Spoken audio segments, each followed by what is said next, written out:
Good morning once again, everyone. We are here at the Athapaththu Stadium for the Silver Cup Women's ODI Tri-Series 2025, game number 1 between Sri Lanka and India. Unfortunately, we had a delay due to rain, but at the moment it's all sunny here at the Athapaththu Stadium and we are good to go. We have unfortunately lost some overs and it will be a 39 over game. So we will hope that this will be a great tri-series where all the three teams will be looking to get their campaigns on track, get their dynamics right for the World Cup, which is 155 days away.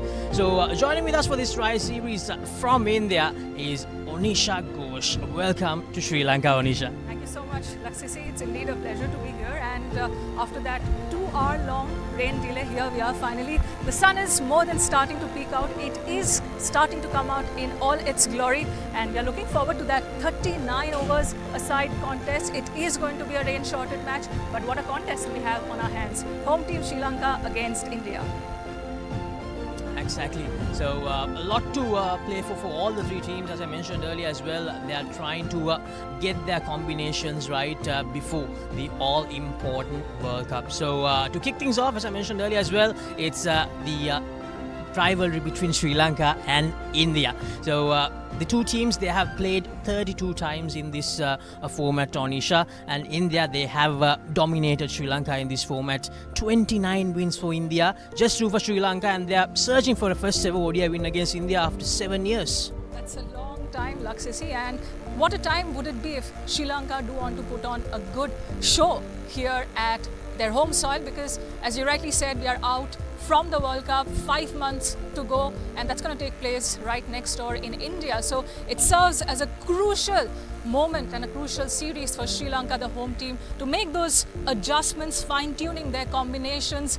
The result that you see on the screen right now, the scoreline, 2 wins so far in the format for Sri Lanka, doesn't speak volumes about their capability. But remember, they are coming off a T20I series, good performance in New Zealand. They are coming into the series off the back of a series defeat in the ODI format in New Zealand. So not a lot of game time under their belt, as is the case with India as well in the format. They've played 3 matches so far in the year. They did face West Indies last year and played a series against Ireland. Good results so far for India, so they do have the upper hand as far as the confidence is concerned. But Athapaththu is leading a side with a lot of confidence brewing, a great mix of uncapped players and senior veterans. We have a lot of youngsters to look forward to who have done well at the Under-19 Asia Cup. Manadi, Nainakara, and of course Rashmika Savandi was part of the Under-19 T20 World Cup as well. So good opportunity for Sri Lanka to put on a good show here. Exactly. A lot of youngsters for both the sides trying to make a claim for a spot in that World Cup, Onisha. So right now we can take a look at the last 5 encounters between the two teams. Of course, in 2022, there was a 3-match series between the two sides where India whitewashed Sri Lanka, and in those games, India dominated most of the games. I think even the first game, Sri Lanka had some chances. They lost by 4 wickets in that game. And before that, in 2018, the last time these two teams met in that 2018 series, Sri Lanka did manage to get a result in their favour. They won by 3 wickets. And the first one of the last 5 encounters, India won by 7 runs. That was another very close game, Onisha. So 4-1 when it comes to the last 5 encounters. Absolutely, and if you look at the stats, it's the captains of both teams. Sure, Harmanpreet Kaur wasn't the captain of the ODI side back in 2022 when India last toured Sri Lanka for an ODI series, but Harmanpreet Kaur and Athapaththu put their hands up and did a lot of good work as far as scoring the bulk of the runs for their respective sides is concerned, and both captains will be trying to replicate a similar showing here. Harmanpreet Kaur missed out the last ODI series, which was led by Smriti Mandhana at home against Ireland. So she's coming after a bit of a hiatus, an injury-enforced hiatus. So Harmanpreet would want to put on a good show here. And of course, Athapaththu, the standard bearer of Sri Lankan cricket, the icon of the island, and she will be looking to marshal her resources well and utilize the good blend, the good mix of young talent that has come up through the ranks, including through age group cricket as well as school cricket in Sri Lanka, which forms such a robust component of Sri Lankan women's cricket here. So I'm looking forward to watching these new players, and also the 29-year-old who's come out from wilderness and has staked her claim for a shot at glory here. So right now we can take a look at the squads of the two teams. Of course, you mentioned about when you talk about Sri Lanka. 2024 was a very good year for Sri Lanka, with most of the core players peaking at the same time, and Sri Lanka went on to beat India in that historic final, the Asia Cup final. So before that, if we talk about the Indian squad, Onisha, a lot of new names. Some of them Sri Sharani, Kashri Gautam, who played really well in the WPL. 100%, and along with them, you also have the third potential debutant in Suchi Upadhyay. Both Suchi and Sri Charani are left arm spinners. So you do not have a Radha Yadav in the mix for this particular series right now. So clearly the Indian team management are trying to sort of look at young blood, uncapped talent, and blood them through this series and see if they're good enough for this stage, and if they are potential candidates to be looped in for the World Cup discourse, of course. And Kashri Gautam, I have been very, very impressed with the way this young woman, 22-year-old, celebrated her birthday last week, has come through the ranks, was sidelined with a massive, massive injury pretty much right after she was picked up at the WPL auction last season. Ended up being one of the most costliest bids as far as uncapped Indians are concerned at the domestic franchise tournament, and this time around she did eventually get a chance and played for the Gujarat Giants, put on a superb show with bat and with ball alike, and here she is getting a well-deserved maiden international call-up. So I would not be surprised if India do go on to hand out debuts, and I would not be surprised either if it's not just one debut but two debuts. Kashvi, I'll definitely count her amongst that. Exactly. I think it's the same story with Sri Lanka as well, Onisha. I think we might be able to see at least a single debut today, because a lot of uncapped players are there in the Sri Lankan squad as well. Chamri Athapaththu, the skipper, Harshida Samaravikrama, Vishnu Gunaratna, and Nilakshi Silva, Kavisha Dilhari, Anushka Sanjeevani are the 6 core players we can say for Sri Lanka in the last few years. And to go with that, Karanavira, Madhu Nanakara, promising youngster for Sri Lanka. So thoughts on the Sri Lankan squad, Onisha? Manodi has been a great skipper for the under-19 side, and also keep an eye out for their vice-captain of the under-19 side. Rashmika Sivandi bowls in with a lot of aggression, is handy with the bat as well, and also keep an eye out for Malki Madara, the right-arm pacer, who took 3 wickets on T20I debut in New Zealand, helped set up Sri Lanka's first ever win against New Zealand in the country. So I'm looking forward to seeing how she goes about her business, and could she get a debut cap? 100%. So right now we're about to take a look at some of the most important aspects of the game. We're about to take a look at the pitch, Onisha. So we do have our pitch expert Gamini Pera out there. Let's join with him. Hello and namaste everyone. Finally we've got some good weather for a game of cricket. Still it's pretty muggy and pretty humid as well. Currently it's 30 degrees. Southeast wind around 10 km per hour. That will improve the players' comfort. But in terms of the ground conditions, it's looking immaculate. I'll tell you what, the ground staff here at Premadasa Stadium have lived up to their expectations. Really, the reputation is intact. After all that rain we've had, the outfield looking magnificent, like a golfing green really. 65 yards right around. It's pretty quick as well. Plenty of value for your shots. Right, let's have a look at this pitch. It's pretty hard. Even cover of grass, 5 mils to be exact. It's been pretty hard work for the spinners to generate some turn. But I'll tell you, because the covers were on the last 2 hours or so, still there's enough moisture. So you're going to generate some movement off the track. Because the overcast conditions, you're going to get some conventional swing as well in the air. So what is the outcome? I think once you win the toss, you'll probably be leaning towards putting your opposition in. So those are the thoughts from our pitch expert Gamini Pera. A hard surface, Onisha, and he reckons that the spinners, it won't be easy for them to generate spin here. 100%, and the wise move in my view would be for the captain winning the toss, goal first, because it's already a rain-shortened match. Might as well suss the conditions on your part instead of setting a target, chase one so that you know what you're doing, and it gives a good starting point because it's the first match of what is going to be a fairly long couple of weeks. Remember, Colombo is understood to have a few thunder showers and spells of rain coming in over the next few day. So yeah, suss out the conditions, make a good assessment of it, and then make a call. So let's see whether the captain who wins the toss will decide to bowl first, as Onisha thinks. So right now we're about to head to the toss. We have Damit Veerasinghe with the two captains and the match referee. We are all set for the toss. It's a 39-over game, and I have the two captains, Harmanpreet Kaur from India, Chamari Athapaththu from Sri Lanka, and the match referee, Vanessa De Silva. The home team captain, Chamari, will now spin the coin. As it is. So India has won the toss. Harmanpreet, what are you going to do? We're going to ball first. Any particular reason in bowling first? Yeah, keeping condition in mind, we thought bowling first is the better option. I believe there are a couple of debutants in your playing 11 today. Yes, we have two debutants, Kashvi and Shri Charni. How excited are you to play this Tri-Nation series? Yeah, we all are very excited. We are really happy that we got this opportunity, and now we want to grab this opportunity. Wish you all the very best. Thank you, sir. Chamari, if you had won the toss, what would you have done? Definitely we will bowl first because of the condition. Yeah, but we stick with our plans. We have good batting lineup. So yeah, few youngsters as well. So but I feel we can execute our right plan right time. What sort of a score do you want to post on this surface? I think 200 plus scores good in this wicket. 39 over game. So we have to play our positive cricket. So that's the most important thing. I believe Sri Lanka also has two debutants.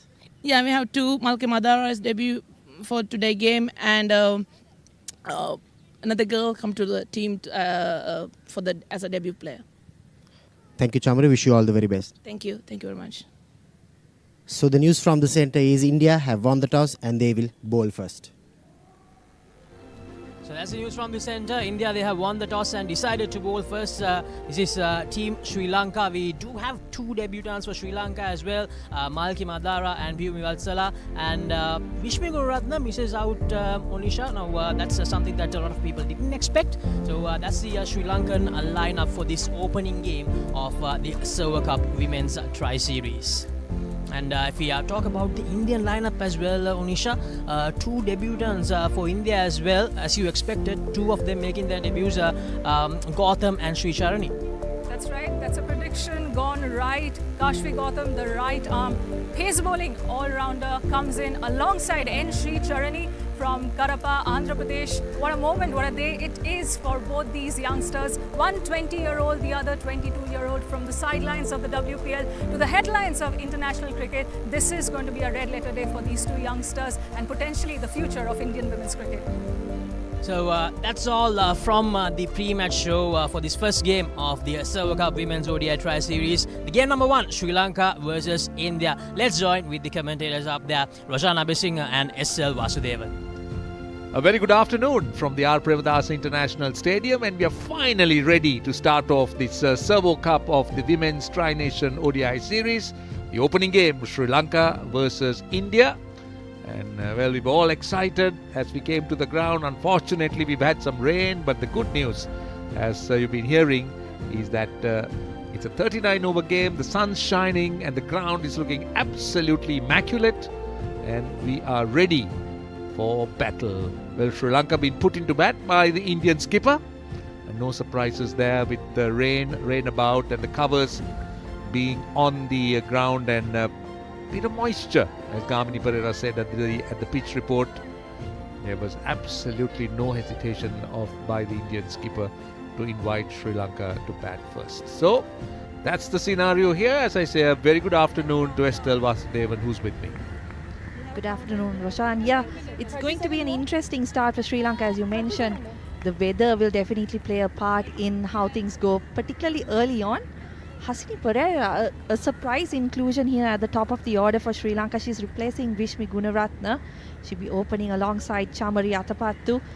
Doesn't really have a great record, has had a lot of opportunities over the years, but perhaps today is the day where she makes a mark on the international arena. Yeah, it's always a new day, and the countdown is on.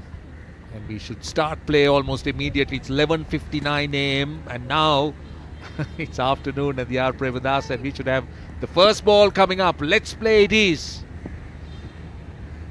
And here comes the first delivery. Straight away landing on a good area. And Sri Lanka off the mark. Yeah, the perfect start for Hasini Pereira on that occasion. Just guiding it down to third. Kashvi Gautam, the debutant for India with the first over. Very interested to see how she goes. Very promising young bowler. As Onesha mentioned before, had a massive injury a couple of years ago, but has made a good comeback and finds herself rewarded with a place in this Indian national side. Right, all eyes on Chamari Athapaththu. She's been Sri Lanka's main batter. Look at that record. Great average in the mid-30s, a best of 195. That is an amazing record, closing in on 4,000 runs in her career. She's on strike. Gautam getting that ball to move away from the left-hander, back of a length. No great amount of bounce, keeping low as it goes through, but she's getting some seam movement. Yeah, that's her strength, I think. Just getting that little bit of movement away from the batter. Athapaththu will do well to be a bit wary about how she goes about things. They're starting outside the leg stump that time, but again, that movement we are talking about. And that's not a surprise because there is a little bit of moisture. I won't be surprised if the Indians bring on their spinners also, because drying moisture will give them a bit of resistance, bit of assistance from the surface. But at the moment it's the first over. Kashvi Gautam, right arm medium fast, given the opportunity to open the bowling. She's got a very energetic run up and a nice action and a good follow through as well. She's been very much on target so far. Yeah, really good start from her. You don't really see the nerves despite it being her first game in international cricket. Has come up, has run up really well, delivered well. A wicket here and it would be the perfect start for India. 2 balls still in the over. Well, obviously Chamari Athapaththu, assessing the conditions quite well, understands that she needs to give the first 4 to 5 overs to the bowling unit, try and survive. We'll try to negotiate this white ball movement, because we know that the white ball doesn't swing as much, though this is seam movement more than conventional swing in the air. We got 1 ball left in the over. Slip and a gully, third on the boundary and a square leg on the boundary. And another leave. It's the end of the first over. Sri Lanka won without loss.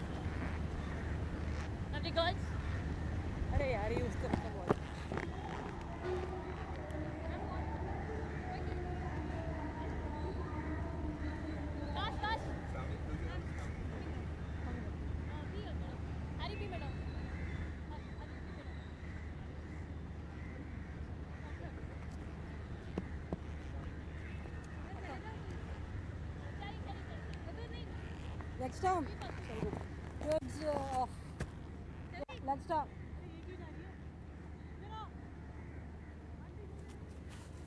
Right arm around to you.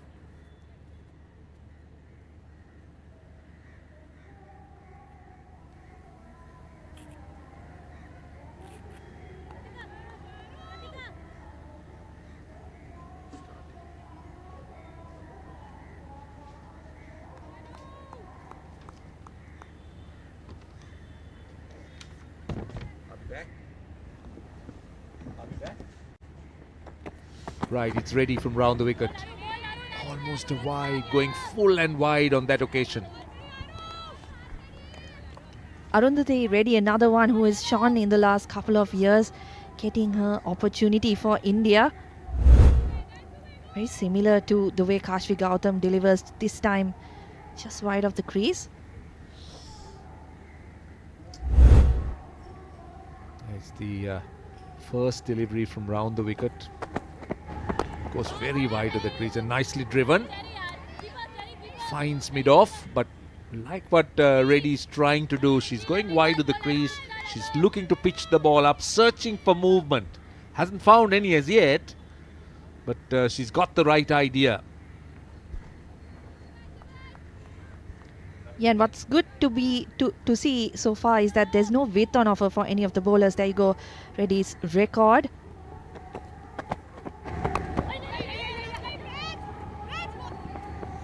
Nice timing. Only a single. So Sri Lanka off to a cautious, watchful start. Interesting field set for Hasini Pereira with that cover fielder out in the deep. She remains for Chamari Athapaththu as well. Pereira very, very strong on the offside. Does get away with a couple of boundaries when she can find the gaps. That will be because Reddy is not expressing pace. She's going with a short third. And Coming right arm around. right arm round is where she will bowl. So not surprised that she's having a field at deep cover for the drive or a delivery that she might drag.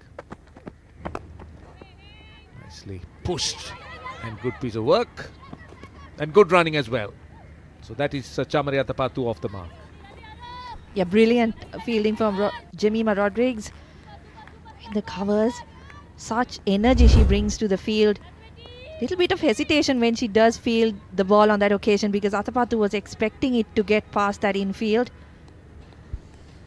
Yeah, great fielding, no doubt. Great fielding. Really athletic. Very quick.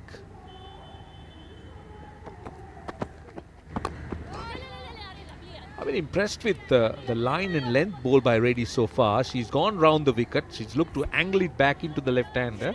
And she's dropped into a very good length and she hasn't erred with her line too. She wouldn't mind the batter driving, but she's got a slip and the keeper if there's any outside edge, if there's any movement, but she's got her field nicely stationed on the offside. You could see that it's almost a ring where four fielders are saving one and one on the boundary. Runs here. Only a single. Finishes the over. Sri Lanka at the end of 2 are 4 without loss.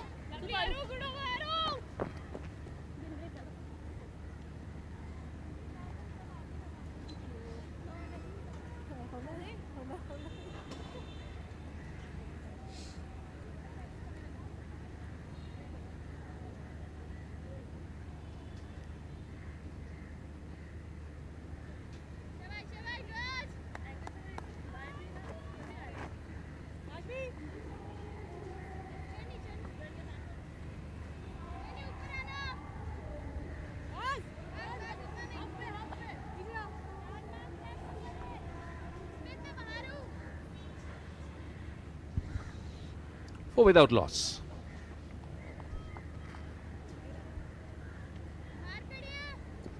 Gautam with a slip and a very wide gully.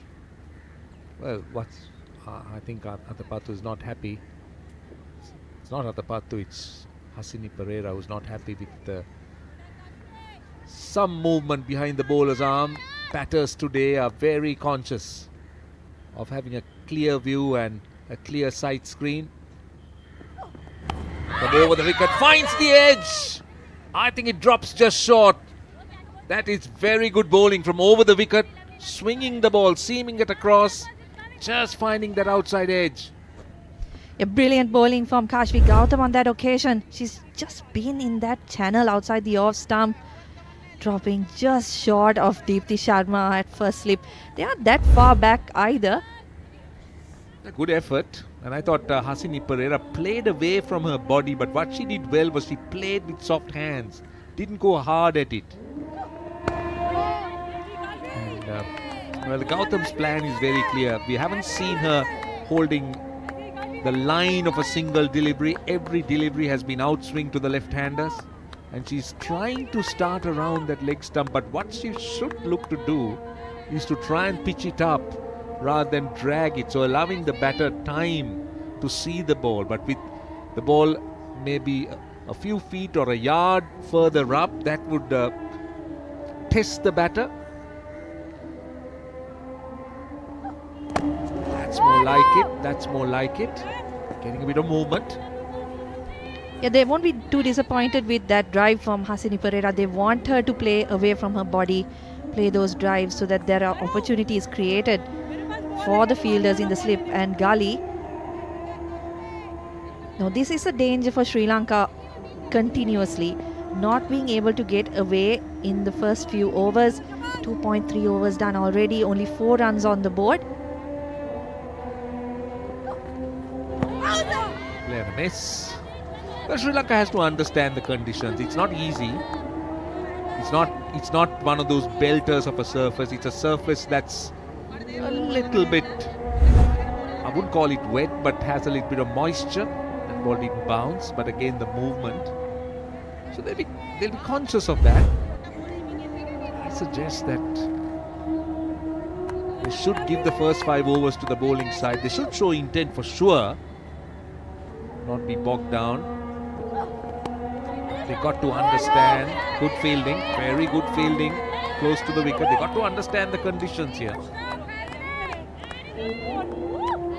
Yes, and the bowling has been pretty tight, hasn't it? You've probably seen 1 or 2 deliveries that have been a bit wavered. Other than that, India have been right on the money. That's brilliant fielding from Harmanpreet Kaur in the gully. I think full marks so far to the Indian opening bowlers. They have been excellent, and the on-field umpires, Nimali Pereira, she's at point, or at square leg.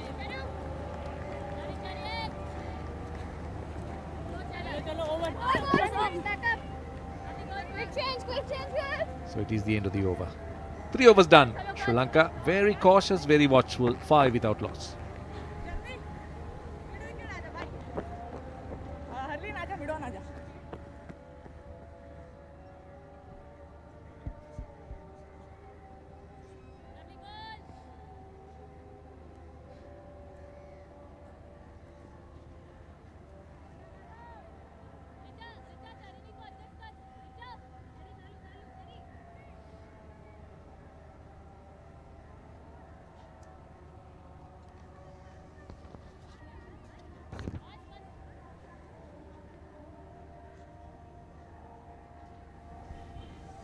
Five without loss.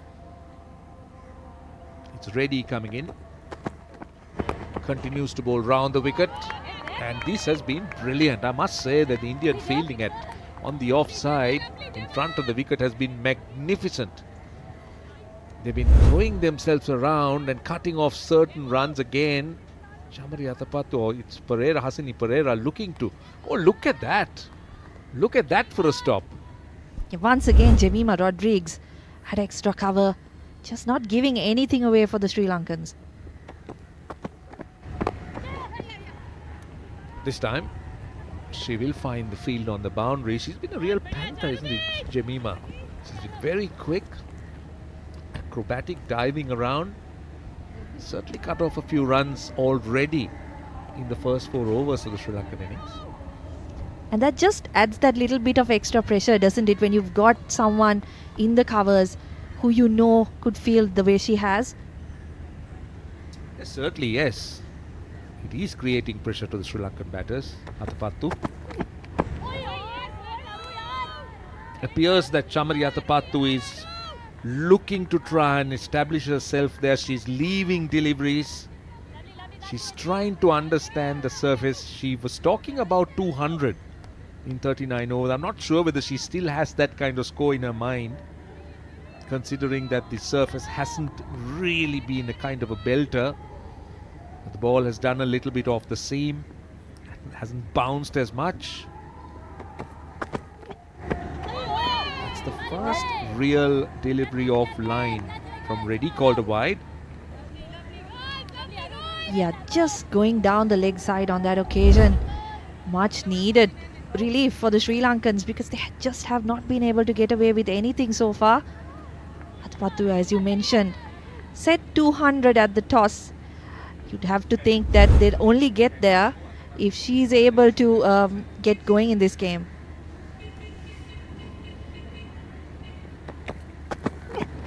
Oh, little play and a miss that time. This is good bowling. But interesting to see where Chamari Athapaththu is actually batting. I get the feeling that she's batting outside the crease. Now that could be for two reasons. The last delivery wide of the crease, and too wide and hint away from the left-hander. Playing a long way from her body. That angle seems to be creating a little bit of trouble for the left-handers. Just angling it in and taking the ball away. Very well bowled. Very, very well bowled by Reddy. Bringing it back, holding its line. It's not easy to swing it back. In fact, that's the angle rather than really swing it in there. So she goes wide of the crease, brings it back a little bit. Haven't seen her holding her line. Look at where Chamari Athapaththu is. This is the point I was trying to make. She's batting outside the crease. Now that's because the movement in there, and also the fact that possibly she likes a little bit of pace on the ball. Now what's happening here? Is the wicketkeeper going to stand up? I think she's going to stand up and let Chamari Athapaththu back. She's not going to let... Oh, is it the short leg? No, it's the wicketkeeper. She's going to come up. I'm sure she's going to come up to the stumps. And that will push Chamari Athapaththu back. So that's a good ploy by the Indian wicketkeeper. Yeah, they've played it really well, haven't they? That fielder out at deep cover. Now the keeper coming up. Just making sure that Sri Lanka can't get away with things. Last ball of the over. Drives. Straight to the person. Straight to the fielder. 4 overs done.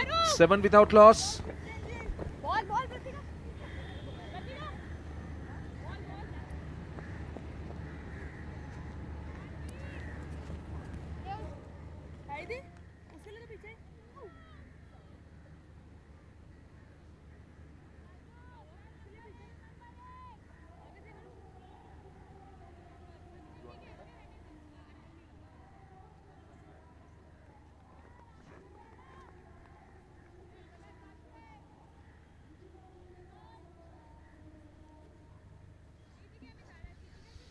Sri Lanka 7 without loss.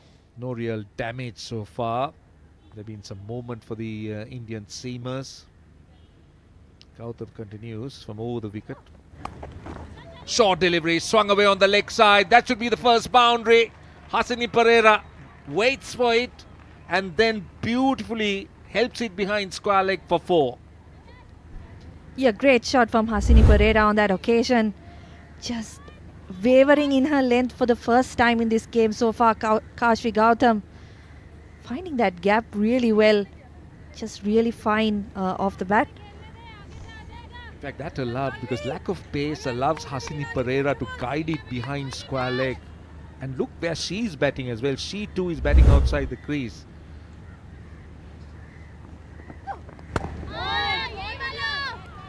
The fact that Gautam is looking to pitch the ball up and find movement. Hasini Pereira looking to meet her a little bit early, making her ball a little bit short.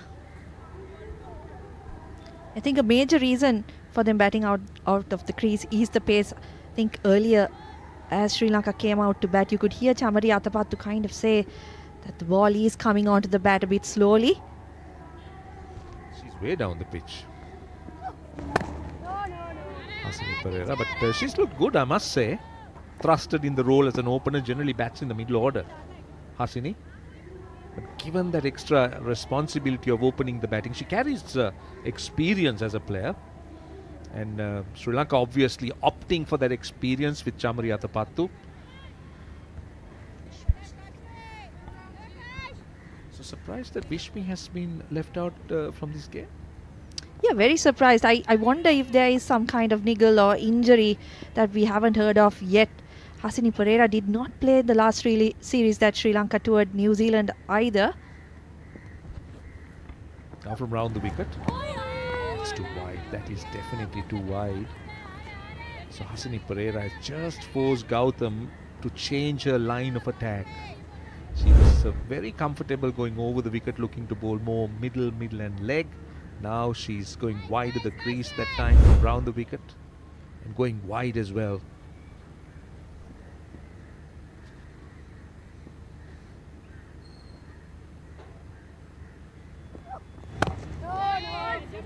Batting well. Watching the ball onto the bat. Not committing herself with a stroke, just waiting for it. Playing the ball under her eyes. Good batting by Hasini Pereira. Yeah, she's looked good, hasn't she? She's played all the right shots so far, hasn't had too many difficulty with the bowling. But she'll want to kick on here and make a good total, because you don't want to be batting like this and getting a start like this and then giving it away. Last ball of the over. Oh, that didn't come on. That stayed down as well. That stayed low. Dot to end the over. 11 without loss.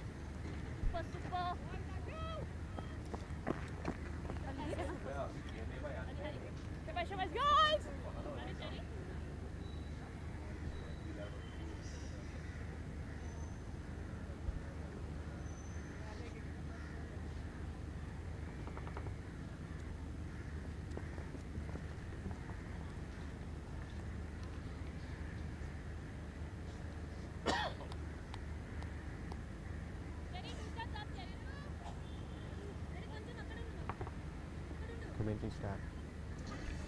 11 without loss. 5 overs done.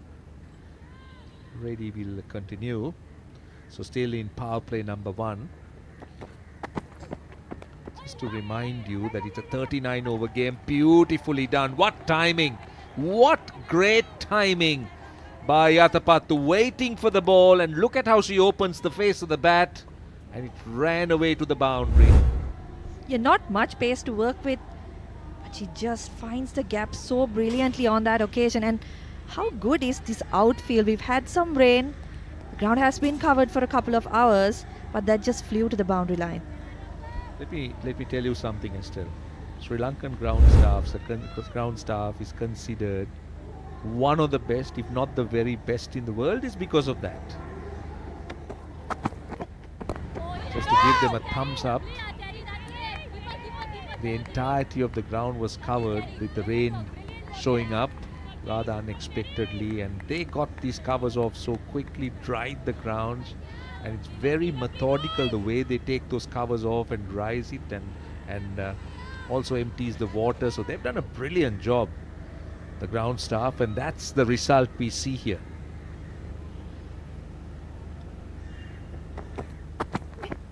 Playing in a miss by Athapaththu. That's the risk you take when you have your keeper up, isn't it? If there is a little bit of an edge, will she be able to take it? On that occasion, Risha Ghosh doesn't collect cleanly. Well, in fairness, it didn't bounce, and wicket keepers generally stand up with the bounce. But yeah, as you say, it's a challenge standing up to a seamer. That time back into the left-hander, going wide to the crease. Ready? Yeah, Reddy has been brilliant in this spell.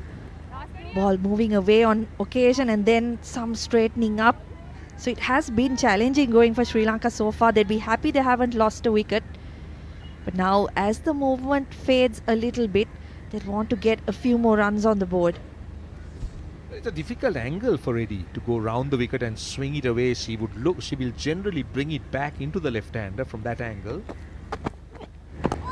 as she does now again. But what's commendable with both Indian opening bowlers have been the fact that they've been very disciplined and very good with their line and length. They've given very little away.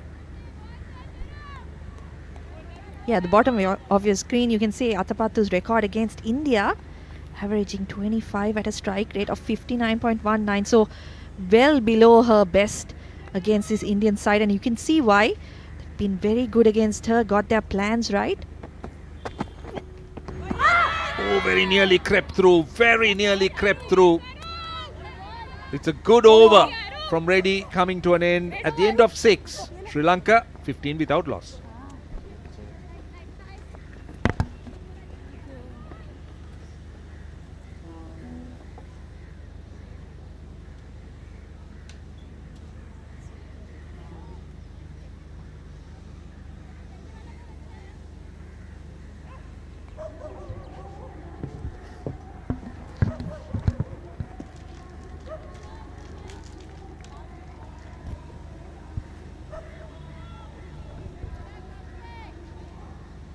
Thank you, Rojan and Esther. 15 for no loss. 6 overs completed.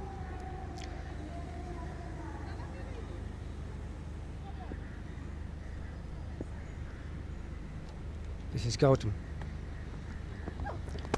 Half volley. Intention would have been to hit it through the line. See some accurate bowling from the Indian bowlers. Conditions obviously helping a little bit. There is a little bit of moisture, and with the overcast conditions they are getting some movement. This was the last ball of that last delivery over. Nearly played on. Athapaththu. We have looked to play a similar shot to get that ball through the covers. That one hit uppishly into the gap. This outfield is very, very quick, and it's running towards the deep mid-wicket boundary, and they picked up a couple. As we say, good afternoon to Anisha Ghosh. Thank you, Bhavani. It's been a cautious, watchful start from the two left-handers. Hasini Pereira and Sri Lanka's captain Chamari Athapaththu would love to get a bit of move on from this point in time, and that flick is a signal in the right direction to that effect. Cut off by N. Sri Charani, the debutant in the deep.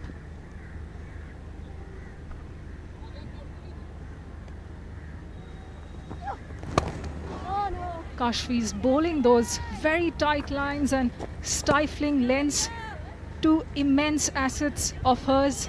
It's not for no reason that she's been billed so highly across domestic age group cricket, and now with her showing for the Gujarat Giants at the WPL.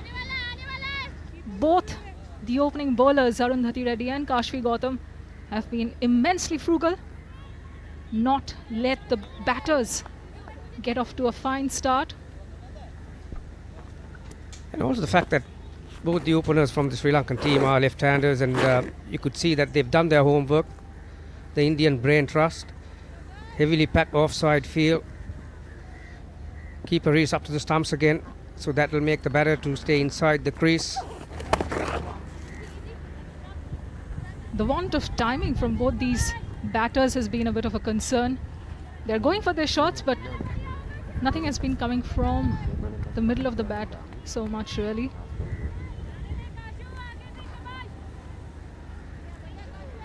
And also, Anisha, three of the front-line fast bowlers from the Indian team are out injured. So, that one was a calculated race and very well executed.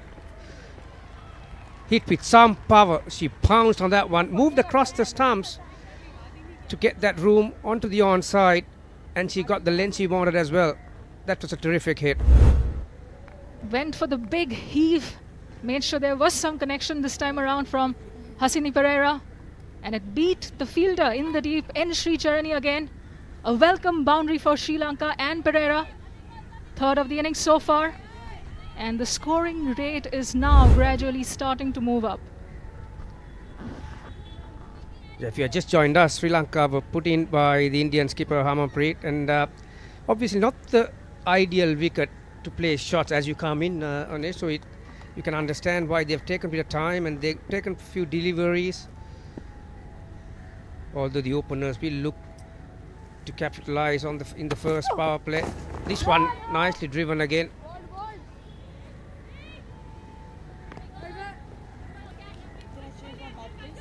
That's the end of the 7th over. Sri Lanka 21 without no loss.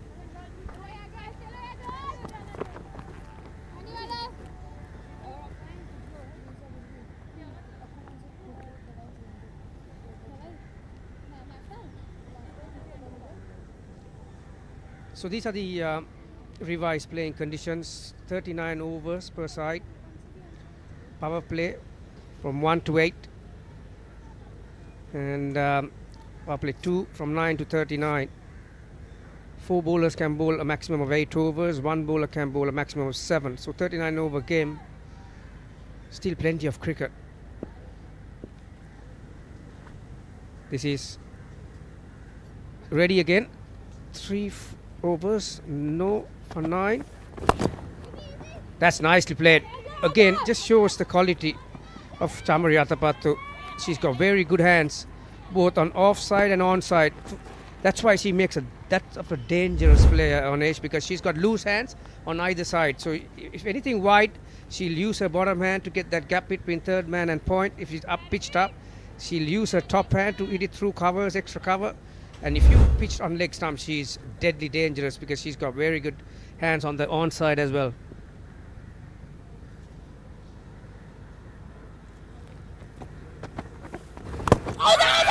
There's a loud appeal and given. Arundhati Reddy strikes. That is the breakthrough ball India were looking for. Was dropped for the home series against West Indies and Ireland. Eventually called up for this one here in Sri Lanka. And she's showing the good she's got and why she deserves to be included in the ODI side. Yeah, short, but it didn't bounce. Yeah, bottom edge. That's a good catch. It's never easy when you're up to the stumps, and that's a very, very good catch. You know, often there is a discussion that once you get Chamari's wicket, the half of the batting side is gone. Well, she goes for 7 of 18. Sri Lanka 23 for 1.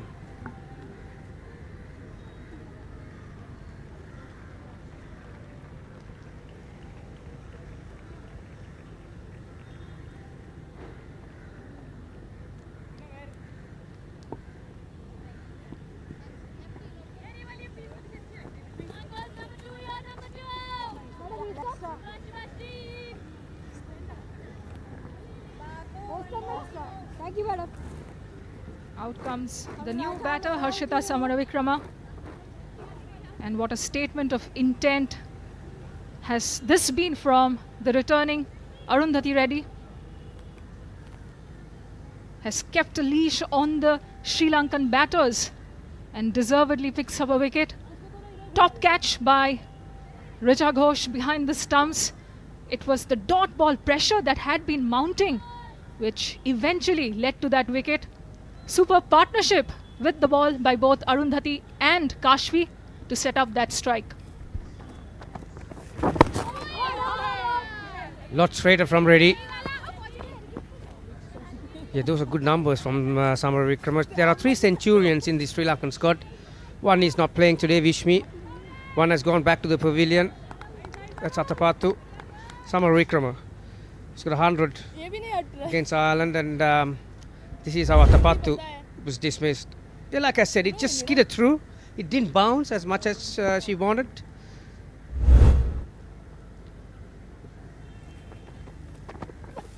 Full toss. May have been a slower ball as well. She had to adjust, Samaravikrama. She was waiting for that ball forever, really. This has been a very good over. Like you mentioned, Onesha, there's been plenty of dot balls. The infield is quite close to the batters, so there are not a lot of opportunities for the batters to drop and run. And very strong offside field, a slip, a gully, point, deep cover, extra cover, mid off.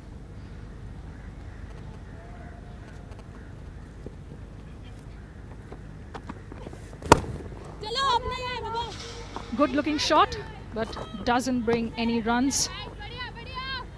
Copybook cover drive from Harshita there in the initial phase of her innings.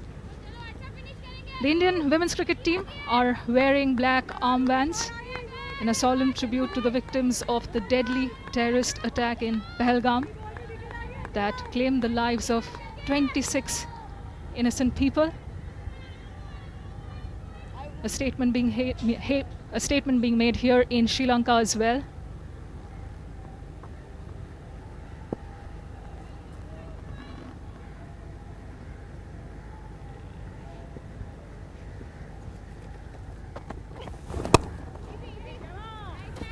Straight to extra cover.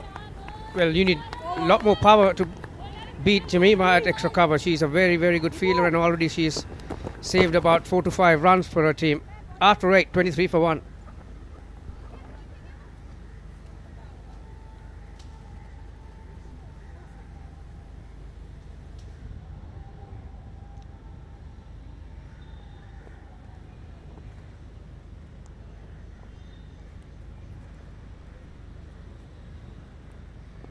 So 8 overs completed. That means end of the first power play because of the revised conditions.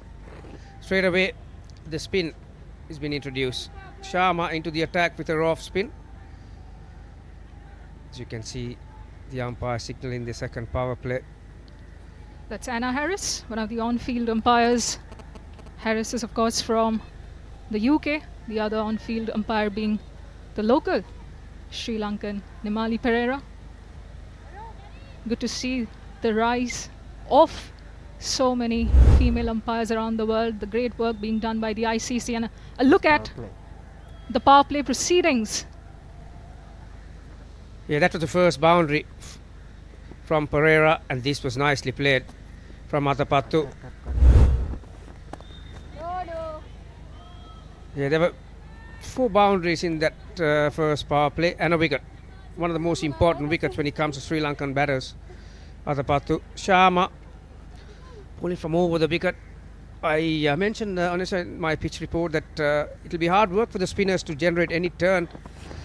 It all depends on the pace you bowl, but you know, as you could see, Sharma was very slow through the on that occasion, and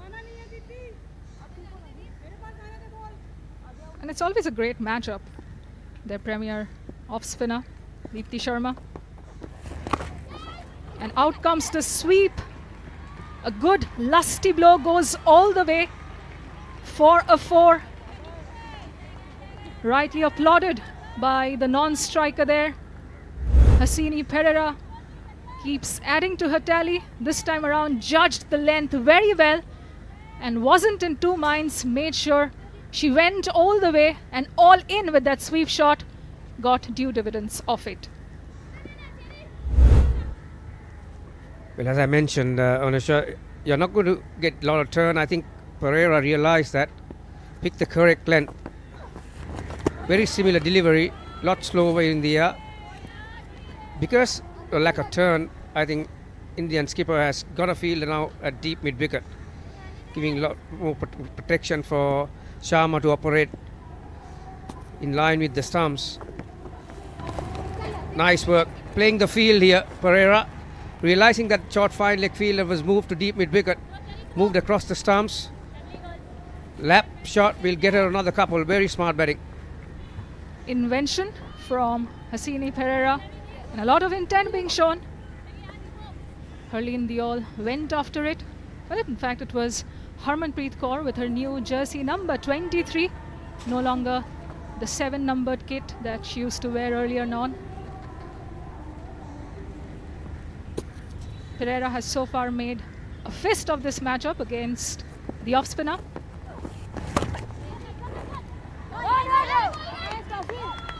Good stop. Once again, brilliantly done. I'll tell you what, Anesh, Indian fielders have stopped at least 10 runs in the first 9 overs. 29 for 1.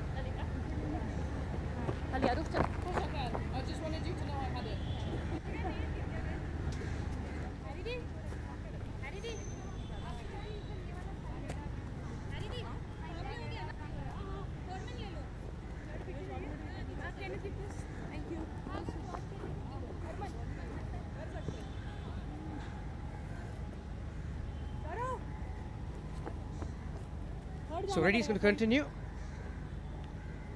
You mentioned about the jersey number 23, Anisha. Great sports persons have worn that number. Michael Jordan, number 23. LeBron James these days wears number 23. Shane Warne wore number 23. No wonder Harmanpreet takes those catches like Michael Jordan goes about his dunks.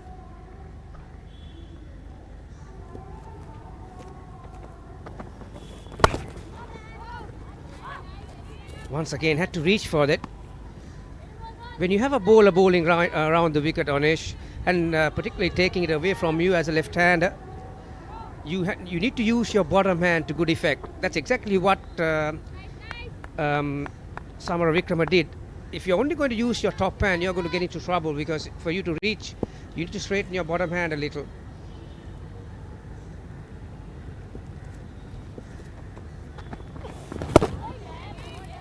Brings out the copybook front foot defense this time around, does Harshita. It's a great opportunity, mind you, this series for the likes of Arundhati Reddy, because India do not have the services of their premier fast bowler, Renuka Singh, injured. The youngster, the under-19 winning young speedster, Titash Sadhu, also injured. And Saima Thakur, who has played a couple of recent series, was dropped. And Pooja Vastrakar too is out of the reckoning with an injury. Goes for the big shot, goes over the infield. Harmanpreet Kaur made a belated attempt to reach for it, but the ball doesn't go all the way. And it's possibly because of the damp outfield. We'll pick up a couple of runs there for sure. Good running on the part of the two batters. Very good running. I'm not sure whether that came off the middle of the bat. That may have been the reason why it did not reach the boundary. You mentioned about the importance of this series for all three teams, for that matter. Sri Lanka bringing 4 new players into their squad, making few experiments, and obviously the World Cup being held in India, so very similar conditions to Sri Lanka. So all three sides, of course, it's mighty important. That's very nicely played. You got a lot of real estate in that area, no fine leg, and it goes for 4. The out of starting 11 players, the pair of Amanjot Kaur and Tejal Hasabnis will do the cleaning up. A good boundary for Hasine Pereira there, bit fortuitous for sure. A stifled appeal from both Deepti Sharma and Richa Ghosh. Yeah, nicely helping, what do you call a helping shot, using the speed and good awareness of the field as well. The boundary line sweeper on the onside was a lot more squarer. Just shows the quality of Pereira, not only the power. That one once again, similar delivery off the middle stump. It would have been curtain if that hit the pad, but this time there is protection. Sharma has been moved to long leg, so just the one. Yeah, coming back to that point for these three teams, obviously Sri Lanka is mighty important because they are not going to play another match before the World Cup after this series, and India of course have 2 more series to go before the World Cup, and so is South Africa. So the conditions, similar conditions to India, so they'll be looking to find the right balance when it comes to the team selections and correct batting orders as such. Drop and run was the first thought, but the batter Samara Vikrama decides against it. End of the 10th over, Sri Lanka at 37 for 1.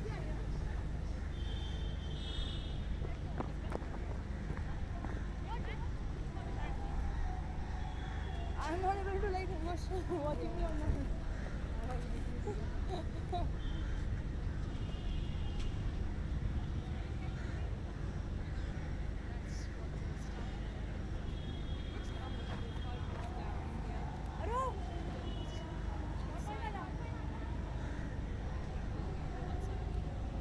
उसको थोड़ा सीधा करना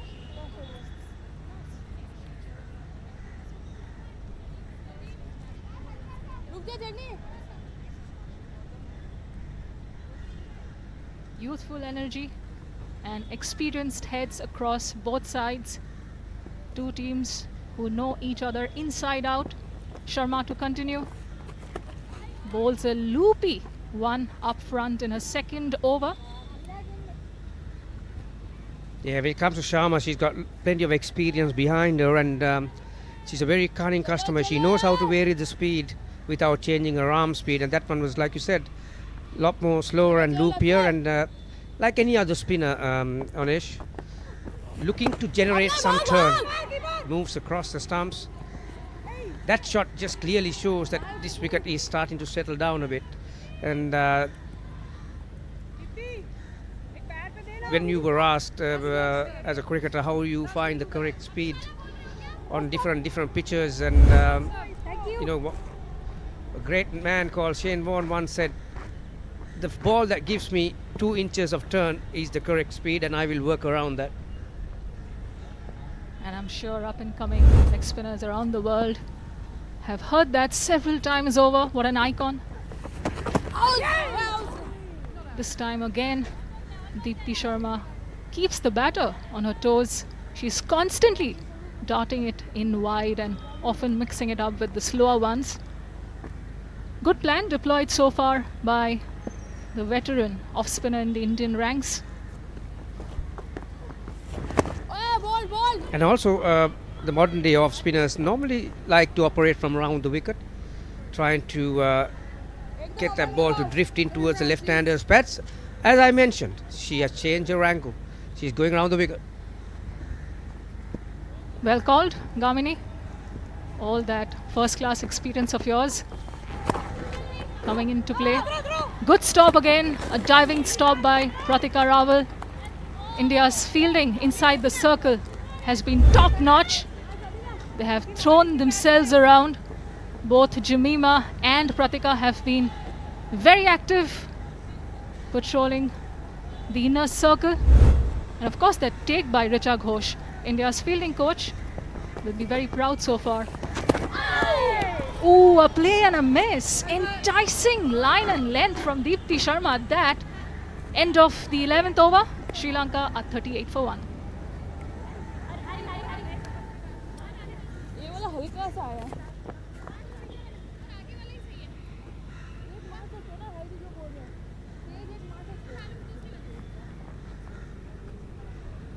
इसको भी डालने बोल रही थी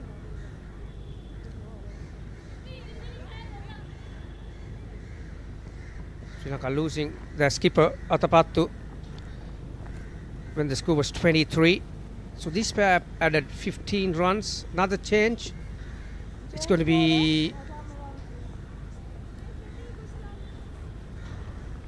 That's right, Gamini. Another off-spinner into the attack. This time Sneha Rana, who last played an ODI for India way back in December 2023 at home against Australia. So she too is here making a comeback, is often known as the comeback queen in international cricket as far as the Indian side is concerned, because dial S for SOS, dial Rana for a vacant off-spinner slot has been the trend in the recent past.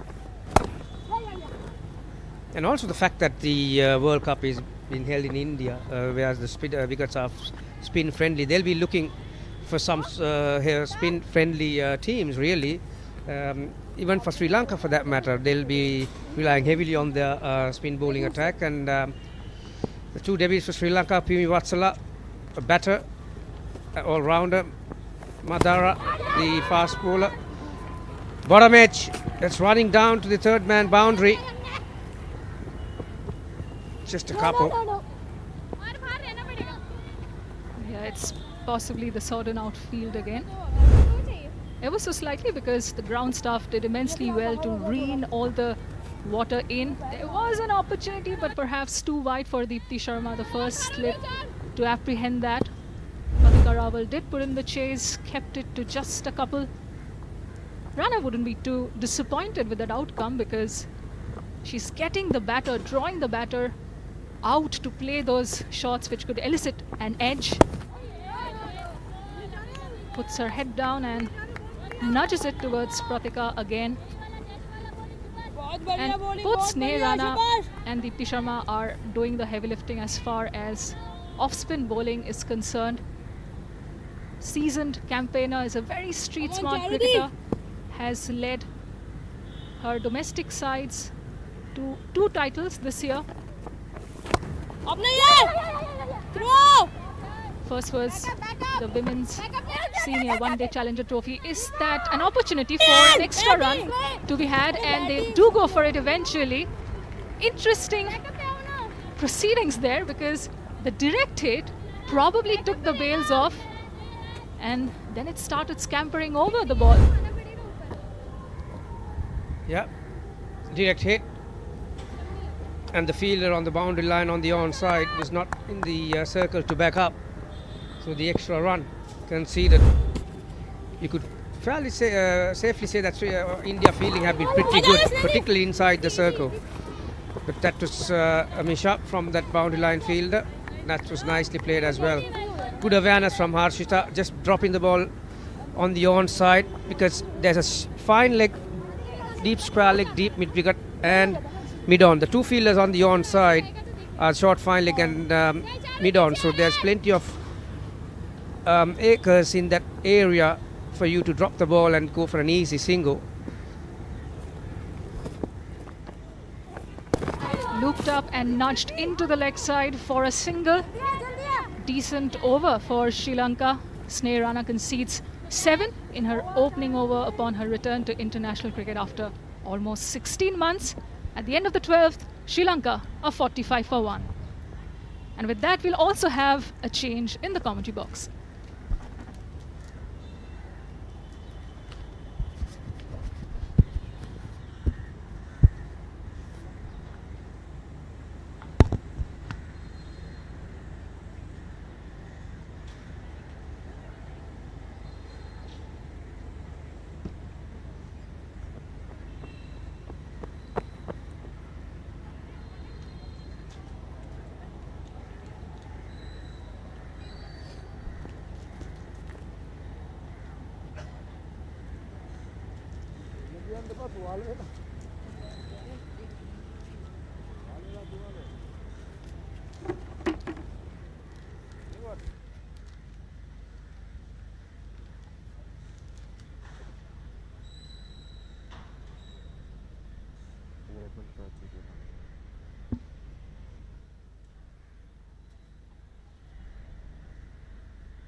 The newest swimming pool here at the R. Premadasa Stadium itself. It's very important that all the players have all the facilities possible. At Sri Lanka Cricket, they have made sure that they have taken the needed facilities. This is actually at Pallekele Stadium. So in all the grounds, in all the international main grounds here, Sri Lanka, we can see all the required facilities. So a huge shout out to Sri Lanka Cricket for making sure that everything is provided for players to get to that next level. Yeah, recently opened facilities at the Ketarama as well, as you mentioned. Really important in today's day and age, where you give the players as much as you can to allow them to do their best out on the field. So at the moment, it's 45 for 1 Sri Lanka after 12 overs.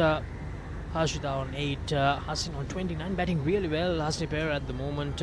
Shamari Athapaththu didn't get going and got out, and now it's up to Harshita, Samaravikrama and Hasni Perera to try and insert some momentum into the Sri Lankan innings.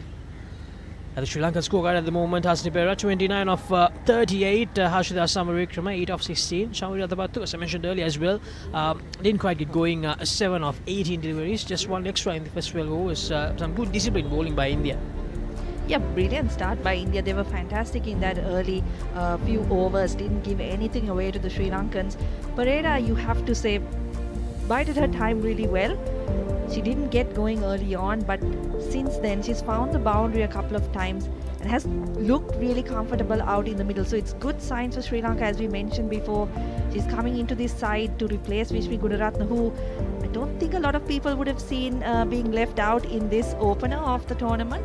But she's, justified the decision to bring her in. She's batted really well today. And the bowling card for India at the moment, the debutant Gautam, 4 overs, 9 for 12. She was really impressive with the new ball. Still and out ready. Took that wicket, 1 for 19 in 5 overs. Sharma and Rana, 2 overs for Sharma, 2 overs, 9 for 7. Rana, slightly expensive in that first row, we can say, when we compared with the other bowlers. 1 over, 7 runs. The first wicket fell when the score was 23. So 22 runs these two have added for the second wicket now. Yeah, it did get a little bit of momentum going since that first wicket fell. Perera, as I mentioned before, found the boundary a couple of times. Now we've got the other debutant, Sharani, into bowl, left arm orthodox bowler. Now Sri Sharani making her debut, going against Hasini Perera, her first delivery in international cricket. A good start. Right on target in the very first delivery, Sri Sharani. They're both the teams going with 2 debutants still. Come on, Charni, come on! Sharani featured for the Delhi Capitals at this season's WPL. Using her feet this time, Hasni Perera unable to get away from the field at mid-off. Yeah, that's good intent from the left-hander. Sri Lanka still behind the 8 ball in terms of runs per over. So she wants to get a few runs on the board, particularly putting some pressure on the debutant.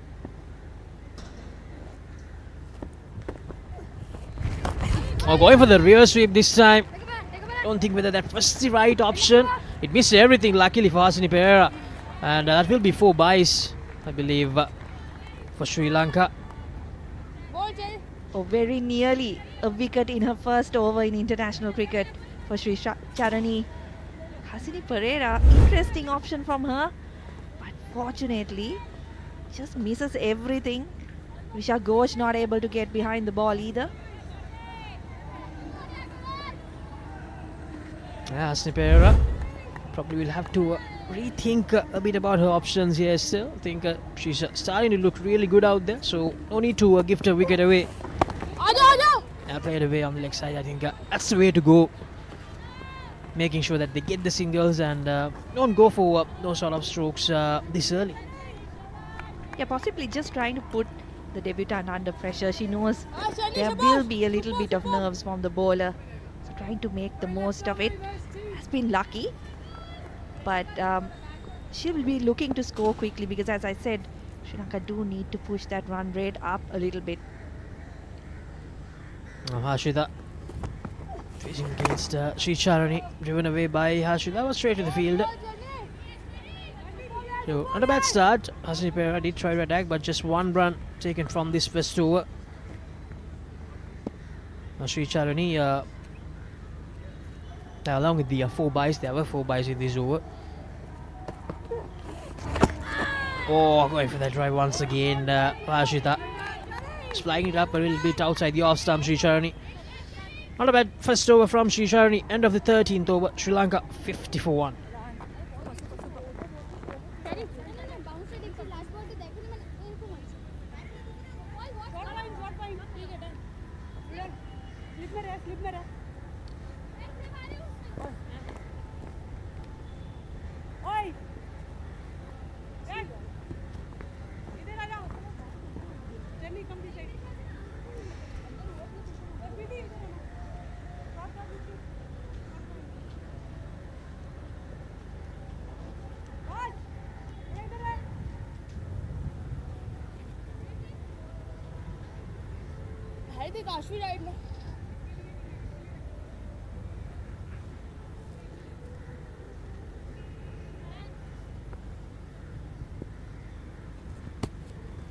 Sneerana to bowl a second over, the off spinner. A good start to a second over here, Sneerana. Experienced campaigner still. Yeah, hasn't played a lot of cricket for India in the last year or so. That was a good delivery. Just hurrying Hasini Pereira.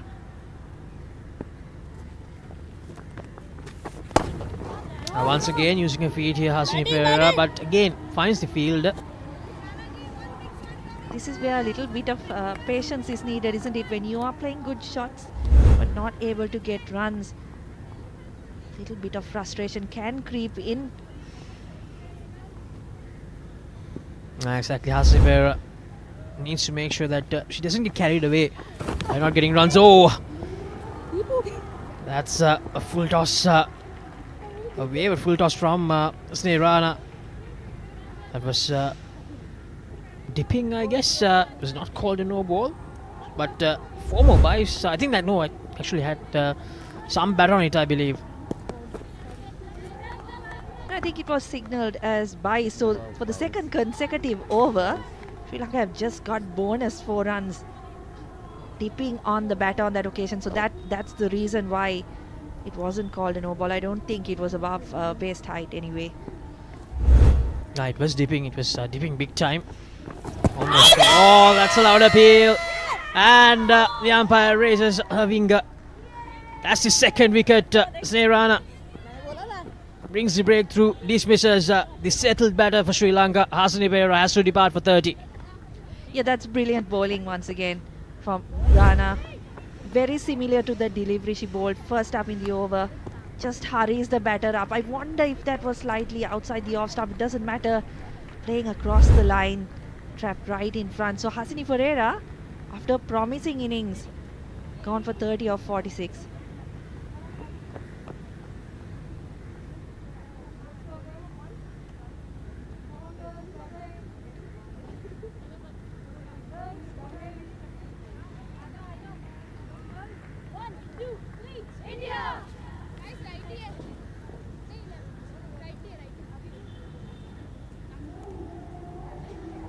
Righty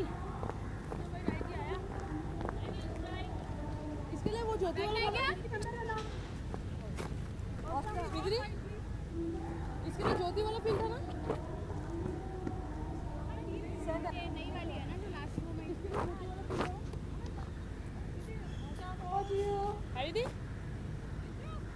लिए ज्योति field है क्या Hansima Karunaratne, the new batter for Sri Lanka in at number 4. And again, still someone with a lot of experience. Has been around the scene for some time now. 209 runs, average 12.29, strike rate 46.44. Snehrana. He went straight back to the bowler. Hasini Pereira. With that angle, Snehrana was bowling, playing across the line. It was always going to be an issue. And she missed it. And the umpire had no doubts. Playing it away on the leg side. This time, Hansima Karunaratne gets off the mark. End of another over. Successful over for India. 14 overs done. Sri Lanka 55 for 2.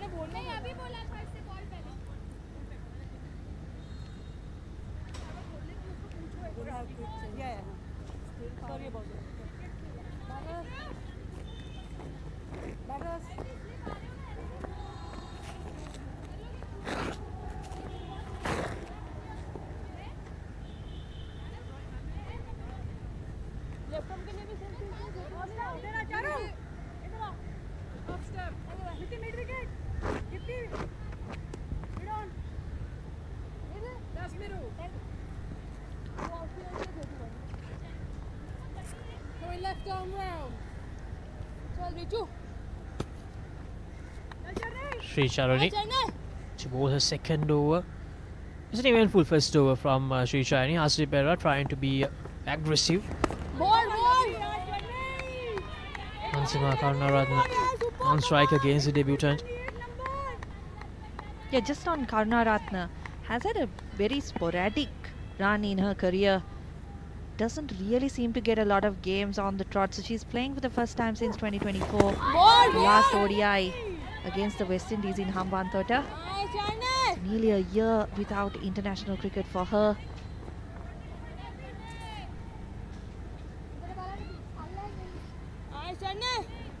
And Sri Charani, along with Sri Charani, Kashri Gautam also making her debut for India today. Now Sri Charani made 2 appearances in the WPL this year, taking 4 wickets in the 2 games that she played. I think she played against Mumbai Indians and Royal Challengers Bangalore in the 2 games that she got in the WPL.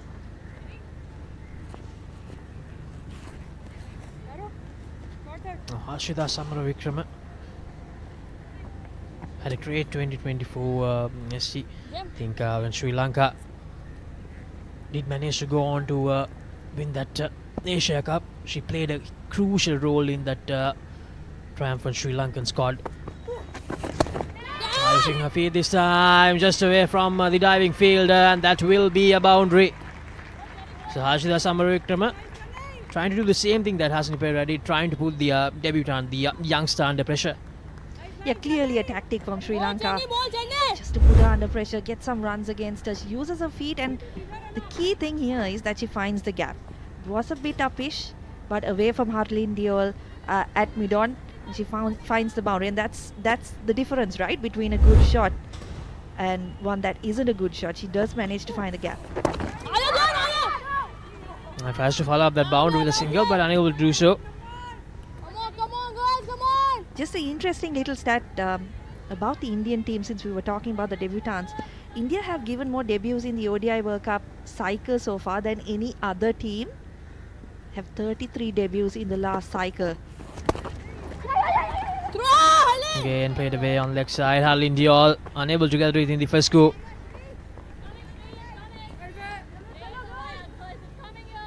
So 6 runs of that over. Sri Lanka 61 for 2 after 15.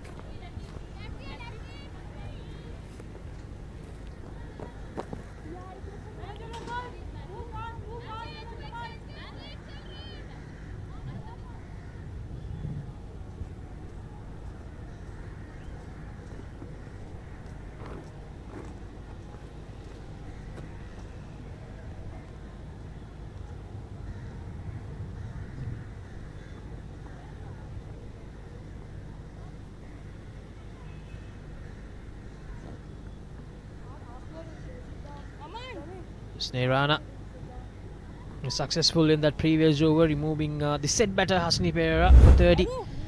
So these are the 2 wickets. Chamri Athapaththu, the skipper, trying to cut it away and falling victim to Marundhati Reddy, and then Hasni Pereira trying to play it away on the leg side. A straightish delivery, missing it completely, and was Ajaj leg before wicket.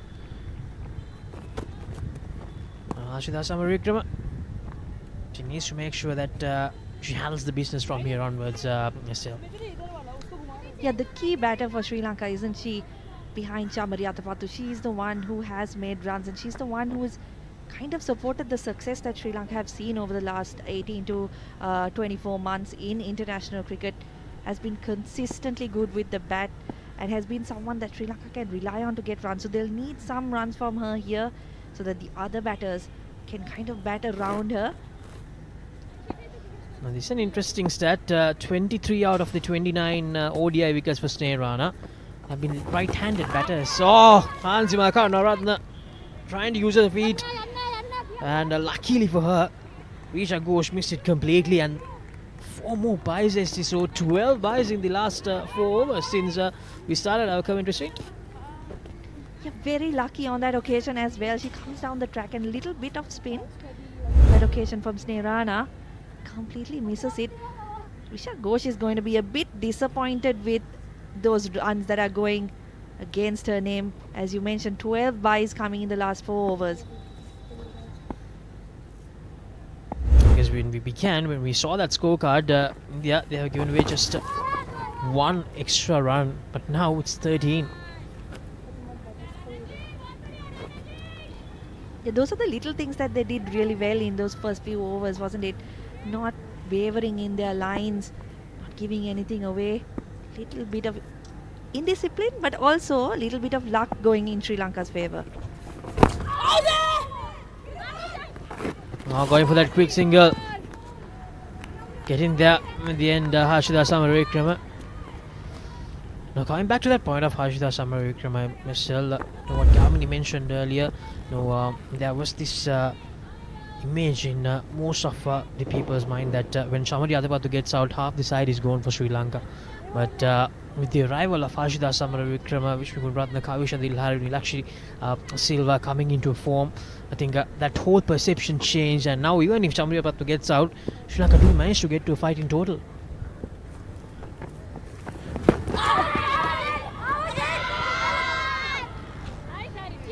Allowed appeal, but nothing from the umpire. Yeah, just getting back to your point on Harshita Samaravikrama, Laksisi, before this game, there's a reason why Chamari Athapaththu has such a reputation as being kind of a one-woman army, right? She had 3,738 runs, and the second highest in terms of current players is Harshita Samaravikrama with just 872. So it is fair. And Harshita Samaravikrama, unfortunately, has to depart. Total miscommunication between the 2 batters, and the key batter Harshita Samaravikrama, she has to walk back to the pavilion. Here's the replay, trying to go for that quick single, trying to go for that drop and run. Hansima Karunaratne did start, but then at the halfway mark she decided, no, I won't go for the run. So Harshita Samaravikrama, she has to depart. A crucial wicket for India. Harshita Samaravikrama departs for 14 of 24 deliveries. Sri Lanka 67 for 3 after 16.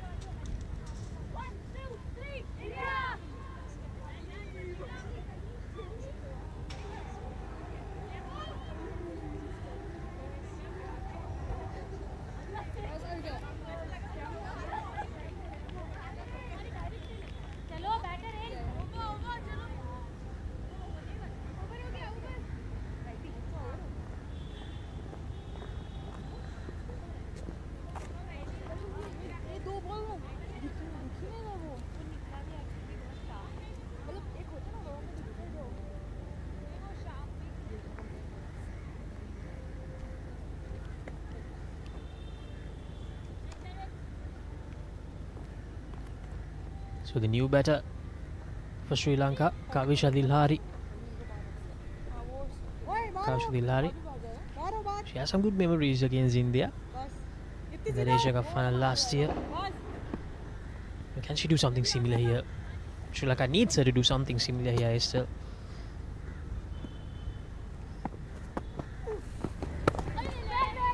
Yeah, wouldn't have been expecting or wanting to be in at the crease this early on. As I say that, another little bit of miscommunication in the middle. So Sri Lanka will need to get things right. They don't want another run out. They can't afford another run out, particularly that of Dilhari, who, as you said, has been another important part of Sri Lanka's batting order in the last 18 months or so.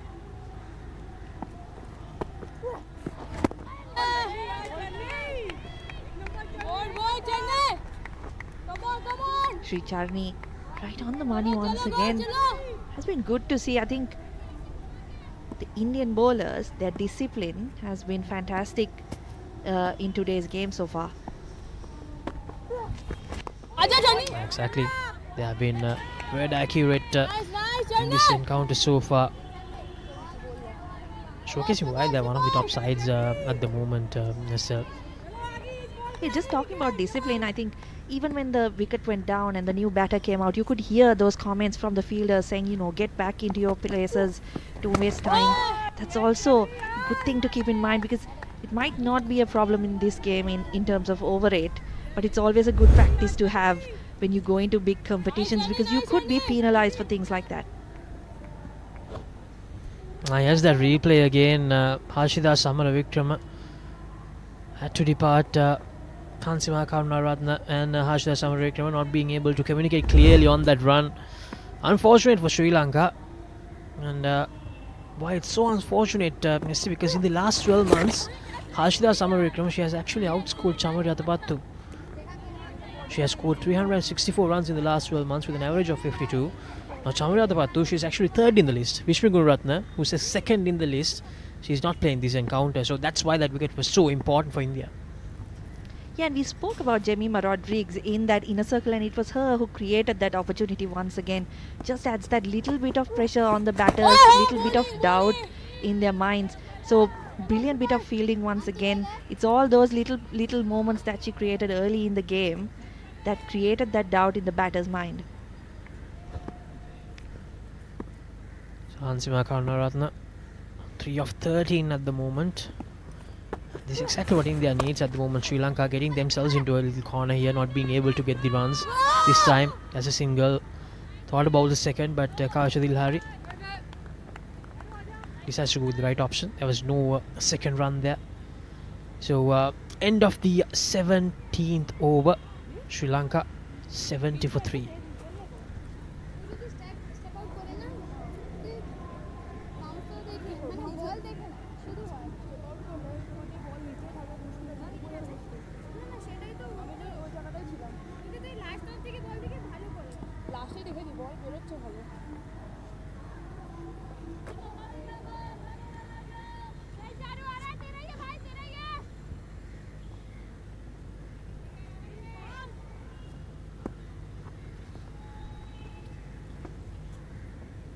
Snehrana to continue.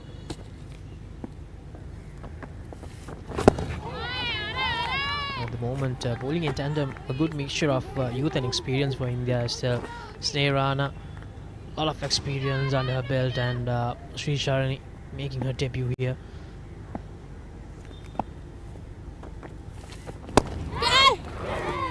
And that's out. A straightforward catch for Snehrana. Hansima Karunaratne dismissed. It's a soft dismissal from her. Has not been able to get going so far and gives away her wicket after that run out. Now straight back to the bowler, Snehrana. Second wicket for Snehrana. She's tightening the screws here. And Sri Lanka feeling the pressure big time. 70 for 4 after 17.2 overs. Hansima Karunaratne has to depart. Yeah, just looking up her numbers. She's played 19 ODIs. Highest score of 33. Just 209 runs under her belt. Striking at 46.44. So not great numbers on paper. Struggle to get going here once again, and I think that is the big challenge for new batters coming into the Sri Lankan team. Can they keep the scoreboard ticking? Because if they don't, it creates that pressure that it just did. They end up playing a rash shot like that and giving away their wicket. So the new batter for Sri Lanka, Lakshya Silva. Now she's fourth in that list, ST. The highest run scorers list for Sri Lanka in the last 12 months. 196 runs, 39.20 the average. I think her emergence as a good batter for Sri Lanka has been a key point as well in the last few months. Look at the numbers: 802 runs, average 26.73, strike rate 64.83, 2 half centuries to her name, highest score of 63, which she scored in the last 12 months as well. Yeah, hasn't had too many opportunities in the last year or so because, as you mentioned, the 3 batters who have scored more runs than her have made a lot of runs and do bat ahead of her in the batting lineup. So Vishmi, Gunaratna, Hashita, Samaravikrama and of course Chamari Athapaththu have made a lot of runs, and therefore she hasn't had too many opportunities in the middle order. But here is one. She's in the 18th over. Lakshya Silva once again trying to use her feet straight away.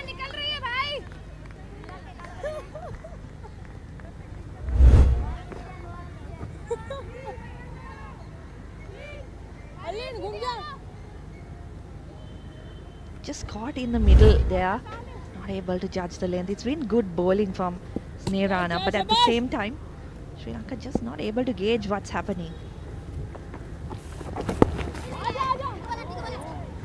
This time they do take the quick single. Lakshya Silva getting off the mark. Now Kavisha Dilhari, who walked in as the number 5 batter for Sri Lanka. Now she's facing her first delivery against Snehrana. 2 for 11 for Snehrana.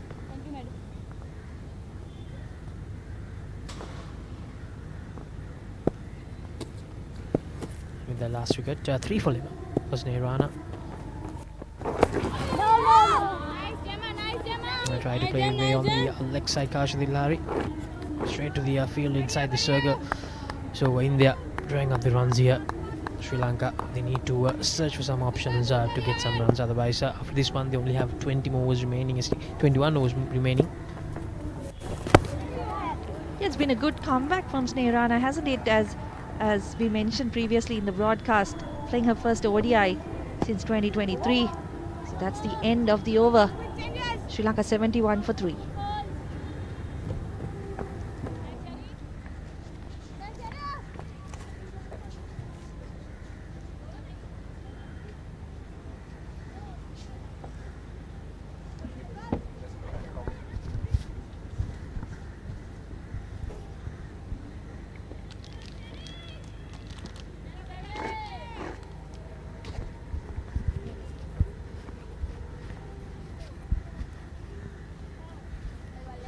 तो सही है ना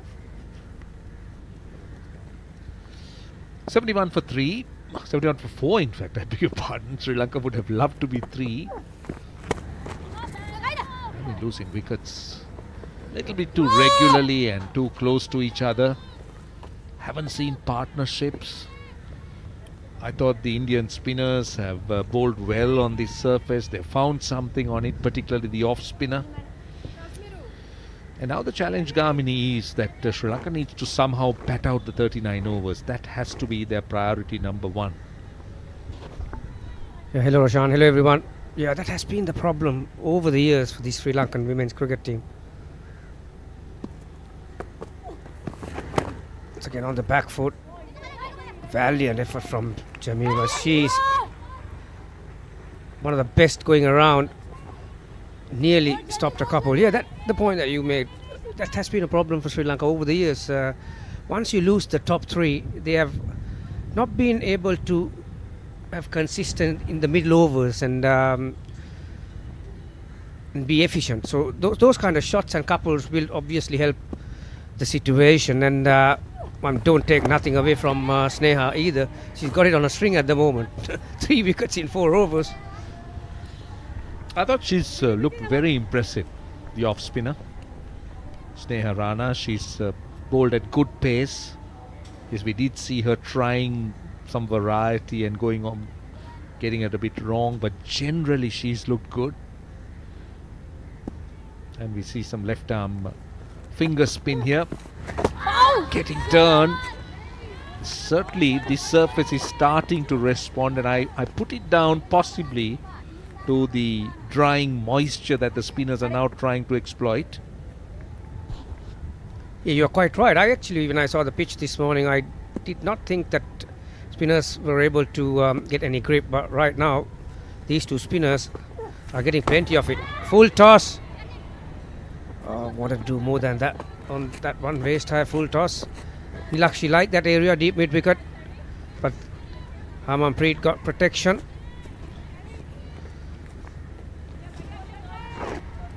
Yeah, it's not to do with the correct speed as well. Both these spinners are bowling around that 75 mark, and compared to Deepti Sharma, both these spinners getting more revs on the ball. This one's shorter length. This has been a good over. It's not the amount of runs you score also, Roshan, it's how efficient you are, how many scoring shots in an over. I think out of the 6 balls, they scored 5 off 5 balls. So good over. And right now Sri Lanka 76 for 4.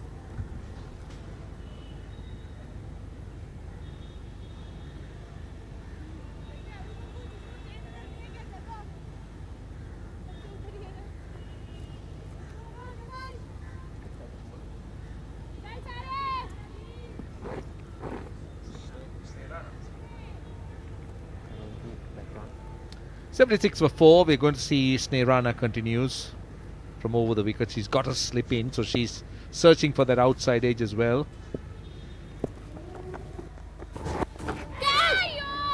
I'm honestly a little bit surprised why she's having that short mid wicket so deep. I would have brought the fielder a little closer, not to a short leg, but maybe short mid in catching, because she's getting a bit of grip and some turn as well. There will be a tendency to push at deliveries that spin back. She continues to have that fielder there with a slip. Nicely played and beautifully done. I'll tell you what, that is good timing and very well done for 4. Yeah, shot of the match for me so far. Difficult art to play against the turn, against the off spinner. Opening that bottom hand to get the gap. Look at that. That's everything right about that one. That's out of the top draw. Beautifully played and beautifully placed. Yeah, the point that you were making, Jemima, who's feeling at short mid wicket, also can afford to come up few steps because she's got protection at the back as well, deep mid wicket. So not that she has to cover a lot of areas, but slightly quicker. Looking to tuck it behind the square leg area. She's been very impressive. Sneha 3 for 16 or 4.3. I think the key for her has been the pace she bowls. She's not looked to bowl too slow, but she's bowled, in my opinion, at the right pace.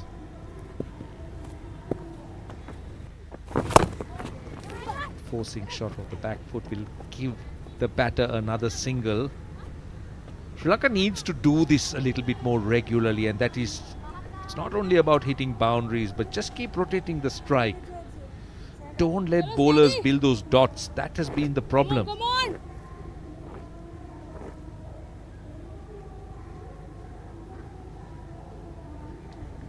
2 balls left in the overs. She's got 2 fielders out on the boundary, deep square leg and deep mid wicket. Mid-on saving 1. Nice use of the feet. Again the turn. You could see that, how that bottom hand tends to guide it towards mid wicket. This is a good field set. She understands the surface well, and that's why mid-on is in and deep mid wicket is on the boundary. And also she's bowling a lot straighter towards the stump, so I think the intention was to go over mid-on, but because, like you said, there was enough turn, that's why it caught the inner part of the bat. Coming back to the efficiency in the middle of the overs, we'll talk about that after this delivery. Sweep shot straight to short fine leg. That's the last delivery. Sri Lanka 82 for 4 after 20. चलो चलो जल्दी जल्दी mid on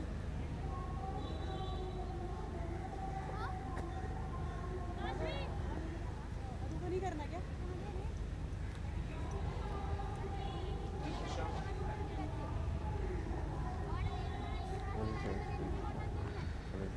Deepti Sharma is back on from the same end that she operated last time. Roshan, we were talking about how to be efficient in middle overs, which is an ultimate important when it comes to playing white ball cricket, whether it's T20 or it's the amount of balls that you score off. But we saw two quality shots from the two batters from either side. One was Kavita Dillari. She uses the crease to go back, and she knows how to play after it spins. And we saw Nilakshi coming forward and using trying to play before it spins. So those kind of feet you need if you want to be efficient and to get the gaps. See, Deepti Sharma will come for two. She generally tends to vary her length a little bit more than the pace. I don't see her pushing the ball through, but she tends to play with her line and length a bit. That time slower, dropping on the batter. That's the reason why, again, you could see the bottom hand taking over and the bat just turning a little bit and going down to deep mid-wicket rather than long on, and also that drop. Well bowled. And talk about the middle overs. It's so important, whether you're batting or bowling, that you win that phase as a team. A bowling side would always want to be penetrative. You don't want set batters going into the last 10 or 7 or 8 overs, so that you allow them to launch. And on the other hand, batting side, they'll be desperate, whether it is T20 cricket or 50 over cricket, to have at least one set batter into those last 10 overs and some wickets in hand. That's how you can launch. Now at the moment, India has looked very good with their penetration in these middle overs. That was a full toss, worked away on the leg side for a couple. So these are little phases that teams tend to focus on. So we do know that games get broken into 3 phases, whether you're batting or bowling. The first 10 overs, then the middle overs, and then you go down to the last 10, even in T20 cricket. And how teams handle and play those phases are the key going forward.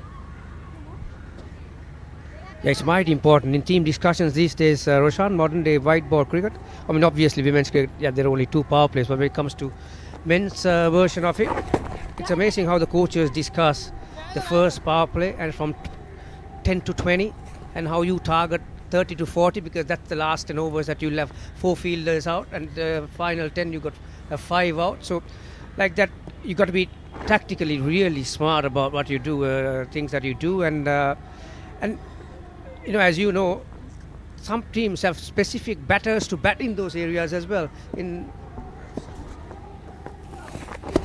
Absolutely.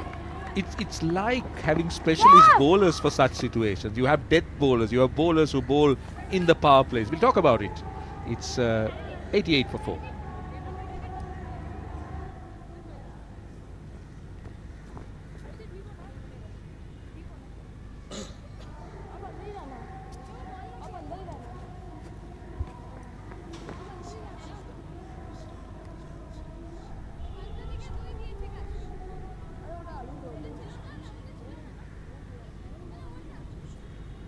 ओटा हो जा तू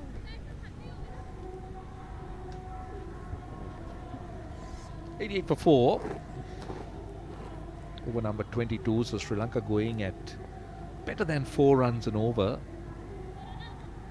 Athapaththu was looking at 200 plus at the toss, and I thought that was a little bit too high to aim on this surface, with the pitch being under the covers for about 2 hours and be moving to bat. But I like the positivity of the captain, just trying to make a statement. And today it's so important that whether you're opening batters or opening bowlers, that you look to set the tone, even as a captain. And lofted down the ground. This is good batting. This is what you expect This is how you play spin. Gets a boundary. Yeah, brilliant footwork from De Silva. Covering the line of the ball with her body. Gets the ball inside her eye line. So the risk is evaded, and good hands. Releasing her hands through the line of the ball. And the wrist as well. So enough power on that one.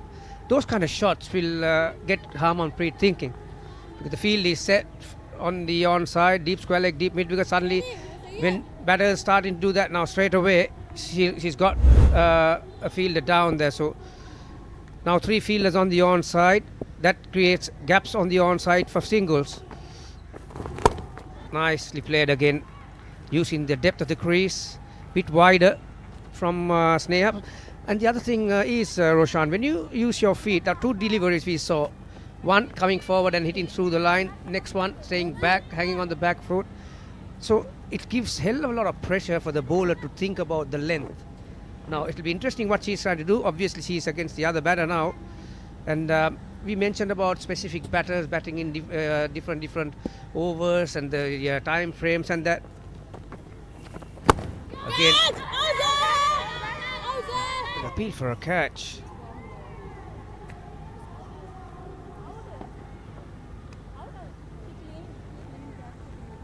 But it's certainly taken cleanly.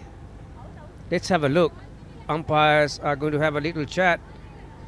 There was no case of taking the catch. It was definitely taken, but whether she's gone upstairs. Well, they were quite unanimous, weren't they? They were spontaneous, in fact. Unanimous, all of them, when I say as a team, spontaneous. They came up very quickly. The question is, as you said, did the bat hit the ground or did the ball hit the ground? So that's what the umpire is asking, and now no more, thankfully, soft signals. So the third umpire can make the call. If it's a soft signal, it's about making sure that you're absolutely certain to overturn the soft signal. So let's see. Indian fielders were very, very confident. Can you hear me?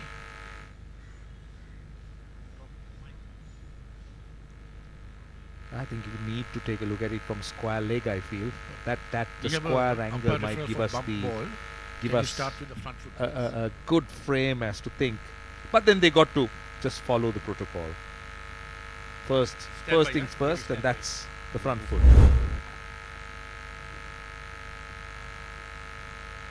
Okay, fair delivery. Can you move on to the front on, please? Front on spin mission.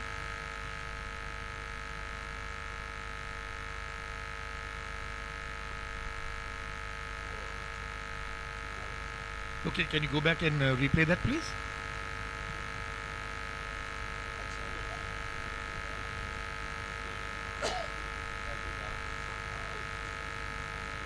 Can you give me a side-on angle, please, on this?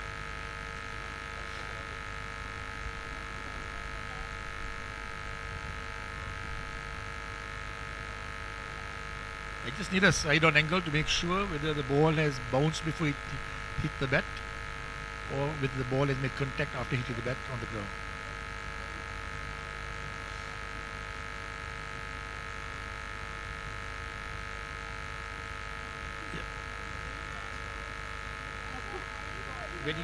Ready for a side on play. Yeah. Roll it.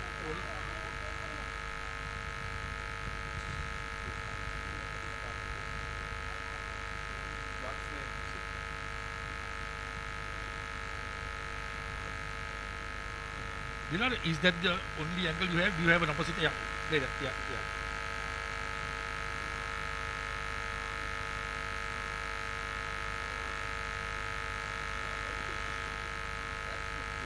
I'm just trying to establish whether the ball has bounced before the bat, before hitting the bat. Please, yeah.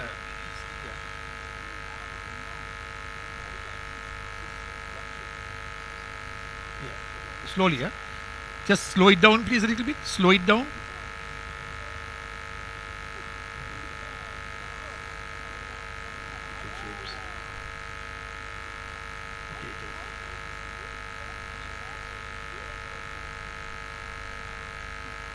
Okay, give me the completion of the catch, please.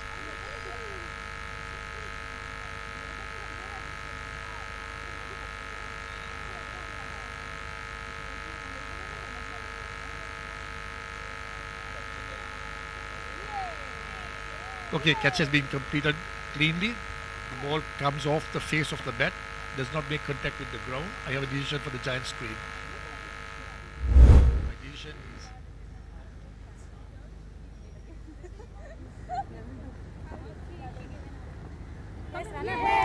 Well, I thought Lyndon Handibal had to cover all bases, just made sure that he had all angles before he made that call, because to the naked eye, it looked out straight away, but as a third umpire, you got to just tick all those boxes. Sri Lanka have just lost their 5th wicket. It's 5 for 93.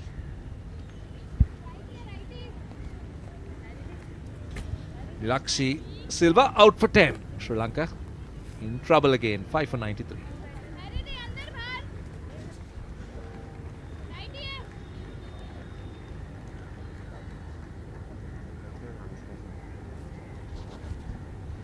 New batter in. Well, she was waiting eternally to get the decision. That was one of those ones, as a batter, sometimes you're not sure whether it's off the ground or whether it's really, those are difficult decisions and for the naked eye, but because of technology these days, and every area and the angles are covered. So she strikes again, Sneha. Well, for a moment these two looked good and starting to take the control back on for the Sri Lankans, but Sneha had other ideas and she struck once again.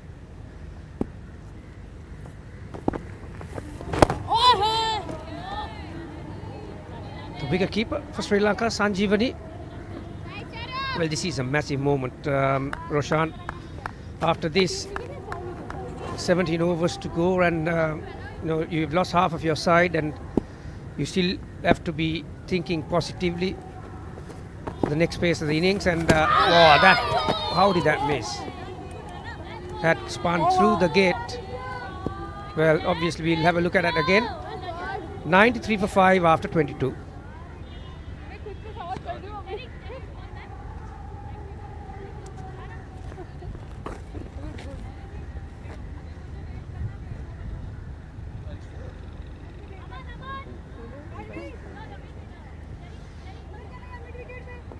Just to remind you, just to bring our viewers up to date, it's a 39-over game because there was a delay due to rain. The first power play, it's 1 to 8, 4 bowlers, a maximum of 8 overs. One bowler can bowl a maximum of 7.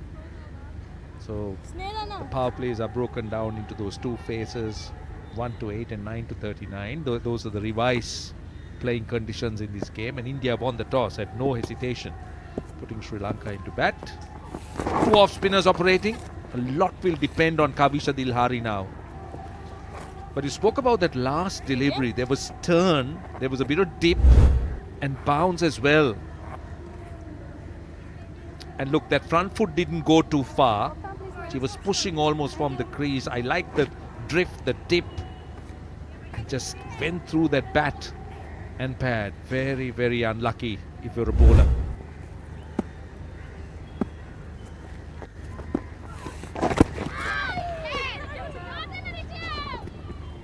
Just going down the leg side.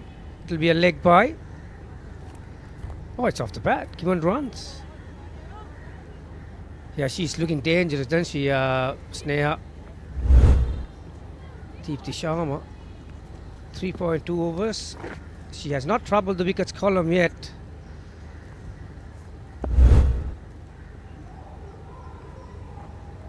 It was a nice little partnership from Dilhari and Silva, going at a good rate, but suddenly... Oh, that's a bit optimistic, wouldn't you? Way outside the stumps.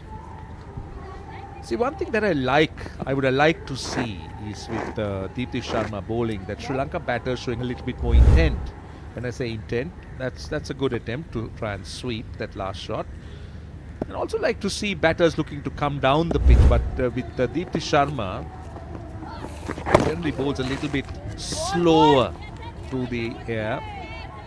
Gives you that option if you're a batter. Look to come down the pitch, look to take the bowler on, look to go over the top, just to try and counter punch. This time, She finds those open areas on the offside and gets a boundary. That's what I'm talking about. Throw it up, take the challenge. And well executed. A nice feat from Dilhari. 19 off 17 is exactly what the doctor ordered when it comes to Sri Lankan team. इसको मत दो ये वाला. Not the easiest shot to play against the turn, inside out, over extra cover. But if you have that skill, that gives a lot of headaches to the fielding side and the bowlers. Because normally for your off spinner, you don't have any field in that area. One finger arm ball, got it wrong. Played it fine, and Dilhari is very quick between the wickets. He'll be back for the second. So that brings the 100 for the Sri Lankans. Dilhari moves to 21 of 18 after 23 overs, 101 for 5.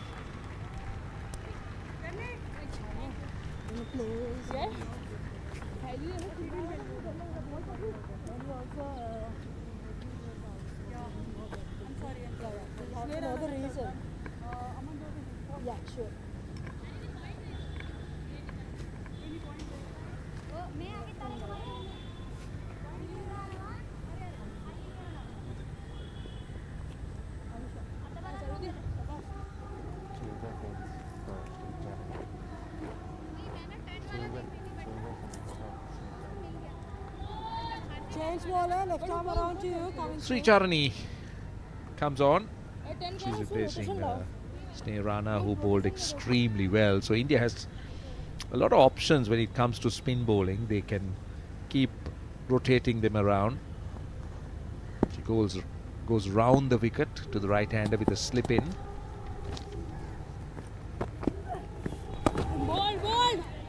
Again, so important the pace you bowl on the surface. Sri Charani just making sure she has bowled 4 overs for 14 runs. She's had good control. Has been played a few times off the back foot.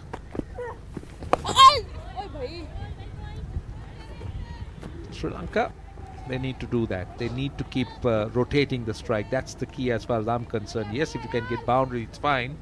But if you can still get those singles, maybe 4, 5 and over, and then look at getting into a stable base, maybe into the last 6, 7 overs, and then maybe aim at something.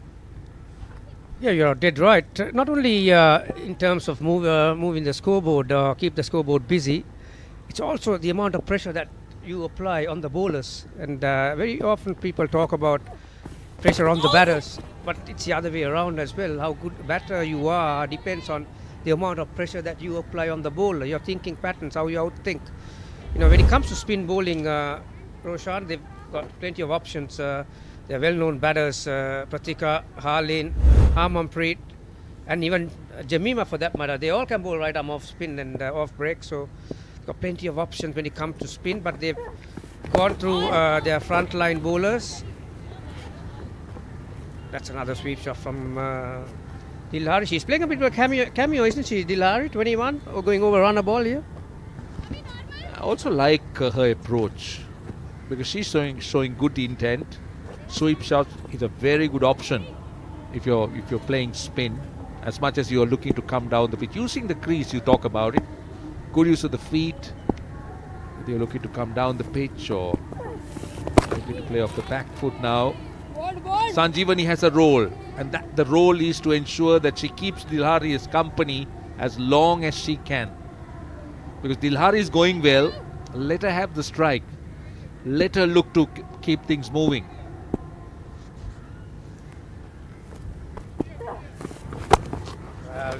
She'll be very disappointed with that one. Dragged her length enough time to score runs off that delivery, but straight to extra cover. Sanjeevani, dot ball to finish the 24th. Sri Lanka, after being invited to bat, 103 for 5. We are going to have a drinks break.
103 for 5. That's a look at the Sri Lankan batting card. Starts for Pereira, 30. She's done all the hard work.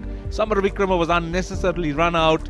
And now Dilhari on 22 of 19 will be the key going forward for Sri Lanka at the moment. 103 for 5 in 24 overs, 14 extras already. And India a little bit untidy there with wides and also 12 byes. As far as the bowlers are concerned, for India, you can make a case for pretty much all the bowlers when it comes to economy rate, since it's a 39 over game. But the two opening bowlers were pretty accurate, ready, and here we are. These are the wickets. Athapaththu, bottom edge. Pereira played right across the line. This was one that they don't want to look at. Samar Wickrama run out. And one of Sneha's wickets and another one.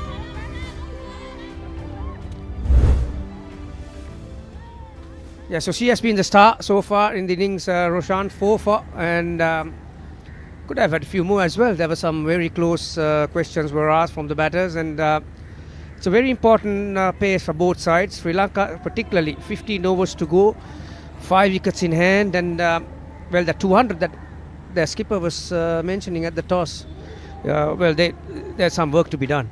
Yeah, it seemed to be a little bit far away from where Sri Lanka is at the moment. For me, the task has to be to bat the 39 overs. Just forget about your targets in terms of a score. The target has to be bat 39 overs. And for this pair of batters, if you can, try and bat up to about the 30th over. Gautam is back with a bit of pace. So that has to be Sri Lanka's game plan or batting plan going forward. You try and give yourself the best chance to launch with wickets in hand and a set batter in hand, maybe in the last 5 overs. But can they do that, Gamini? That's the question, because India has been all over them so far with their bowling, particularly the spinners. They've been brilliant. And even the seam bowlers have done their bit at the top with those lines and lengths.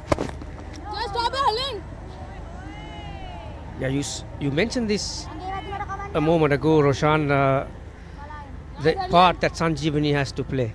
She can't go into a shell and just make Dilhari wait for strike. How important is Dilhari when it comes to the team total? She'll basically have to take her team and comes up with a Houdini effort to get that 200. It's just that simple. And but Sanjeevani has to play her part. Well, went for a big one. She was shaping to hit that out of the grounds. Yeah, just on the subject of Sanjeevani's role. Now, when we talk about making sure that she keeps Dilhari's company, it's not about blocking and playing dots. It's about just making sure that you feed Dilhari with the strike as much as she can, rotating the strike. And that's very ambitious. She was going over mid-off fielder up in the circle. So just a bit of bounce that beat that outside edge.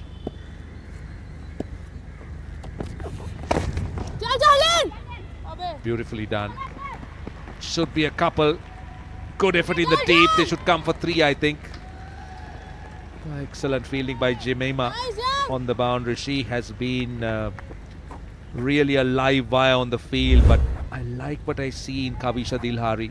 Just look at that drive. Look at the top elbow, the top hand that guides it. Have a look at that one. Full stretch dive to her right. When she comes to bat, Roshan, she's already got about 10 plus already. She was terrific inside the circle, but this time on the boundary. Leg cutter from Gautam.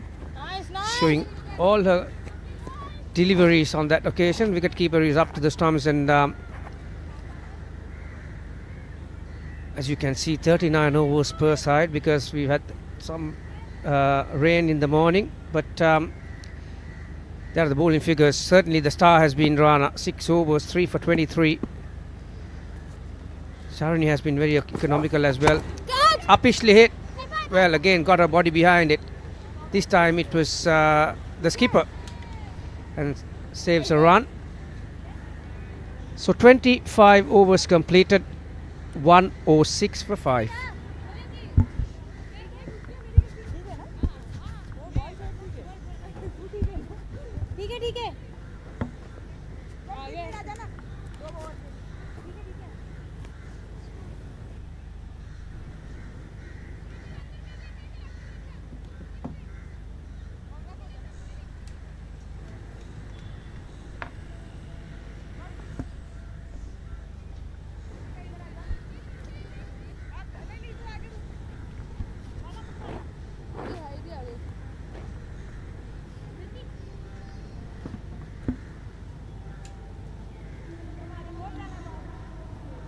Sri Lanka 106 for 5 after 25 overs.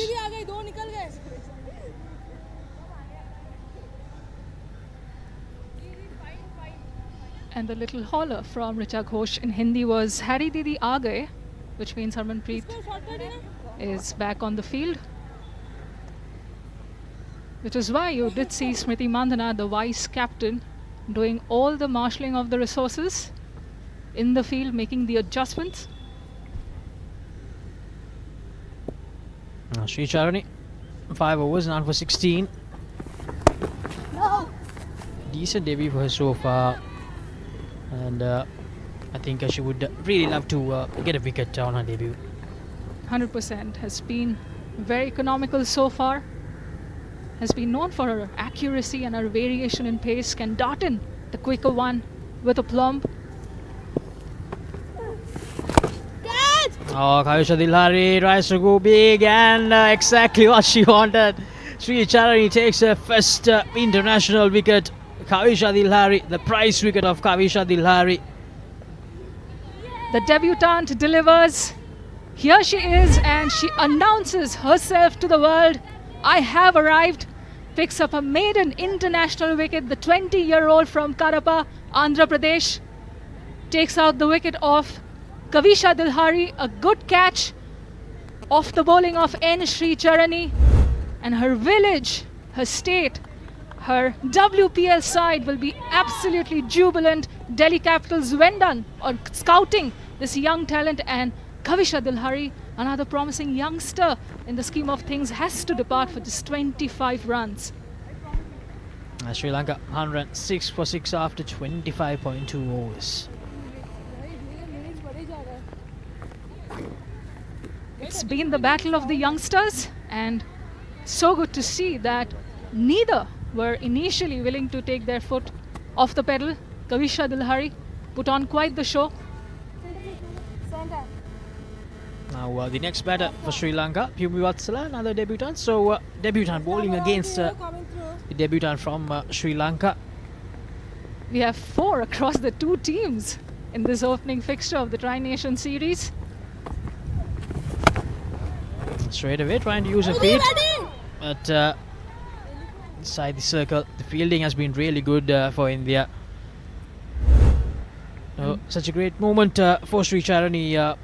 Anisha, I think, getting the wicket of Kavisha Dilhari. Now, this is that ultimate objective, isn't it? To come to a national side, to take that wicket as a bowler, as a spinner, as the left-arm spinner. Now, taking that first wicket has to be such a great feeling for her at the moment. The captain Harmanpreet Kaur spoke so high of her yesterday in the pre-series media briefing, singling her out as the youngster to look forward to from the India squad. That was an unambiguous vote of confidence. That's exactly the injection of confidence that a youngster needs, isn't it? After doing all the hard yards, doing all the hard work in the stages below the international level, and then finally getting that WPL call as well, playing 2 matches, taking some wickets there as well. I think she took 4 wickets in the 2 games.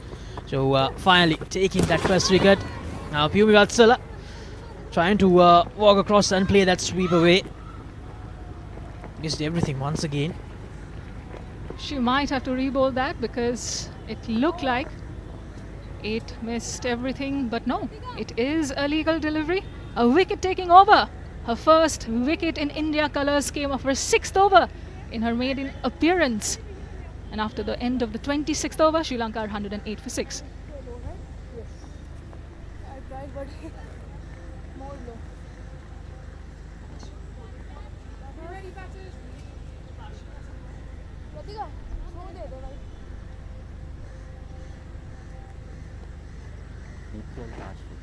The want of partnerships has been a bit of an issue for the home team.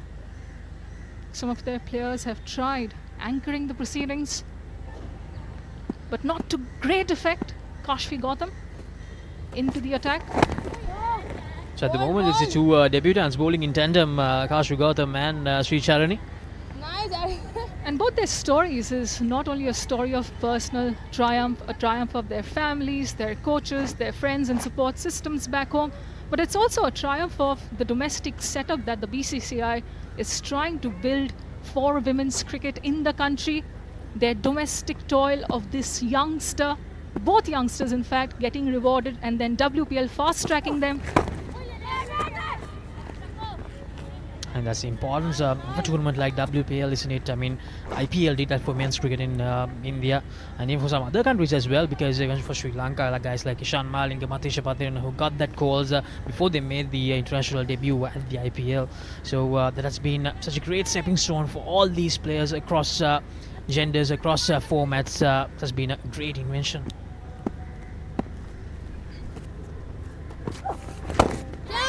Lofted and catches the call. It beats the fielder right on the edge of the circle. Might have just gotten fingertips to it, but Anushka Sanjivani survives and she'll pick up a welcome maiden boundary, a 4. Anushka Sanjivani trying to show some aggression there, just getting it over the field. How great would it have been if the 2 debutants took their first wickets in 2 consecutive overs. A case of so close yet so far for the debutant Kashfi Gautam on this occasion. But she shouldn't lose heart. She's been bowling exceedingly well in this opening campaign of hers. She bowled really well with the new ball as well, Kashfi Gautam. Didn't let Chamari Athapaththu settle in right at the start. She played a key role in getting that dismissal of Chamari Athapaththu. Didn't let her score runs freely the way that she likes to. Absolutely, mate. That was a top exhibit of what a good bowling partnership looks like. Arundhati Reddy doesn't have the company of the likes of a Julan Goswami or a Shikha Pandey any longer. Throws her hands at this one, is intercepted by Pratika. But Arundhati Reddy herself making a comeback into the Indian side would be very, very happy with how the youngster in Kashfi, the 22-year-old, has gone about her business. Hails from Chandigarh, does Kashfi. Played for the WPL as you mentioned, and guess who her first few wickets included? Her India captain, Harmanpreet Kaur, featured in that. And with the bat, she went on to tonk Shabnim Ismail for a 6 and followed that up with a successive slew of fist bumps. Kashfi Gautam 3 for 11 against UP Warriors, best bowling in the WPL. End of the 27th over. And with that, Sri Lanka have inched closer to 120. They're currently on 112 for 6.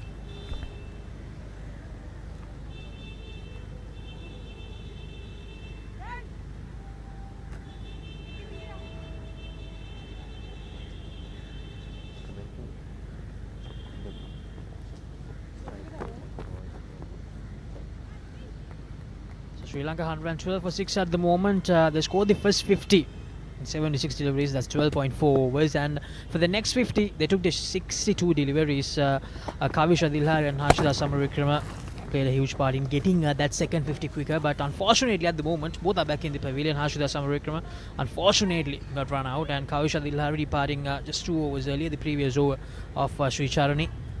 10 fours in the Sri Lankan innings so far.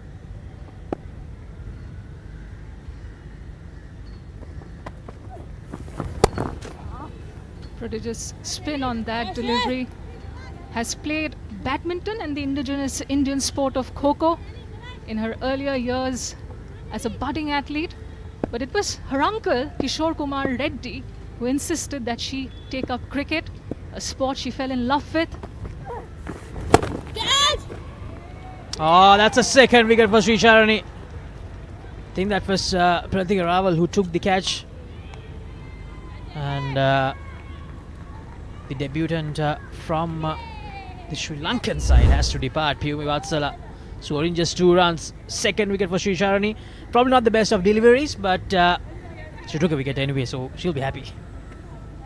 Piyumi was in no position to pull that, and it has cost her her wicket for just 2 runs in her short stay. Sri Lanka lose their 7th wicket for just 112 runs with a little over 11 overs still to go in the innings, and with that Sri Charani has her 2nd wicket in India colours.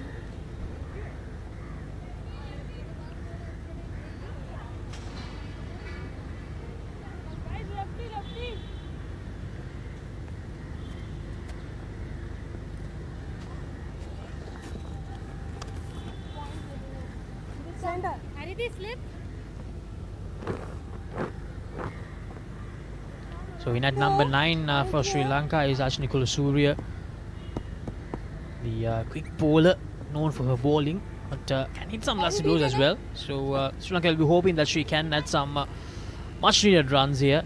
A score of 12, 65 runs in 23 innings. So now India, they'll be hoping to clean up the tail quickly. Going for that quick run. Now Anushka Sanjeevani, she'll probably want to have majority of the strike going forward. As Anju Mendon mentioned, over 11 overs to go for Sri Lanka. The last wicket, short delivery, could have really hit it anywhere on the leg side, but went straight to the fielder. A good take by Pratika Raval. Straightforward chance. Another testament of how good India have been as a fielding unit, as a catching unit. Their fielding often comes up for discussion, missed chances, but not today, not in the series opener. Ball.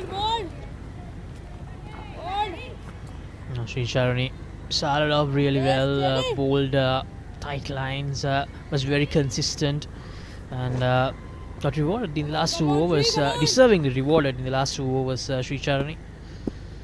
Now Anushka Sanjeevani. Oh, that's an appeal, probably just got outside the off stump, Anushka Sanjeevani. So, end of another successful over for India. Sri Lanka 113 for 7 after 28.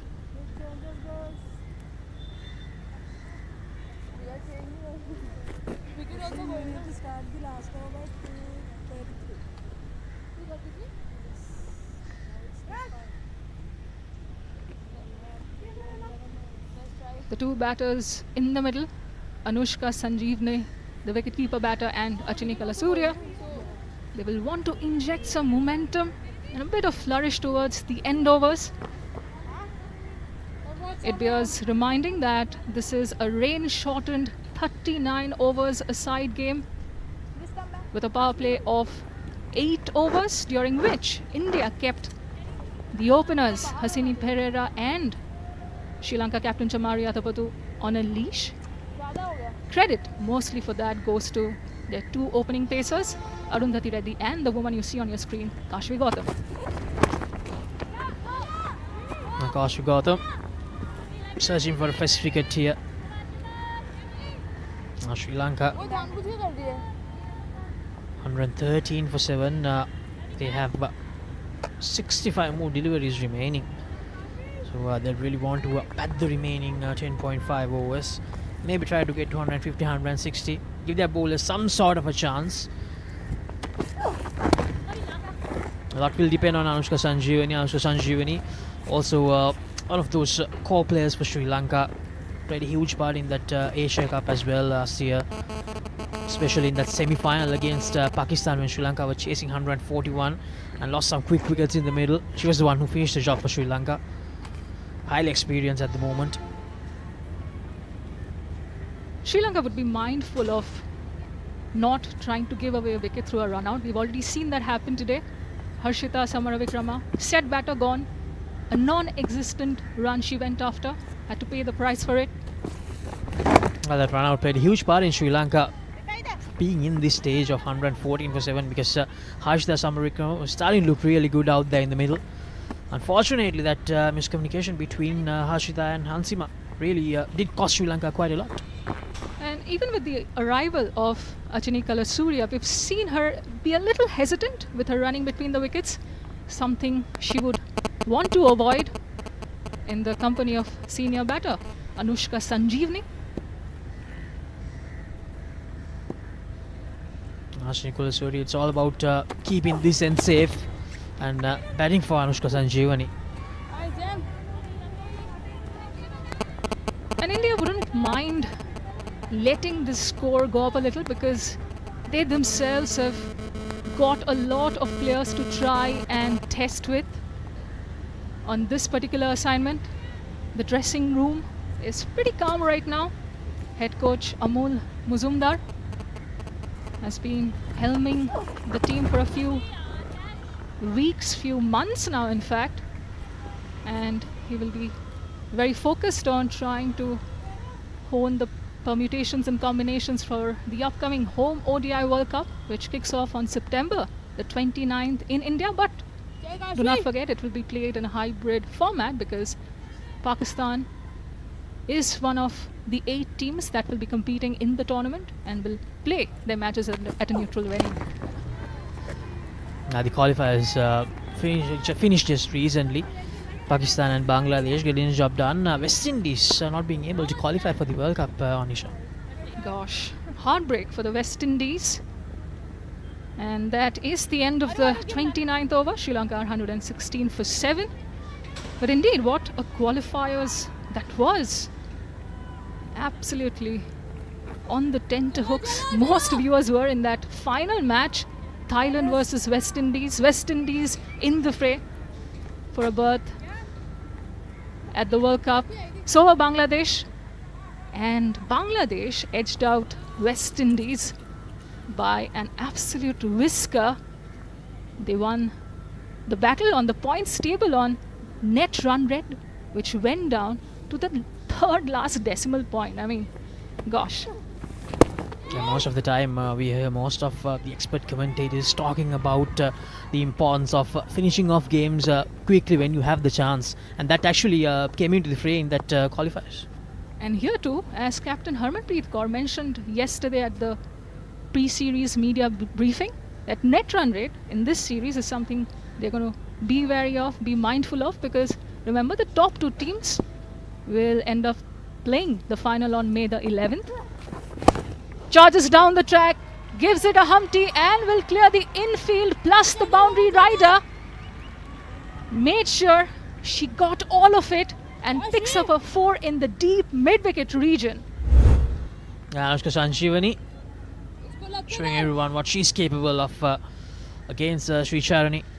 Sri Lanka try to be aggressive against the youngster early on. Hasini Pereira trying to play the sweeps, trying to play the reverse sweeps, trying to just make sure that she feels the pressure out there, feels the pressure of international cricket. Now Anushka Sanjeevani probably trying to do the same a bit here. Good comeback delivery from Charani after getting hit for that 4. Acha hai, says Richa Ghosh. Indeed, a commendable comeback ball from the 20-year-old left-arm spinner. Oh, that's a brilliant delivery by Sri Charani. Almost had a third.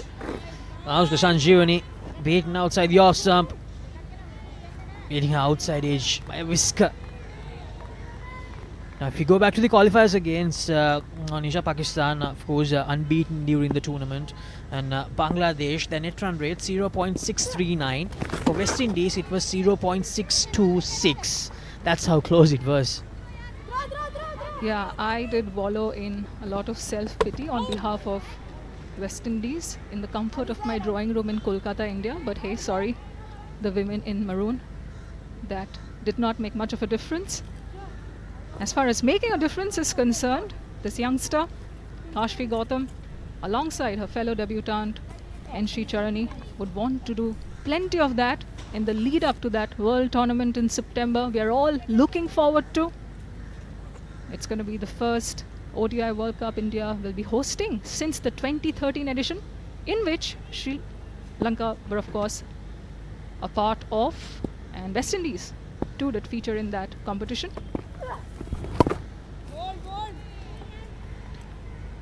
125 for 7 Sri Lanka after 30 overs.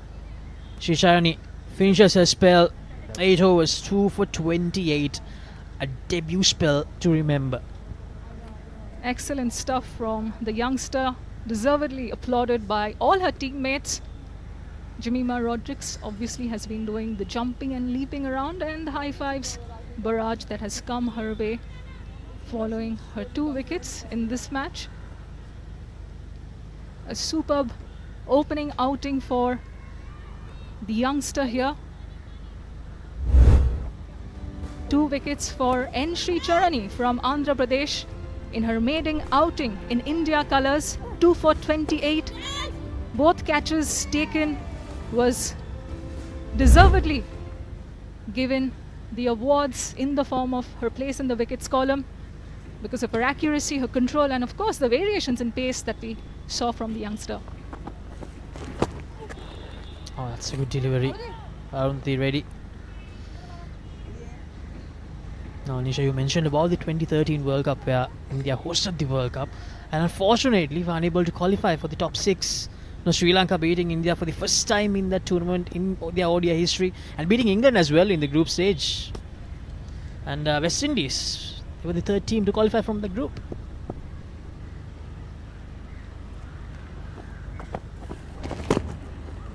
A play and a miss against Arundhati Reddy, who is back for yet another spell, has been very, very impressive on her own comeback, is putting on quite the show of resilience. Here is this player from Hyderabad, has already got herself on the wickets column. Can she pick a few more and try and cement her place in the side? That's a lot of respect from Achini Kalasurya for Arundhati Reddy. Is very aggressive and knows how to change her lines depending on the phase of play. It's been a hot day out there, and I think we've all forgotten that there was a rain delay at the start. Look at the heat and the humidity. No wonder the India players are sipping on as much liquids and fluids as much possible. And the sun is shining brightly at the moment here at the R. Premadas Stadium. I think none of us expected it to be this bright in the morning when the start was delayed. But luckily for all the viewers out there and even for the teams, because as you mentioned at the beginning as well, Anisha, they need this game time, they need this preparation to get accustomed to the World Cup, which is coming up, as I mentioned so many times, 155 days away. That number, that's a crucial number for all these teams.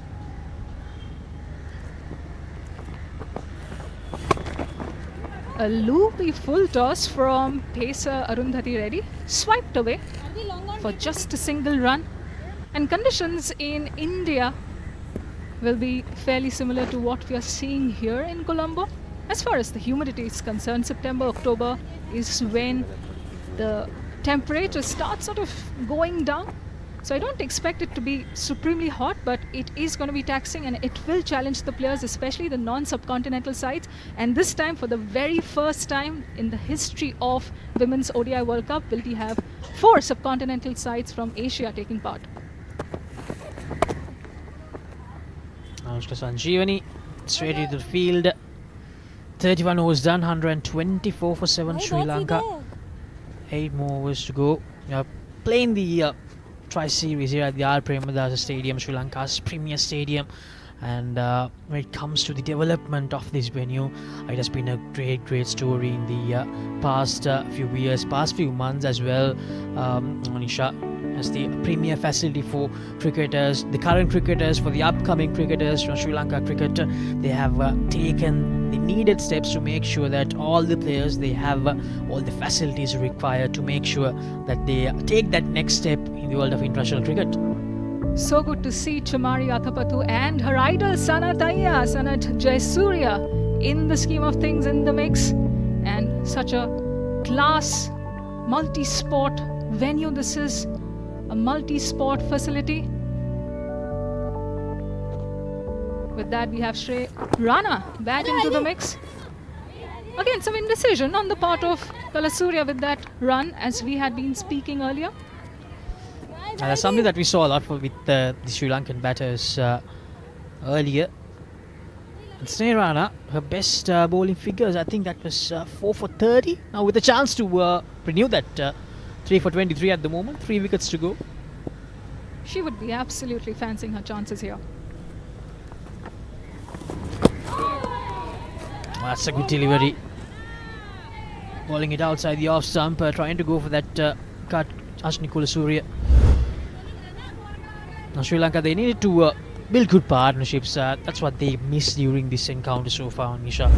They did get some starts when it comes to the partnership. The second wicket partnership, 31 runs and 24 for the 5th wicket. But other than that, rest of the partnerships failed to blossom. And much of that is down to how Shrey Rana in particular has bowled, keeping it so very tight, not giving anything away. The consistency she showed in the middle phase, and almost another run out. She had to die for it at the end, Anushka Sanjeevani. No harm done, but that was really close. Here's the replay. Not the best of throws from Kashfi Gautam to wicketkeeper Richa Ghosh, but Richa on her part could have possibly done better to collect that. A chance got shelved there, definitely gone a begging. Now Richa Ghosh, I believe, will certainly go back and take a very strong look at today's game. Made some mistakes behind the stumps today. One of the best going around, and unfortunately didn't have the best of games today. Charges down, catches the call, but no, it falls short. Rana can afford to have a laugh. As you rightly pointed out, Richa Ghosh has had a bit of a seesaw of a game, and here was another opportunity that felt only briefly could go India's way, but there is intent in that shot. A sweep shot comes out, a follow-up of the intent in the previous ball. So end of the 32nd over with that single. 126 for 7. Sri Lanka, Anusha Sanjeevani on 15, Ashni Kulasuriya on 6, and it's time for a change in the com box.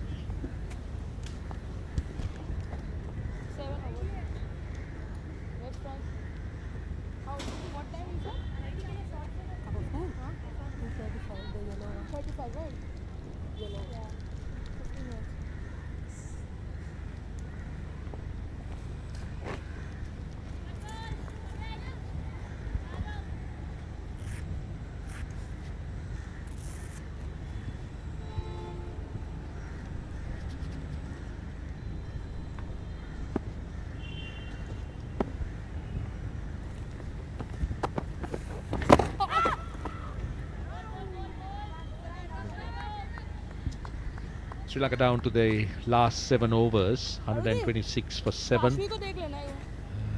They won't be happy with their day's work so far. They got so much more to do.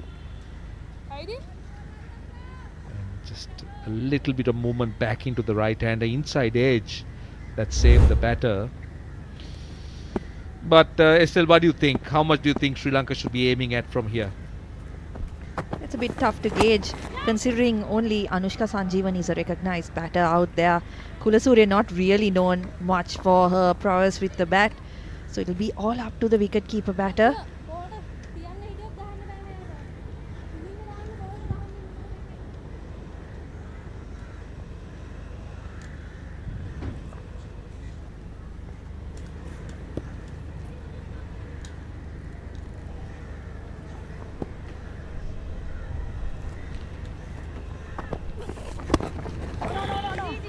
see, this is the problem when you come into the last stage of your innings. When you don't have a set batter, Sanjeevani might beg to differ because she's made 15 of 28, but she doesn't have too much of support at the other end. So boundary hitting is not an option at this stage. So what Sri Lanka's next game plan or batting plan is bat the 39 overs, and while you do that, try and accumulate as much as you can, which is not ideal. Yeah, they don't have much of a choice, do they, at this point? As I mentioned before, only one recognized batter out there. Not much batting to come in terms of players who can clear the boundary or get some boundaries on the board. So it's going to be tough for Sri Lanka. I think Chamari did mention 200 at the toss. They'd be happy if they can get past 150, 160 at this point.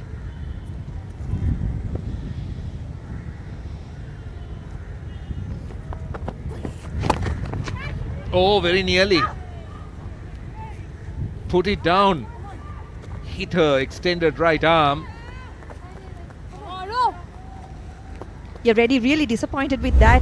Hit straight back at the bowler, Achini Kulasurya, on this occasion. Put her arm out, but just not able to hold on to that. Not the easiest of takes, particularly when you're a quick bowler coming into bowl.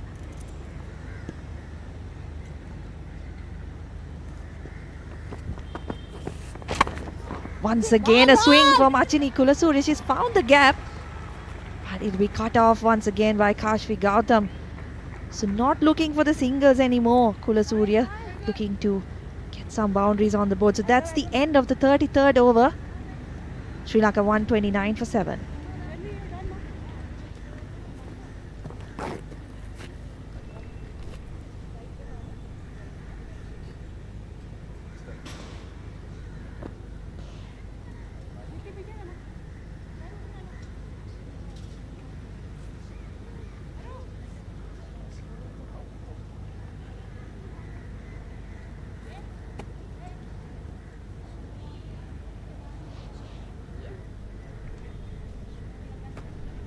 Heidi, 129 for 7. So we are down to the last 6 overs. Pratika Raval will be taking the ball for the first time in this game. The opening batter for India. So little bit of experimentation from Harmanpreet Kaur. Oh, she gets a bit of bounce, the first delivery. Starts off, runs in a little bit. And certainly gets a bit of bounce. Nice carry through, not turn but definite bounce.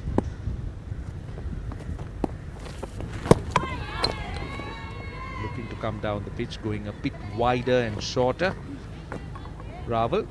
Well, what I see here now is that we did see that spinners did get something off the surface. There was some spin available, some turn. She hasn't bowled much, has she? Her economy is 7. It's a definite experimentation, as you said.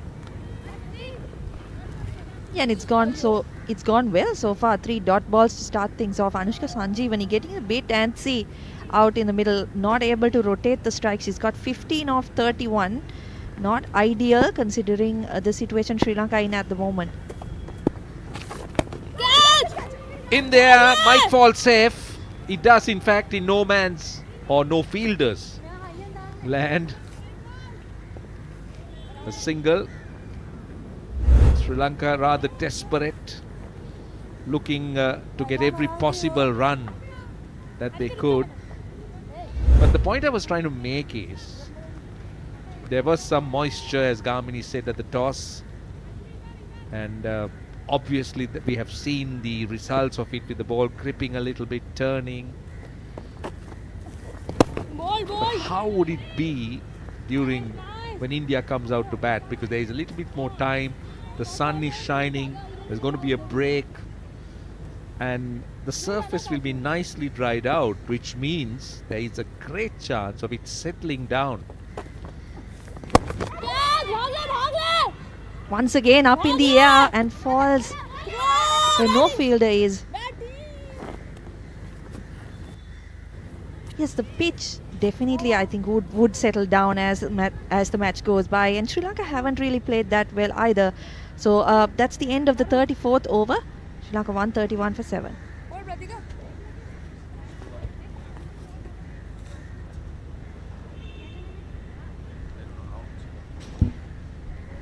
Lefty also, right? Lefty.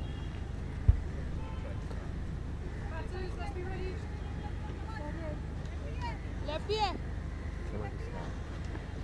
131 for 7. Sri Lanka is down to the last 5 overs. They would ideally love to have had a set batter, maybe better than 7 wickets down, maybe 3 or 4 wickets down, where they would have been in a good position to be a little bit more aggressive and launch. Swung away on the leg side, still not able to just break those dots and get those boundaries. Just 11 fours only, no sixers at all. Yeah, few of the batters getting starts and not able to push on. I think Hasini Pereira in particular will be disappointed with how her innings went. She started off so well. And also Harshita's run out for suicide, that was unnecessary. I didn't think there was a run at all. That was a blind kind of run by the batter. So, as you say, there have been a few who had starts but not been able to kick on and make it big. And look at that, 30 balls since that last boundary. So that tells you something. That tells you the strife that the Sri Lankans are under at the moment. Yeah, not what you want as you come to the back end of an innings, is it? 5 overs with no boundary.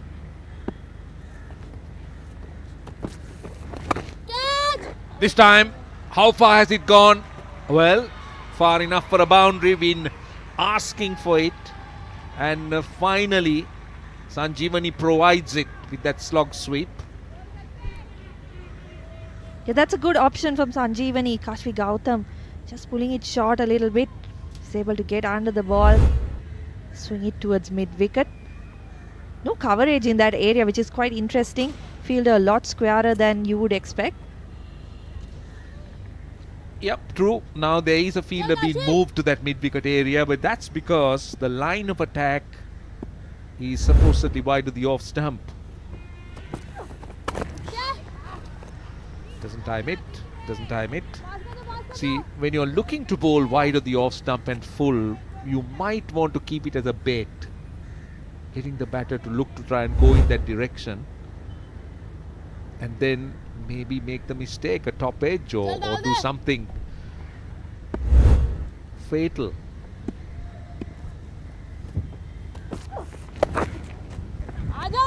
Sweep on that occasion.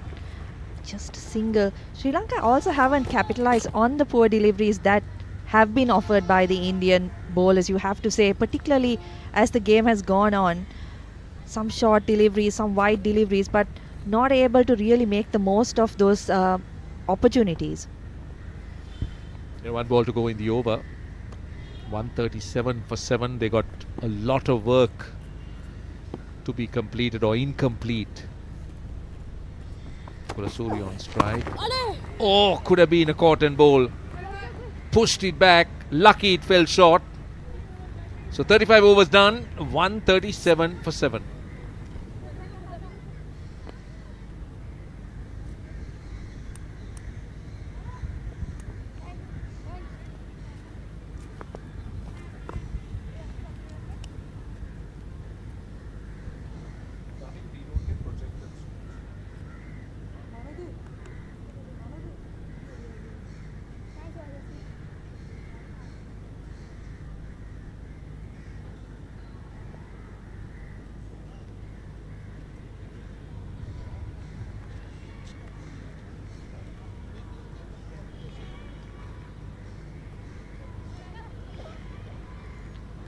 So striking at 3.91 runs and over, Sri Lanka 137 for 7 in 35 overs. They've got just the 2 overs to come, so they'll need to make the most of it.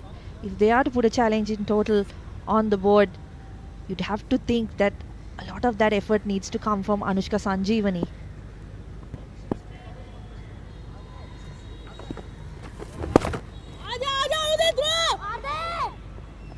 Another dot. So 24 legal deliveries is what we are talking about. What can the Sri Lankan batters make out of it? That's the question.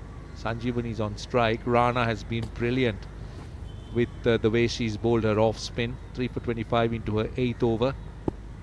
Bowled with a very good pace, I must say. And Sanjeevani has been good with the sweep. She's got a slog sweep out, and she's also played the conventional sweep, but for Sri Lanka it's just been the singles. The value that those shots are giving her is not what the Sri Lankan team is looking for at the moment. Yeah, just the singles coming off those shots, isn't it? Not able to find the gaps in what is quite a big outfield, and there are wide open spaces that can be hit.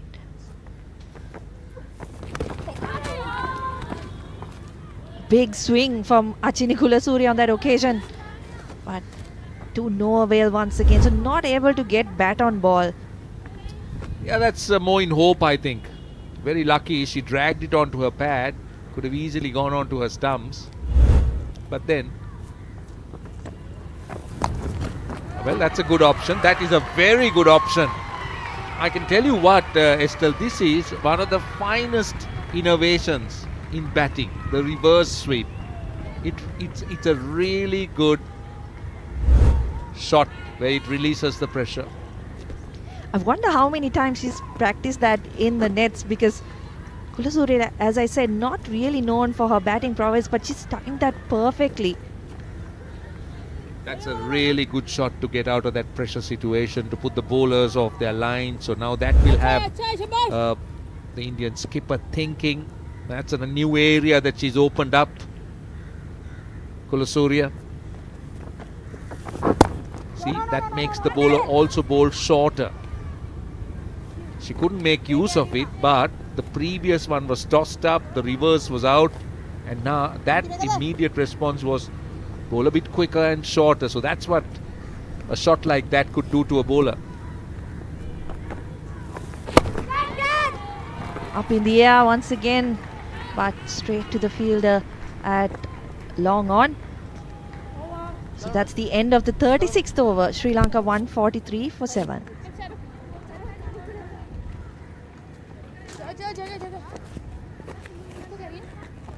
आपको डालना बोल रहा है आलू डाल रहा है So that's Rana's performance today. 3 wickets to her name. She's finished her spell. What a brilliant one it's been. Just not giving anything away to the batters. Bowling a great line and length. As we've mentioned before, she's making a comeback into this ODI team after a hiatus of more than 1 year. I think she's made a very strong case for herself with the way she's bowled. Deepti Sharma, she's gone for 21 in 4 overs, but she's bowling at the death. Outside the leg stump, I think. That is outside the leg stump. Clearly you did see the stumps. But Deepti Sharma will look to try and wrap the tail, so going up straight away. Yeah, massive appeal from Deepti Sharma, but it did look like it was pitching outside the leg stump, didn't it? ball Well, this also allows India to experiment. So the question is, does Deepti Sharma bowl at the death, or is she someone who bowls a lot in the middle?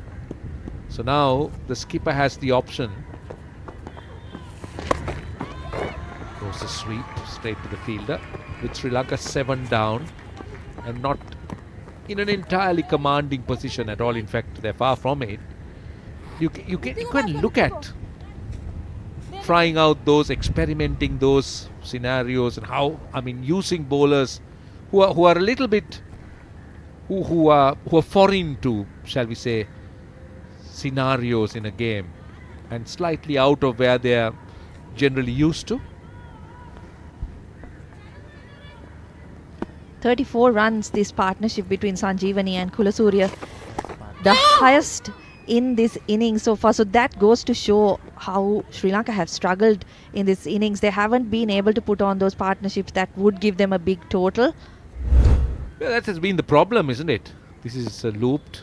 Nicely looped. She gets looped nicely up and over. And this time you spoke about partnerships. Deepti Sharma has broken through. That's wicket number 8. That's what she was after. Bowling slower, looking for variety, looking for change-ups. And eventually she strikes with wicket number 8.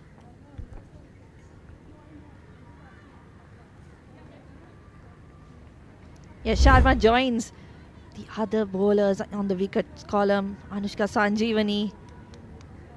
I wonder if there was any intent on where she wanted to hit that. It looked like a wild swing, misses it, and easily stumped by Risha Ghosh.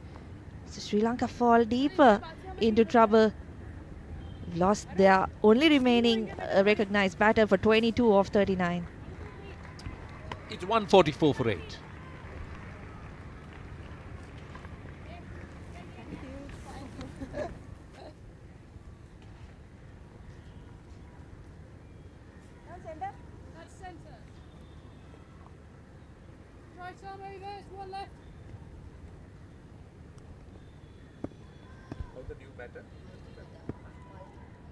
Malki Madara is the new batter. Last ball of the over. Finishes with a dot. It's a wicket taking over. For Sharma, it's 37 done, and we're down to the last two. 144 for 8.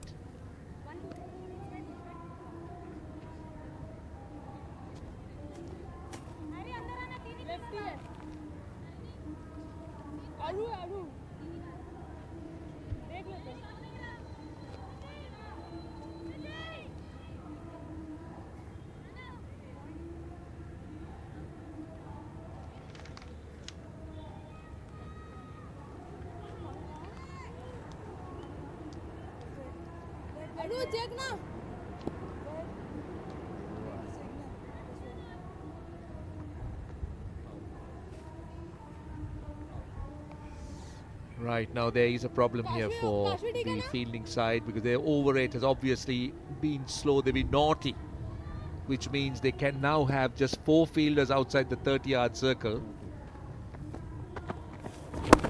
I beg your pardon, three fielders outside the 30-yard circle for this phase, the last 2 overs. So can Sri Lanka make use of it? It's an opportunity for Sri Lanka with that extra fielder in the circle. Malki Madara, of course, making her debut in this game, debut in ODI cricket. So there will be a bit of nerves. I wonder if we will see some big shots. She does bat a bit for her club team. Catches the call, which she gets it over extra cover. These are useful runs, might just beat the fielder. In fact, not having enough legs, so they... Oh, trouble here. Trouble. Oh.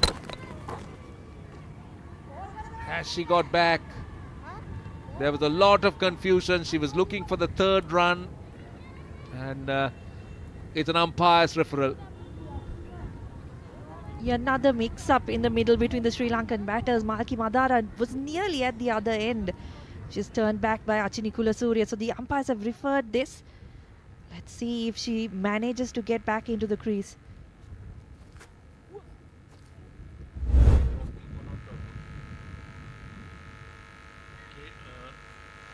Just give me another idea, please, opposite angle. Yeah, roll it, keep rolling.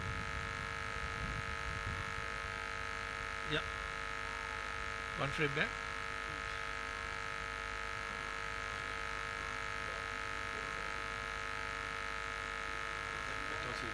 Yeah, I'm ready for the decision. The batsman is short of the ground. My decision for the giant screen is out. My decision is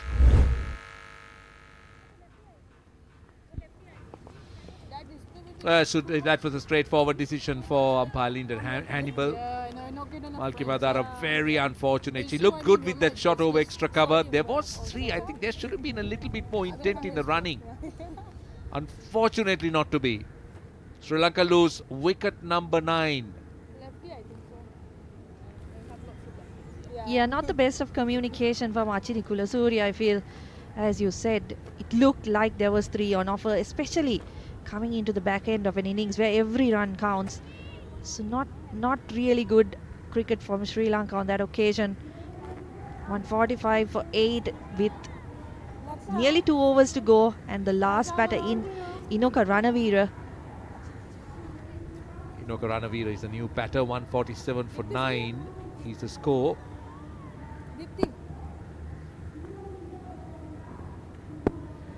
Well, Sri Lanka have struggled. Have really struggled. They still 10 deliveries left in the innings.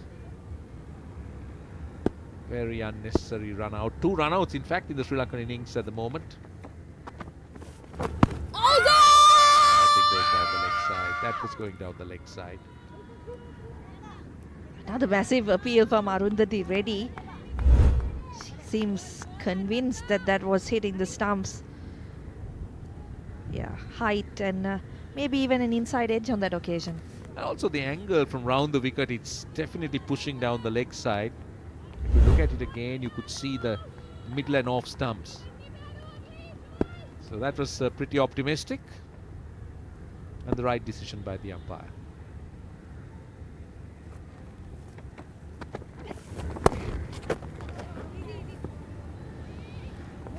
Well, that has been Sri Lanka's problem. They have not been able to get it away. So many dots played.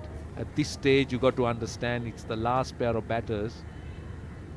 So Inoka Ranavira doesn't really possess too much in terms of credentials as a batter. 8.75 the average. Strike rate of just 37.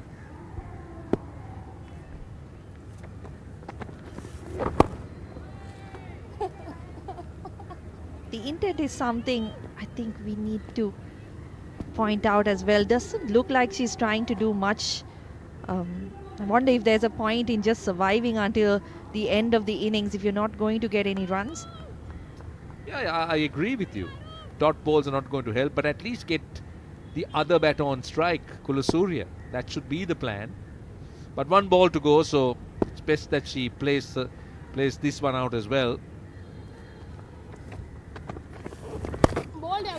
And let Kulasurya do whatever she can with the next 6 deliveries. 147 for 9.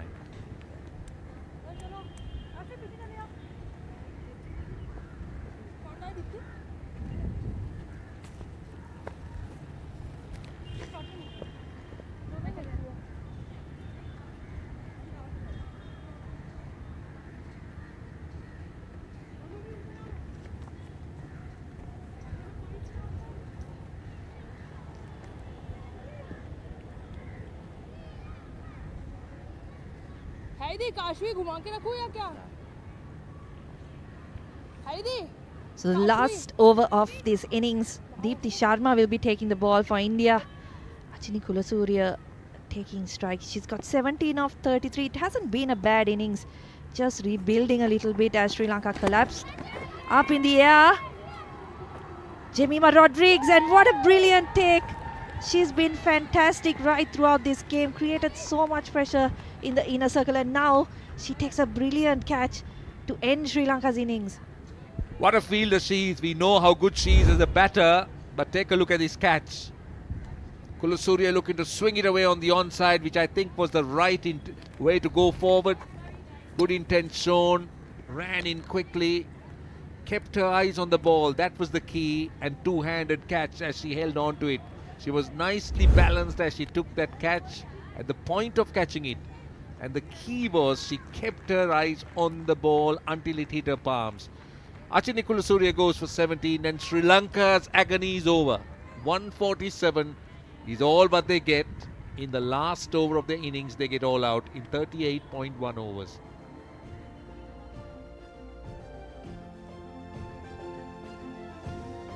India will be very pleased with their effort. It's a good all-round effort by the Indian bowlers.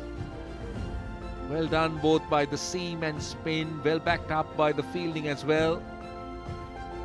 And Sri Lanka hasn't set them anything that's threatening. That's a look at the Sri Lankan card. So many starts. Pereira 30, Samaravikrama 14, Dilhari 25, Sanjeevani 22. In fact, Silva gets 10 and Kulasurya 17. But nobody really going on and making it count. That has been Sri Lanka's problem with 14 extras. 147 is all what they get or got in 38 overs and 1 ball.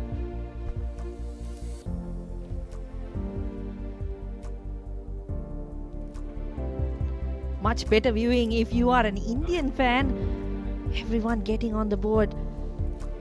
Sneh Rana, the most impressive 3 for 31 of her 8 overs, but Charani as well on debut, 2 for 26. Unfortunately, Kashfi Gautam not able to get into the wickets column, but she bowled really well, I thought. Was a brilliant part of that partnership with Arundhati Reddy right as they got things going in this innings. So Sri Lanka 147 they managed. No real partnerships to talk about.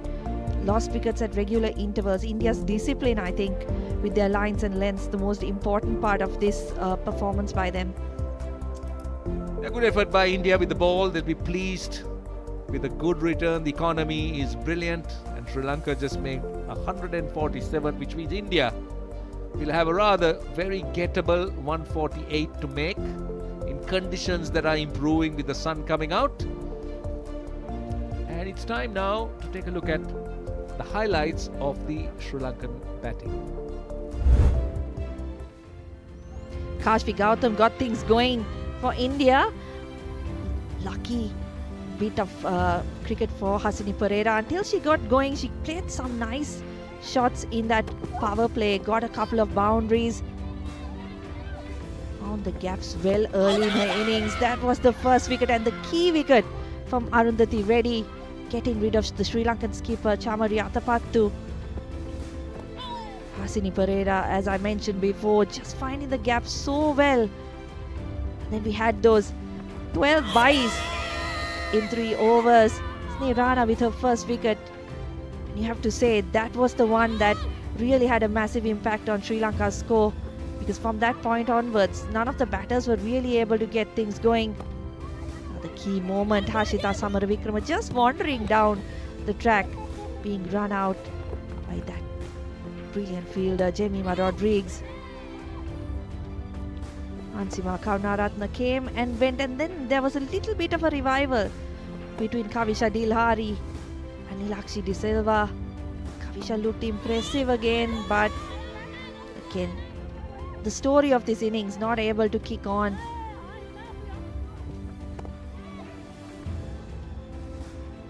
Probably one of the shots of the day over the extra cover, went for it again, but doesn't find the boundary on that occasion. Kashfi Gautam, as I mentioned, bit unlucky not to find herself in the wickets column, because she did bowl really well. Anushka Sanjeevani got a couple of boundaries later on in the innings, but not nearly enough to get Sri Lanka into what they would think is a competitive total. Still a second innings to come, so have to see how India goes, but 147 is not something they would be too happy about.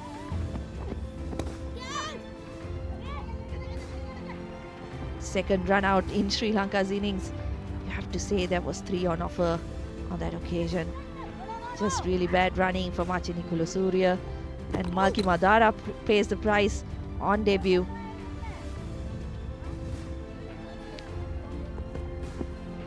That's the last wicket. It's again brilliant take from Jemima Rodrigues. It didn't look like she would drop that at any point. Eyes on the ball, takes it perfectly. So 38.1 overs is what Sri Lanka survived, bowled out in their last over of this innings. 148 runs is the target for India. We'll go into a short break and be back.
Welcome back. It's a lovely afternoon at the R. Premadasa International Stadium. It's the second half of the opening game in this Tri-Nation Servo Cup Women's Tri-Nation ODI Series, Sri Lanka versus India. It's a lovely afternoon, as I said, and we are live and ready to start the Indian reply as they come out to try and get to that 148, because Sri Lanka didn't do too well being put into bat. And that's a look at the Sri Lankan card. Just 147 is all what they managed to accumulate.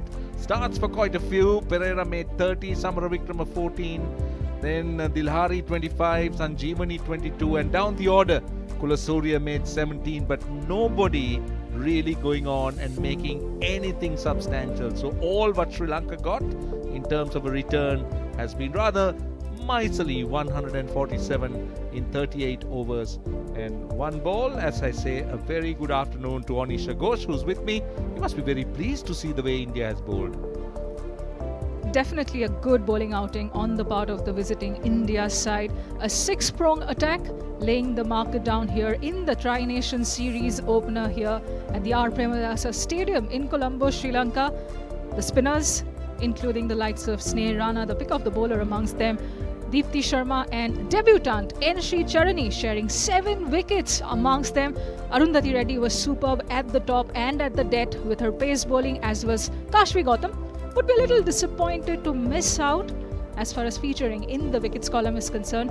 And the part-time off-spinner Pratika Rawal did also feature in the middle with the ball, but here she will be out soon, striding out alongside Smriti Mandhana to open the batting innings for India as they look to chase down 148, possibly at a canter. Well, Sri Lanka will be telling themselves that they got the runs on the board and they should not feel disheartened.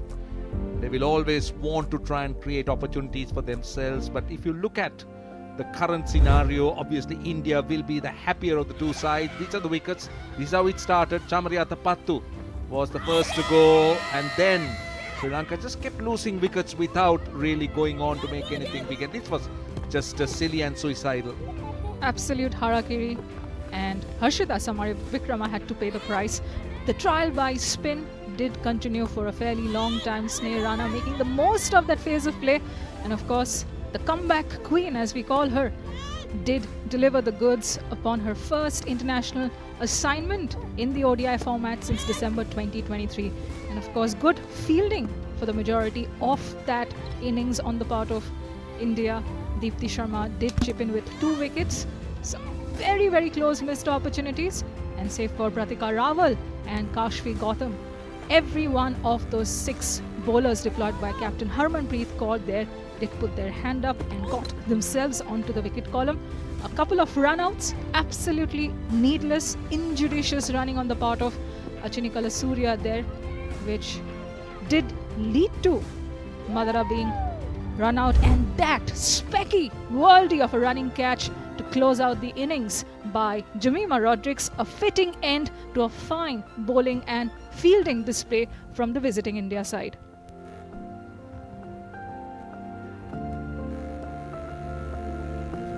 The target, 148 runs required in what is a rain-shortened 39 overs a side contest.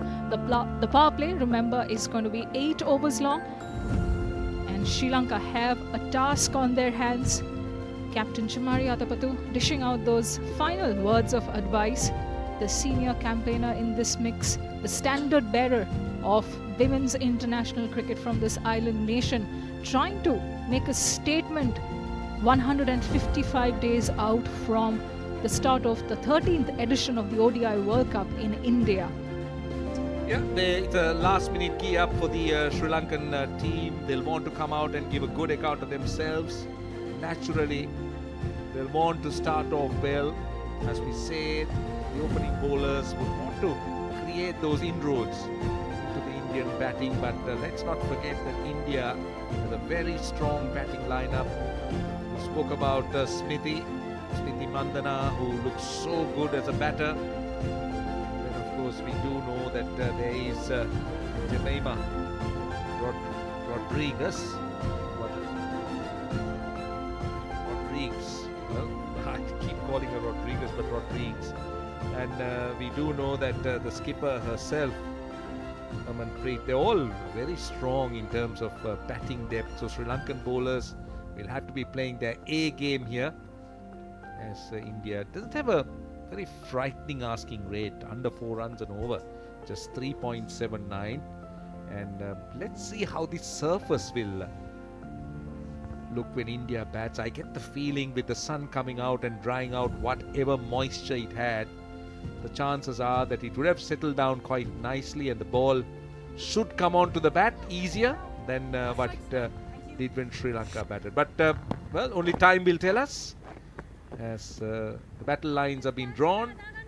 The two openers are out there, and that's what they're after. It's going to be the new India opening tandem of veteran Smriti Mandhana, veteran at only 28 years old though, and the youngster who's I'm made... not sure she'll like you to call her veteran. Definitely. Well, the ICC ODI Women's Cricketer of the She's Year. experienced. Let's stick to that. And of course, the youngster, 24-year-old Pratika Rawal, who has made quite the splash since making her debut late last year in ODIs. 444 runs, a record number of runs under her belt, leading into this game, her first overseas assignment in India colours. We are just minutes away from the start of the chase, and Pratika, as she has ably done over the course of her first 6 international innings, will want to continue that momentum, that run-scoring fluency that has made what she is right now a future prospect. Straight away, nicely done, down towards third, behind point, and she starts off with the boundary, and that she made look very, very easy. It was bowled wide of the off stump. She waited for the ball, that is Madara, and beautifully done by Rawal. She's off the mark of the very, very first delivery. A lazy back foot punch, piercing the gap, finding the boundary, and what a touch of elegance did we view in that very first ball off the chase. Exciting start for India, thanks to Pratika Rawal, the right-hander. She's got impressive stats, I'll tell you. Strike rate is good, the average is good. Hasn't played much, but in that short span, she certainly made a name for herself with the numbers she possessed. And that first shot she played indicates the class that these numbers are talking about. So the Sri Lankan bowlers are really up against it. They need to, as I said, stick to their targets, stick to their guns. Can't afford to be loose or wavered. Nicely punched again. Finds the fielder at point. But one thing is, could see that the ball is not doing as much as it did when Sri Lanka batted. And that is something we are going to keep an eye out for, as we see the debutant Malki Madara, the right arm medium pacer, barrel in with the ball in hand from the far end.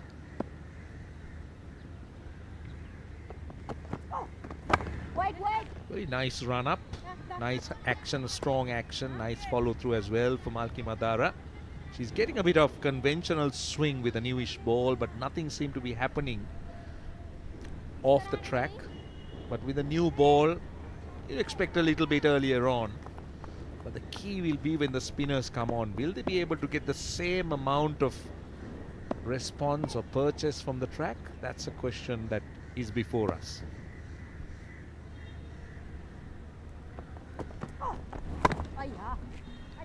Yeah, you can see that ball shaping into the right-hander, and that has happened fairly consistently over the past 3 deliveries from Madara, who made her international debut in the T20I format in the recently concluded New Zealand series. Had picked up a 3-wicket haul, which went on to set up Sri Lanka women's first ever win in T20Is in New Zealand. Oh, that time. Found that movement back into the right-hander. Went past the inside edge. So that's a good way to finish the over. India, 4 without loss.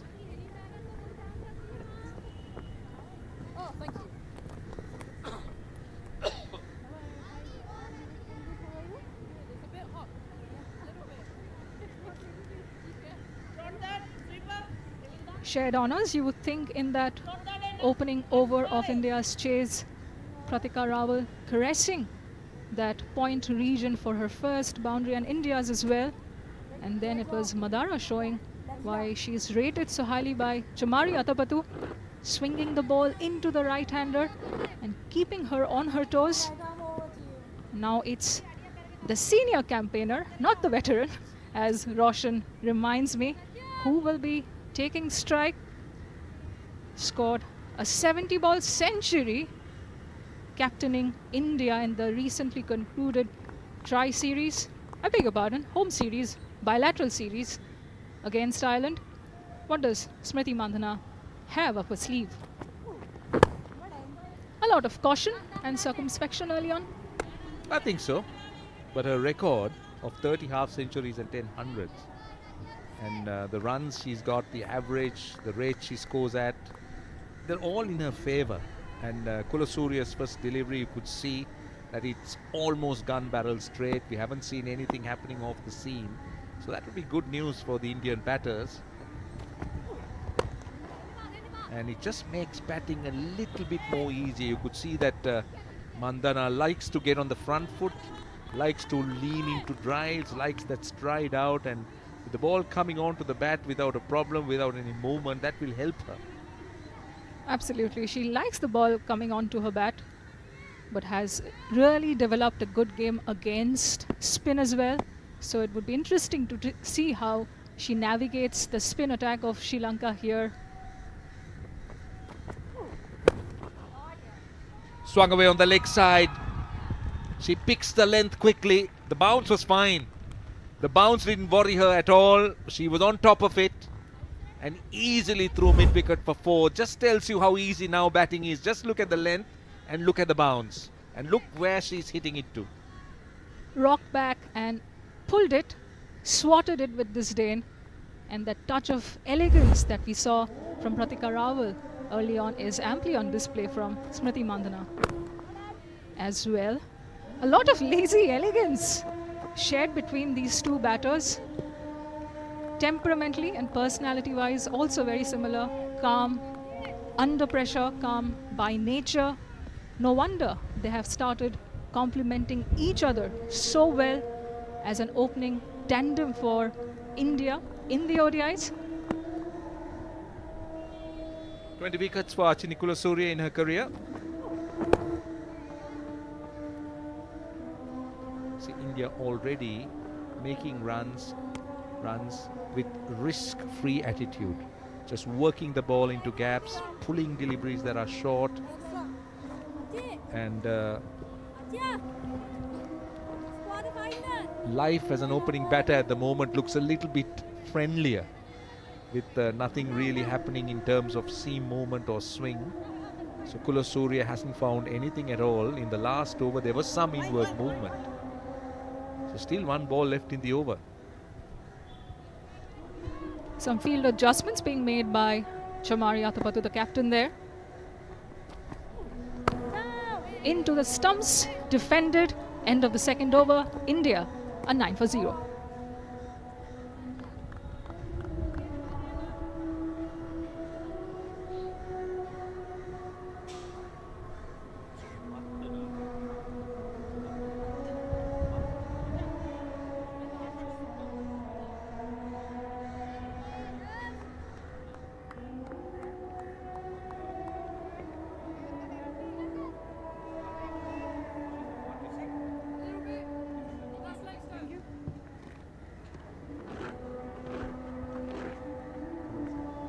And without loss, 2 overs completed. Madara will continue. She'll enjoy bowling to the left-hander because she had a lot of inward movement into the right-hander in that last over. Smriti Mandhana is on strike. She's already made 5. Yes, you could see that she's getting that movement away from the left-hander. Might want to bowl a little bit closer to the off-stump, but a good leave from Mandhana. Yeah, it's about outthinking the batter as much as relying on your own strengths. And I think the youngster has done that really well so far. Madara, the debutant.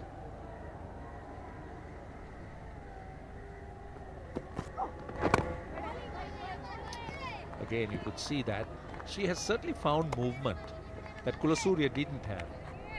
And she is releasing the ball quite nicely. Quite a high arm, nice seam presentation. And therefore she is getting a little bit in there and also off the track. I think one mode of dismissal that could definitely come into play with Smriti Mandhana on strike is chopping or dragging onto the stumps. With that line, she's bowling Madara. Goes over the top, she reaches for it, all hands, leans into it with that extended arm and goes over extra cover. She had enough width on offer, extra cover area open with the power play on. This is a very good option for Smriti Mandhana. That's bread and butter for the India vice captain. Can possibly play that shot in her sleep. The first boundary for her in that region, second of her innings. One on the leg side, one on the off.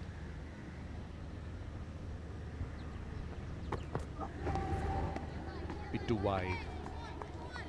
Just searching for that length, but a bit too wide. Had her interested, Mandhana, but she did well to let it go. Yeah, it's a very confident looking start for India into the third over. They made 13 without loss.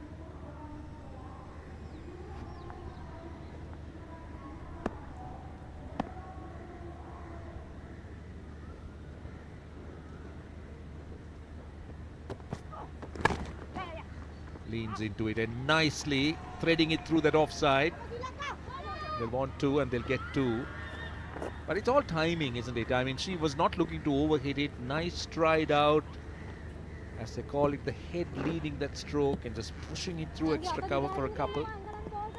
It's testament to the feel, as Smriti Mandhana herself puts it, when she is in good nick. It's the feel that matters to her the most as a batter. And as we've seen ever so often in her illustrious 12-year international career. Played it late, watched it very carefully. This time behind square leg for a couple. It's a very productive over so far. 17 without loss, 3 overs done.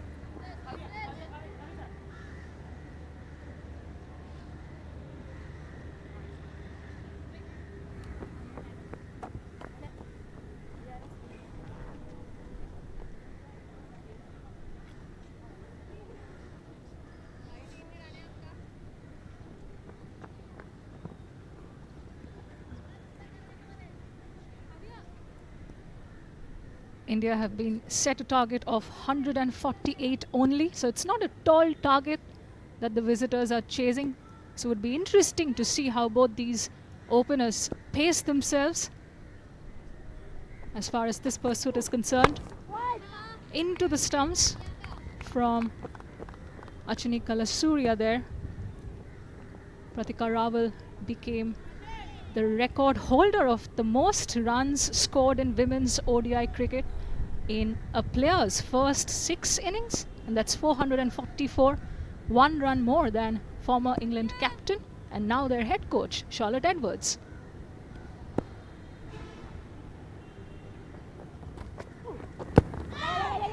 It's just going down the leg side. I have some advice for you, Anusha. I know you're making a mark as a commentator, but come to that. This is just going down the leg side. You should also take up stats because you have so much of information. I thought you were about to say that I should start playing cricket. Well, that's an option. If What you a want bummer. I'm disappointed. I should be auditioning for the WPL. I thought you were going down that route. But hey. No, I got to judge you by what I see and what I hear. So what I've heard and seen is that you have a wealth of information in terms of stats. So I'm just offering you another option just in case you haven't thought about it. Absolutely, Roshan. I'm going to take that piece of advice on board.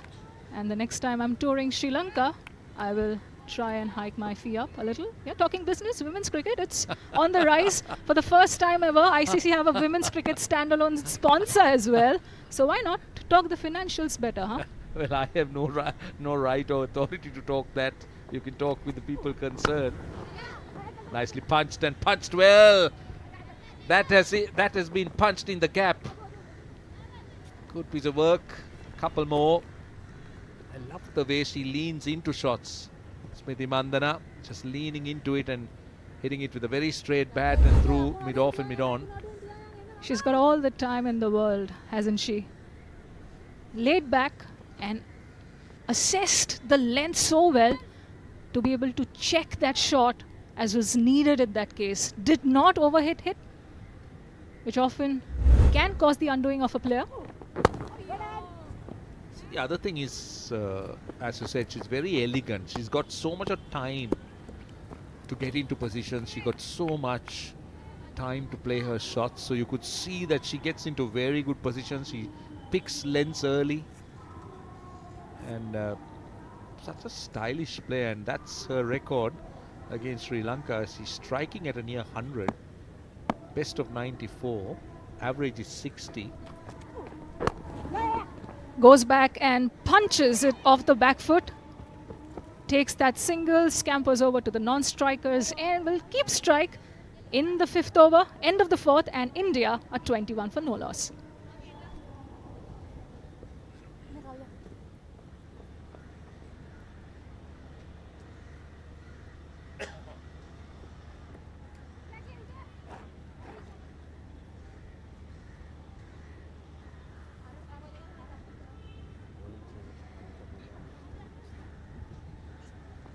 Looks like there is going to be a new bowler introduced into the attack. Somebody, Chamari Athapaththu, doesn't stop gushing over about. And that is another youngster, 24-year-old Kavisha Dilhari. Played, in my view, the standout innings with the bat after India decided to insert Sri Lanka in the middle in this rain-curdled fixture. And Kavisha Dilhari in the past has scored, has caused India a lot of headaches, made a splash in international cricket, dil scooping India in a nervy chase in what was Sri Lanka's only win against India in the last 5 ODIs back in 2018. And that dil scoop sealed a very important victory for Sri Lanka, breaking a rut of sorts and a streak of 10 consecutive ODI defeats.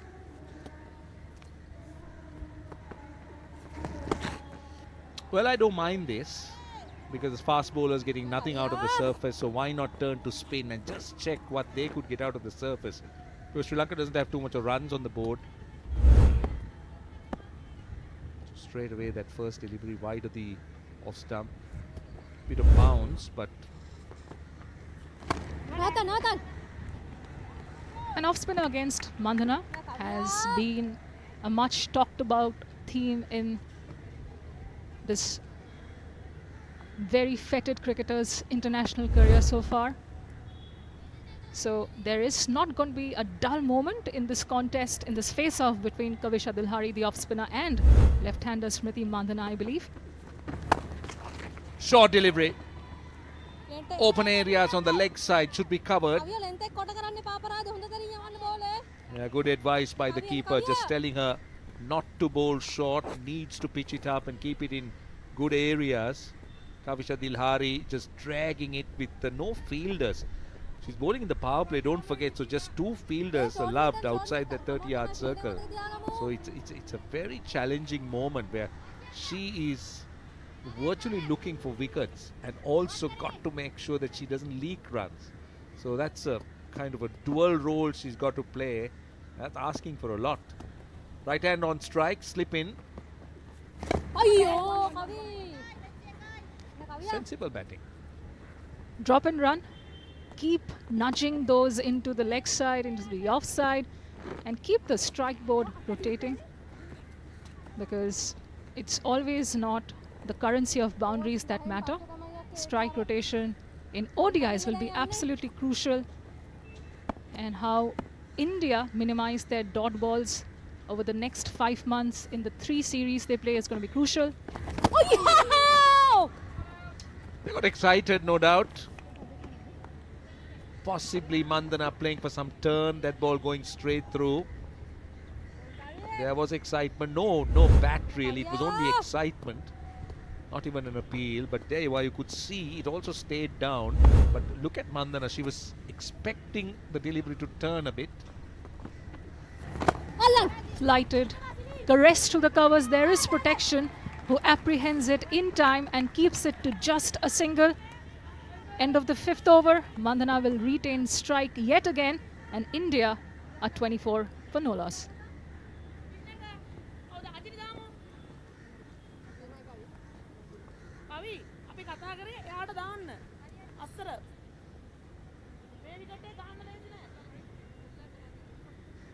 You're watching the Servo Cup Women's Tri-Nation ODI Series. Live coverage coming from the R. Premadasa Stadium in Colombo. The first ever Tri-Nation Series held in the country in women's cricket. So a lot of history is now associated with this 3-team contest. The third team, mind you, are following the proceedings very, very closely from their team hotel, South Africa, led by Laura Wolford. They will be in action day after at this very ground. Driven straight to the fielder at mid-off, but Kulasurya is looking to pitch the ball up, looking for some inward movement to the left-hander, but she's finding nothing. It's also the line that is sort of planting a seed of doubt in the head of Mandana's, which reflects in the number of dot balls they have consumed already. Oh, that sounded beautiful. It's racing closer to the boundary, will be cut off by Rashmika Sivande, it looks like. A good looking shot, fetches Mandana 2 runs. Good effort in the deep. It also talks about the quality of the surface now. Just look at how she punches it.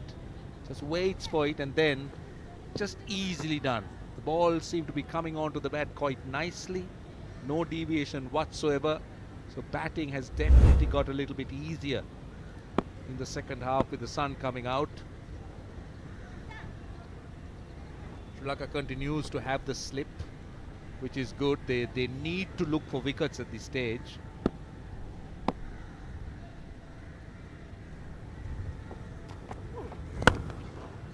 Oh, another delectable sound off the willow. But there is Kavisha Dilhari at short cover, patrolling that area with a plumb. The last 2 shots have come off Smriti Mandana's middle of the bat.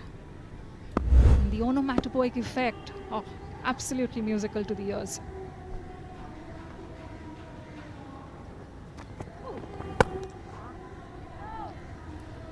She cannot get past that ring on the offside. There have been drives on the front foot, punches off the back foot. Mandana getting into nice positions to play those shots. Kulasurya just probing, 2 deliveries full, that ball slightly back of a length. Just looking to mix it up a little bit.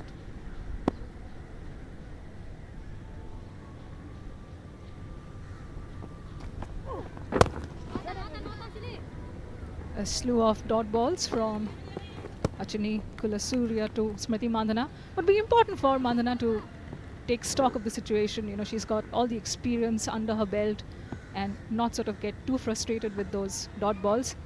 She's developed the reverse, the lap, has conditioned herself into playing the sweep shot more often. So there is a lot of options she can resort to, but not when she can clear the cover region at ease like that. End of the 6th over, and India are 26 for no loss.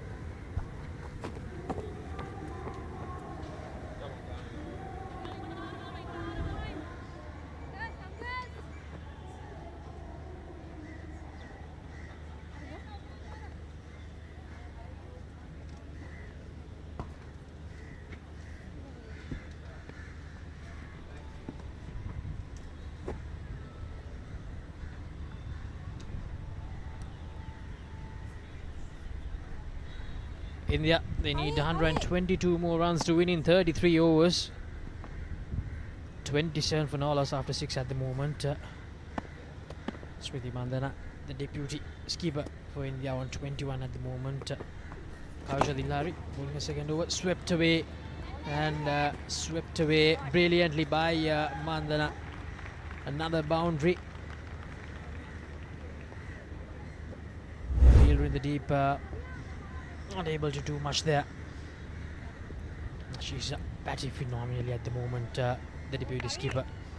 So good afternoon to Gavin Pereira. Gamini, things not looking good for Sri Lanka, but looking really, really good for India. Yeah, good afternoon, Laksisi. Good afternoon, everyone. It looks a different pitch also to me. Now the sun is out fully and the pitch is dry. Starts to come onto the bat. And a player like Smriti, when you have got a good track, she's a beautiful timer of the cricket ball, so there's not a lot of margin for error. It's a classy batter like her, and on the other hand, there is another very talented non-strike on the other end, and Raval. Yeah, she must be learning a few things watching under the bat. Again, you cannot bowl there. She's going to hit that ball every day of the week. Slightly shorter and straighter. She's very quick to transfer her weight onto the back foot. Smriti Mandana, too good to miss out on a loose delivery like that.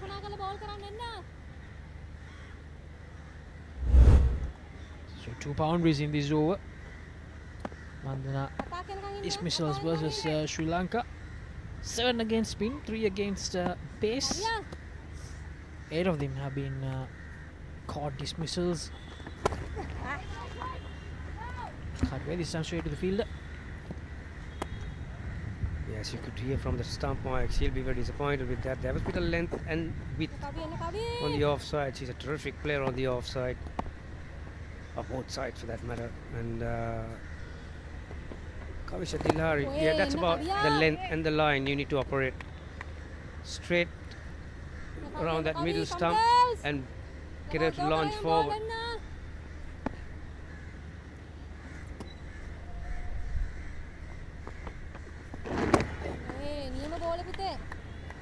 Good to do that time by Kausha Dilhari. Now Smriti Mandana, 466 runs against Sri Lanka in this format, average of 42.36. Good numbers against Sri Lanka for Mandana. So end of the 7th over, India 35 for no loss.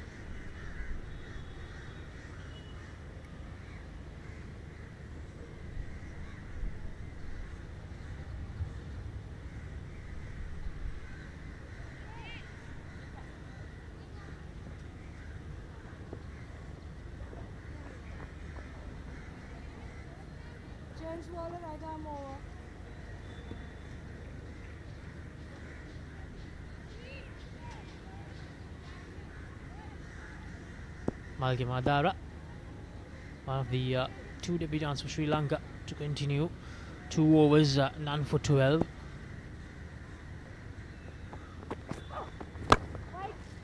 Now on the fuller side to begin her 3rd over.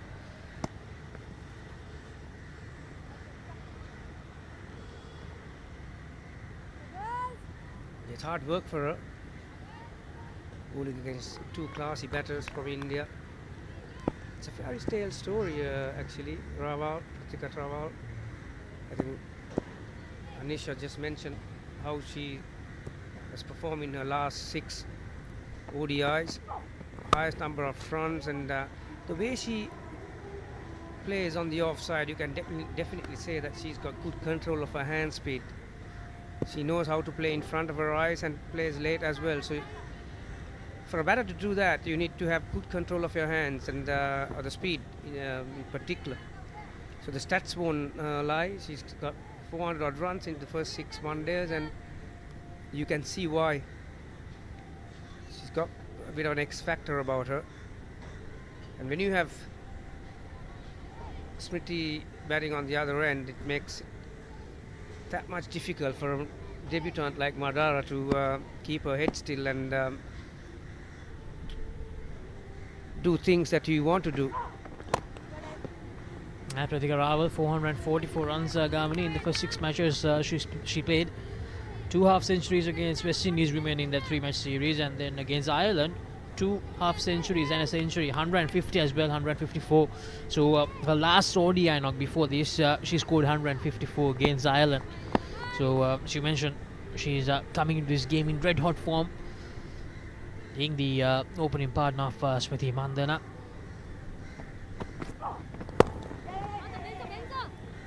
Nicely played. Once again, didn't overhit it. Just unlocking her hip to get the access onto the onside and used her wrist nicely. You mentioned about that Ireland game where she scored 150. Laksisi, if you're a Sri Lankan, you don't want to really go down that road, because these two put on 233 runs for the first wicket in that game, and well, if they are going to do the same, this match will be over and done with in a very big time, I'll tell you. Coming round the wicket this time.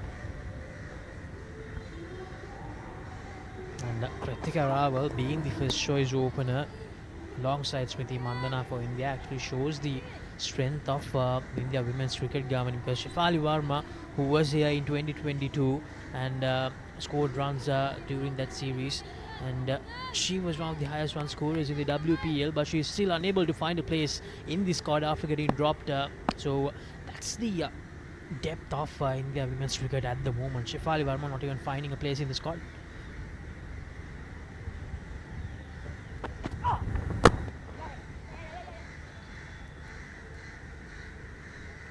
Once again, just dug it out for another single. Yeah, it's an important period for women's cricket in India. Like you said, some class players have been left out and rested. Some of them are injured. So 5 months out from the World Cup, and well, end of that day, over number 8. India 39 for no loss.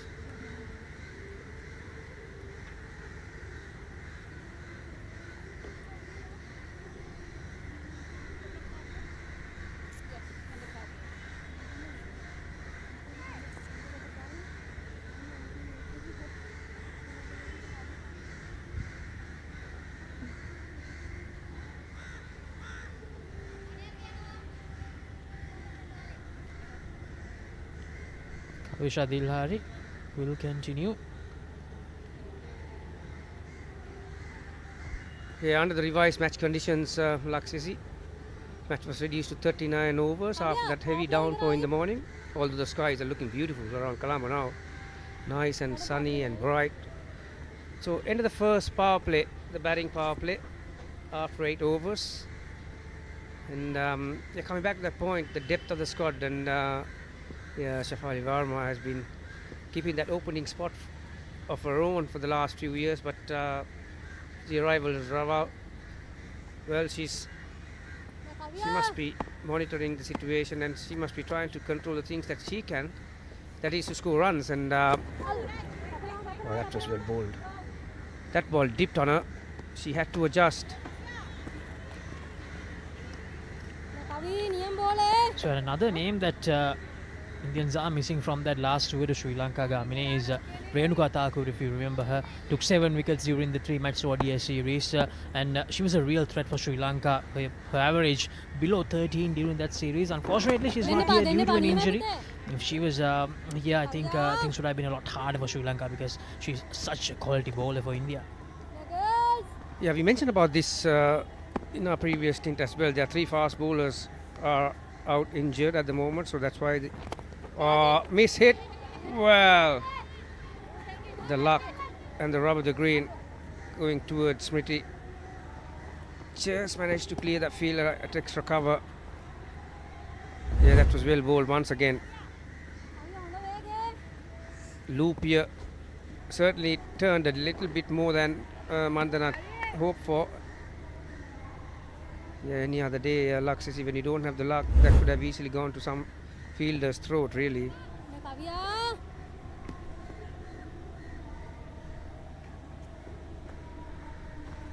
So Sri Lanka, not exactly the start that they needed to begin this World Cup season, we can say, Gamini. So 3 more. Oh, almost a return chance, and the diving field at Minon unable to stop that as well. So that will be a boundary. It was a full toss. Almost became a return chance to Kavisha Dilhari. Here's the replay. Yeah, again, not a lot of feet from Smriti. Normally, Kavisha Dilhari is a very fine fielder of her own bowling. And even she couldn't get close to that one. And two close calls in the last two deliveries. Both sometimes, like you see, it's funny. These class players seems to have luck on their side. And once again, beautifully bowled and beautifully played. That's what I like about this particular Raval. She knows exactly what is happening around her. Her situational awareness is very, very good. She's got a good head on her shoulders. Just after that shot was played, I don't think Smriti was actually looking for a single, but Raval took the opportunity. She knew where the fielders were. That was very good running and very good responding by Raval. She seems to have a very calm head on her shoulders. Gamini understands her role really well, because along with all the talent, all the skills that you need to have, the ability to understand roles as well, about the role clarity. And here she has faced just 12 deliveries, but she's doing exactly what's needed for Smriti Mandhana on the other end. And this time she gets into the act, drives it away for a boundary quite easily. So smooth, brilliant from Prithvi Raval. Yeah, not a bad delivery, but a beautiful shot once again. Well timed. The fielder at extra cover was 1 hour late to get down onto that one. These Indian batters seems to be timing the ball a lot better than the Sri Lankan batters. That boundary brings up to 50, and after 9 overs, there are none for 50.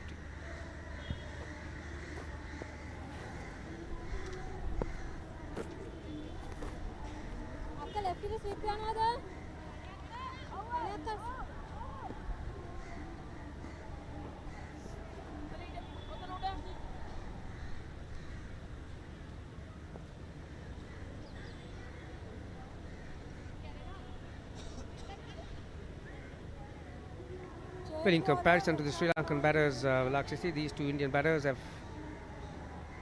come out with all guns blazing. 9 overs, 50 runs, and they're way ahead of the run rate required. So that's why the skipper, Chamari Athapaththu, has gone for a most experienced bowler in the side, Inoka Ranavira. Left arm orthodox to come round the wicket to Smriti, and got one fielder outside the circle on the onside, deep mid wicket.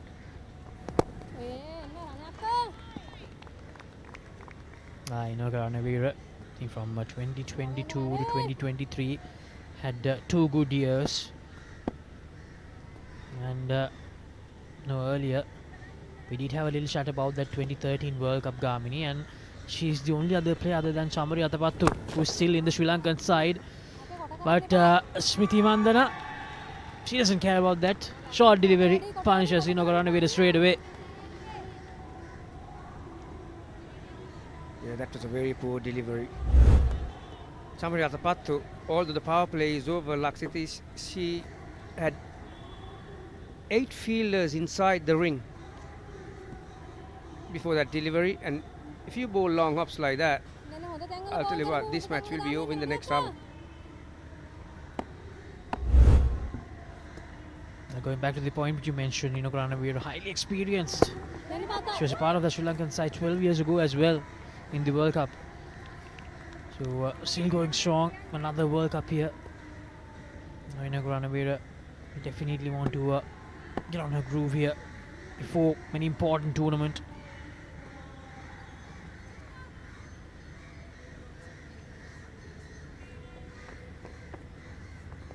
Smriti Mandhana on 43 of 45 deliveries. 8 4 so far in this Indian innings. Going at a rate over 5 India. A brilliant start from Smriti Mandhana and Prithvi Raval. They need just 94 more runs now. And that will be the first wicket. Inoka Ranavira takes the return catch. Smriti Mandhana has to depart for 43. Exactly what Sri Lanka needed.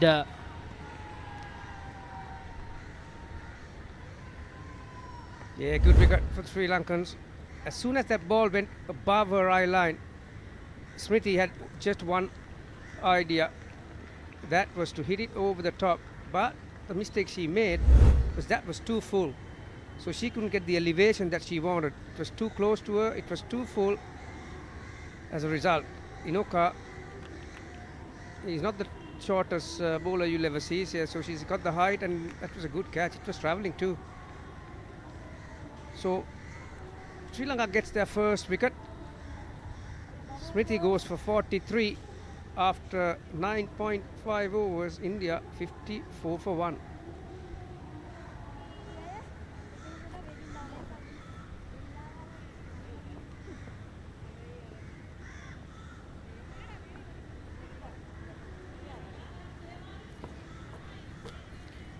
So the new batter for India, Harleen Diol.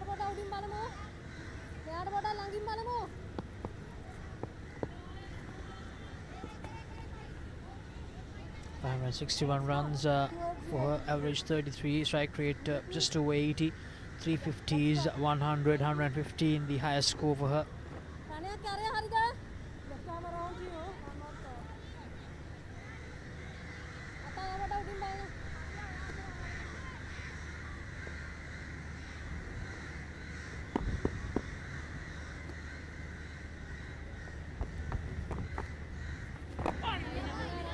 A good first delivery against Harleen Diol.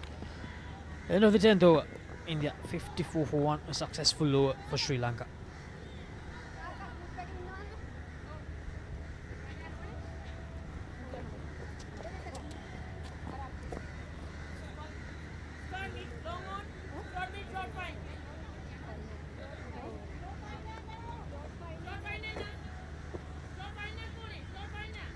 So it's a double change. Shamari, the skipper, has decided, okay, I'm going to have a go with the ball in hand. And also, she had, like I mentioned, she had 8 fielders inside the ring when Inoka was bowling. But now for the right-handed Raval, she's got a very strong feel on the onside. 5 on the onside, towards the spinning side.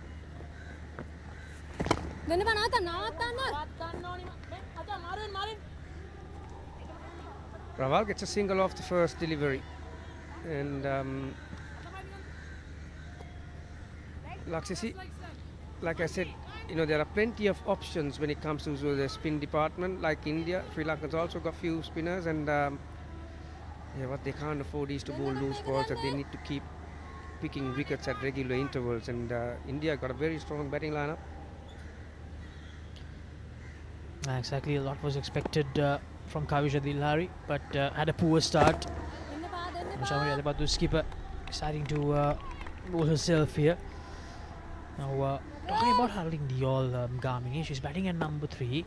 Now, before that, she initially started as the number 5 batter, and it was in last December that India actually decided to go with her as the number 3 batter during the Australia series. And after that, she had made the number 3 position her own, scored her first century as well, and scored a 50 in the most recent ODI she played too. So Harleen Diol coming into bat as number 3, making that switch, played out brilliantly for India. And this will be her first boundary as well, I believe. No, in fact it was Raval. Raval will move to 16 with that boundary. So coming back to that point, Harleen Diol making that switch worked out brilliantly for India. Yeah, Sri Lankans also made a similar switch today. Achini Perera opening the batting. Normally she was trusted to bat in the middle. But one of the most important parts of white ball cricket is your fielding. We saw how good India were. They were very good, particularly with their ground fielding and fielding inside the circle as well as the boundary. Jemima was very exceptional, and as you could see, Sri Lankans are still giving those easy opportunities for the batters to release the pressure by not supporting the bowlers as a team on the field. So it's very difficult in white ball cricket because you are looking to bowl 6 balls at one batter, and suddenly you make a misfield and you release the pressure. That's the game for you. Dot ball to finish the 11th, 60 for 1.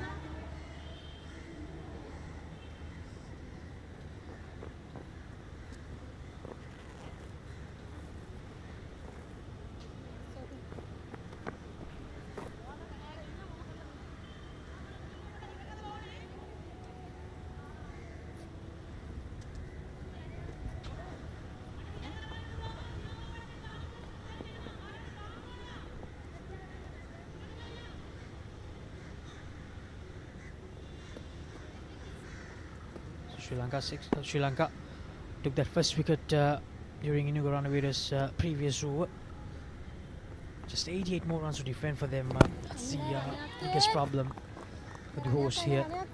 India, they're cruising along smoothly.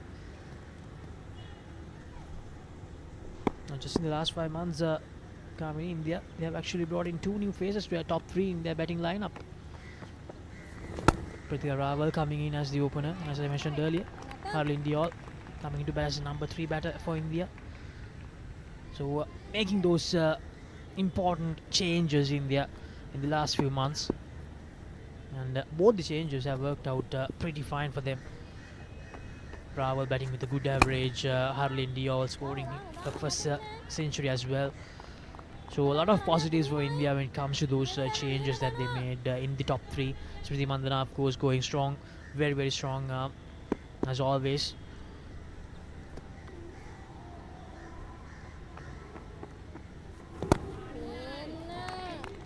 Solid in her defense. And India taking her time here. And there's no hurry for India at the moment, Gavini. Just 8-9 more runs needed in 27.2 overs.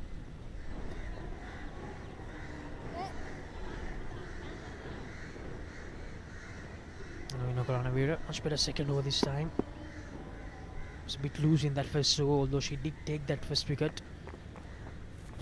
Probably gave her a lot of confidence after taking that wicket off Smriti Mandhana.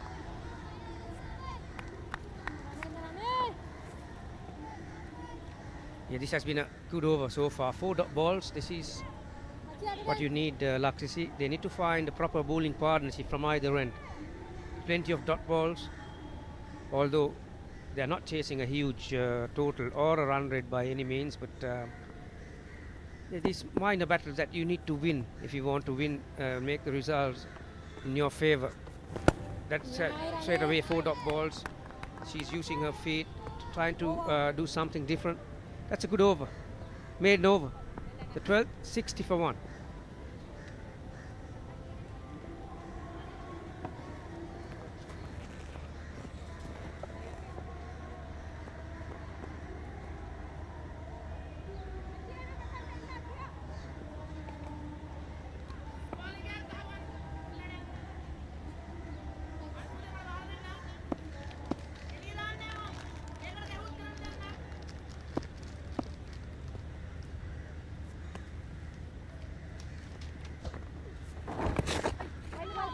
Athapaththu, the captain, continuing for what is her second over in this defense of 147.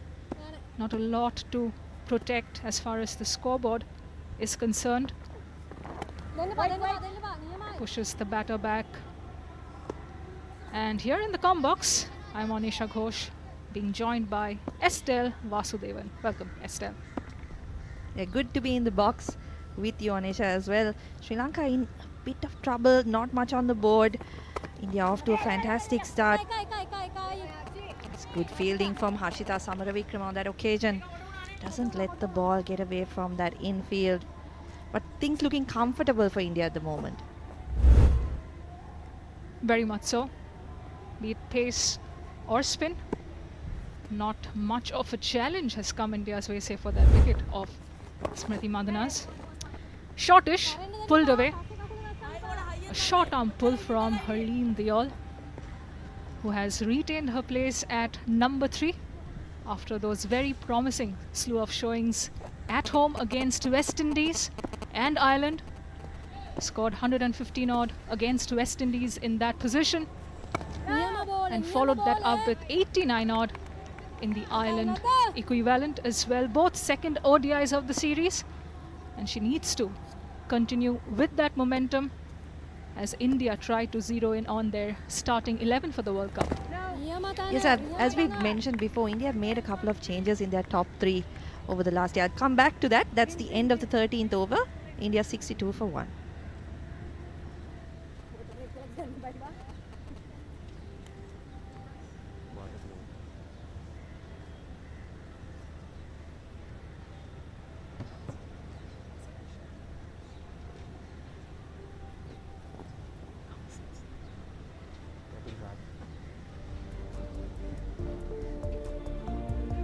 a look at how India have started off in this chase.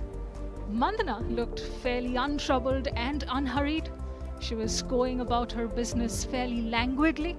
But then came Inokaranavira, the left arm spinner, 39-year-old, given a surprise call-up of sorts and got the wicket of Mandana, reigniting that long-standing old rivalry that this particular matchup has shared between them. Mandana versus Ranavira, with Ranavira coming up trumps against the India vice-captain this time around. Yeah, Mandana looked good for a big score, didn't she? Not just 43. I think she's thrown it away a bit because the pitch too looking a lot easier to bat on than it did when Sri Lanka were batting. There's the Sri Lankan bowling card. Inokaranavira, the only one with success, one wicket for 4 runs.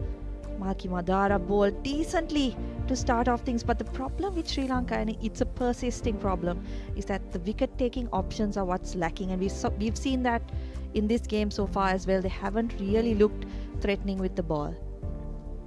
Drinks have been called into the middle and some repair work going on the 22 yards. The umpires, Anna Harris and Nimali Pereira, also having a sip. A look at very flamboyant Smriti Mandana, starting off really well, looked very well poised to go on to converting that into potentially a 50 or even better 100. Toyed with the field placements, toyed with the bowling attack, spin, pace, didn't matter. She was finding her timing well until that moment and until that over from Inokaranavira. An easy return catch, timed it well, that was travelling, but Ranavira held on to it to send Mandana packing. 86 is the requirement now, with 26 overs in hand in this 29 overs a side game. A rain-girdle fixture to kick off this Tri-Nation series featuring hosts Sri Lanka, India and South Africa, with Laura Wolfart's side, Proteas women, being in action day after onwards.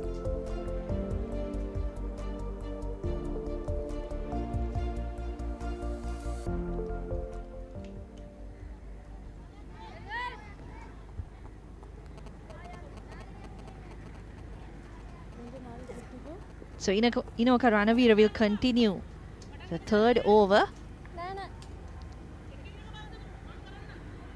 What do you make of her inclusion in this tri-series squad of Sri Lanka's, Estelle? Yeah, I was a bit surprised to see her, if I'm being honest, because we've kind of seen Sri Lanka move past her in both formats of the game, but we did see her being brought back into the T20 side for the World Cup as well.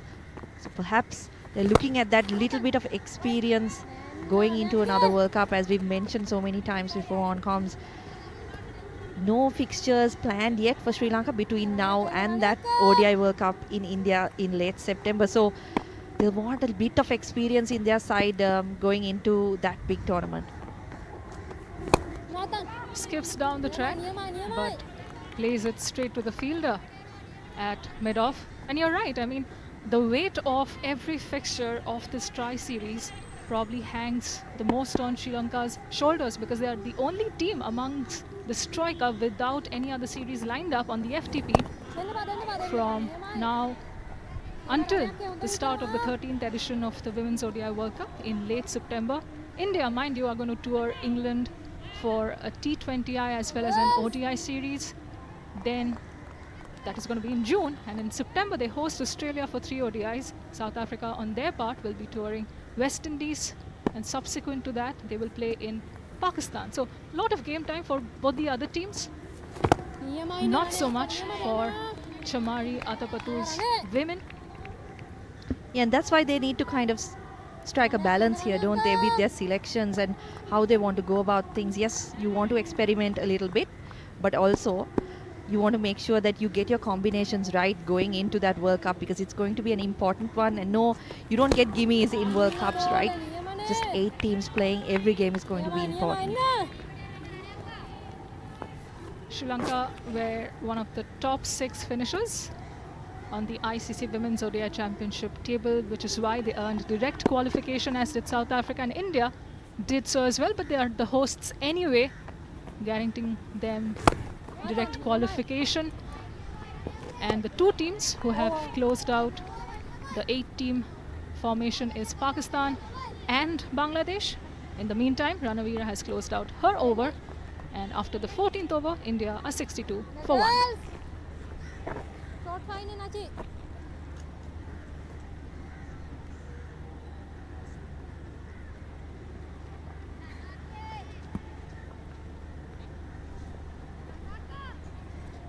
Acha karakain tahu. The skipper, Chamari Athapaththu, is clearly backing herself to give her side another breakthrough. Raval continues to motor along in this innings of hers, as has been a hallmark of all her 6 prior ODI innings that fetched her a record 444 runs, the most by a batter in women's ODI cricket in their first 6 innings. She looks unhurried. Yeah, she's one of those examples, right, of someone grabbing the opportunity given to her. When Shafali Verma made her debut for India, you felt like that was it. This player is going to play for a long time and no one else is going to get opportunities. Raval gets the opportunity, makes that many runs, and then you make yourself undroppable basically, don't you? Oh, she's just held that opportunity close to her chest and run with it.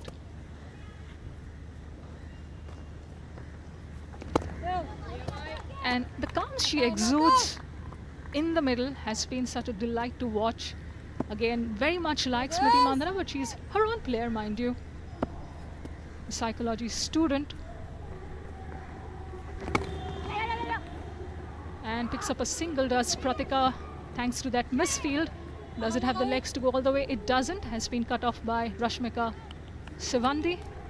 2 runs to Pratika Raval's name. And that calm you're talking about, right? She has said in a recent interview that she loves sketching and it helps her find focus, put her mind to ease, and clearly has helped her cricket along the way as she switched from basketball, has been a national level basketball player. So a lot of multi-sport athletes we have in our ranks across both teams, I believe. And N. Sri Charani, of course, played badminton. And here, Pratika Raval, a former basketball player, swept away. And she's found the boundary on that occasion. Brilliant timing from Raval. Chamari Athapaththu, hands on hip. She's not happy with that result, but that was nice timing from Raval. That's the end of the 15th over. India now 70 for 1.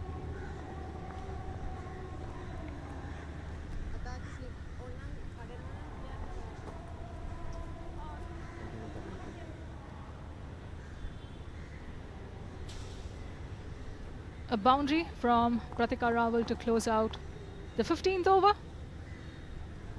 Well connected sweep shot, just scurrying over all the way to the fine leg region.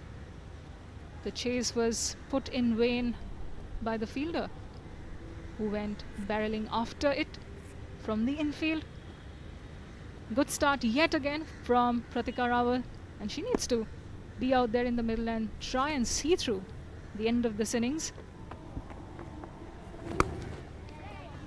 In the air on that occasion, has she found the gap? That's good fielding by Achini Kulasurya down at the boundary. Harleen Diol does not get a boundary. Has been a slow start from her. 5 of 18 deliveries, but no hurry for India. A good stop, a one-handed effort from Achini Kulasurya. They'll still check if any part of a person did touch the rope upon contact with the ball. In real time, it did look, it was only her shadow playing a bit of tricks on the boundary rope, not so much her own person. And it's pretty clear, the result at the end. No boundary conceded.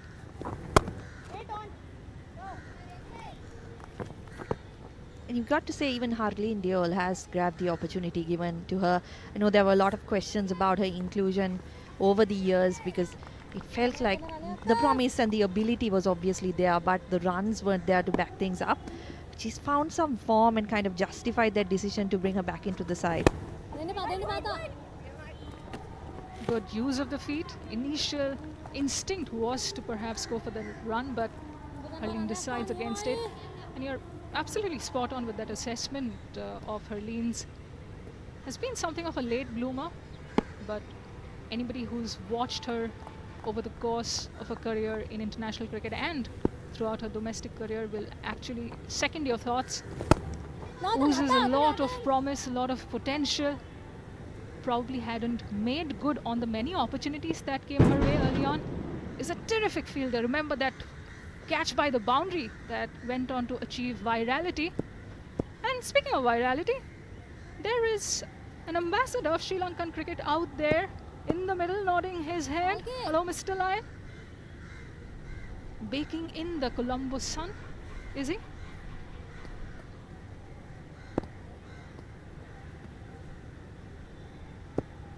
Bit of a fielding change for Sri Lanka. The square leg comes into the circle.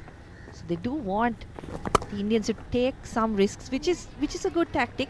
India needs just 75 of more than 23 overs. So the singles are available. It's going to be an easy chase. So good attacking tactics from Athapaththu.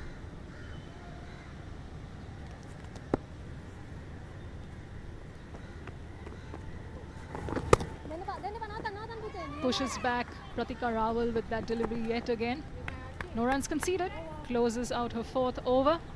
She's conceded 7 runs so far, and after the end of the 16th, India are 73 for 1.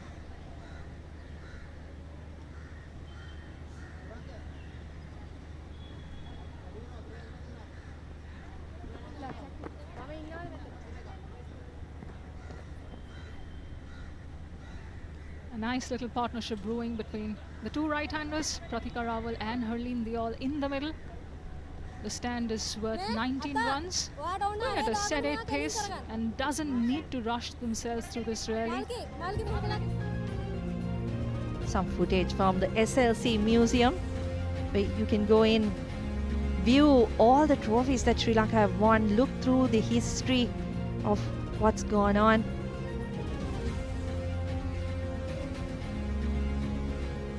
Fascinating things that you can go and see in the museum. It's in Colombo at the SLC headquarters.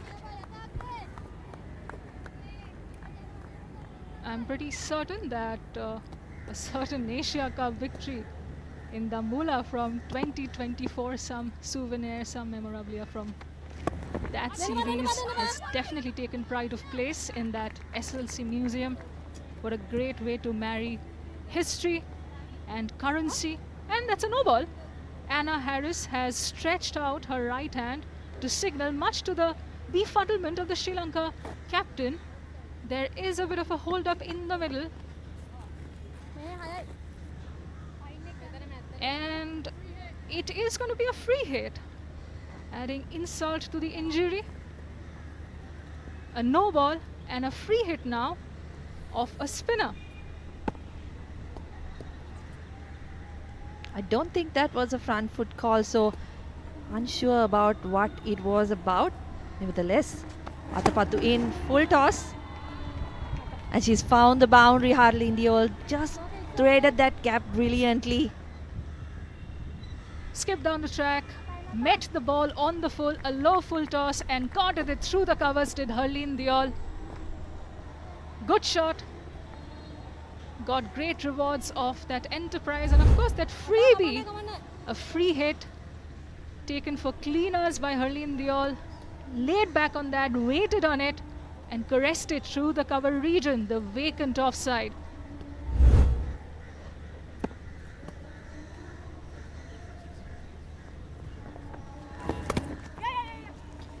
So we're just hearing that no ball was called because Sri Lanka had 6 fielders on the leg side. Only allowed 5, so bit of indiscipline creeping in once again. You need to be focused, need to be aware of what's happening. It doesn't have to come from the captain as fielders. You need to be aware of what's going on around you. And that's where the vice captain, the deputy, also needs to put their hand up and keep a track of things while the captain is in operation as a bowler. Oh, down the leg, but not made the most of that loose delivery from Athapaththu by Pratika. Yeah, it's a rare mistake that you see from a captain of the stature and experience of Athapaththu's. And both skippers today have been a little iffy with their marshalling of resources. India obviously coped that penalty, right, for the slow over rate, and here Chamari Athapaththu gave away a free hit of a no ball, 4 runs for that erroneous judgment of field placement. And that was Sri Lanka's first extra as well. So they've been so disciplined so far in this innings, done all they can with the ball to ensure that no extra runs are given, but unfortunately that was called. So that's the end of the over. 17 overs done now. India 79 for 1.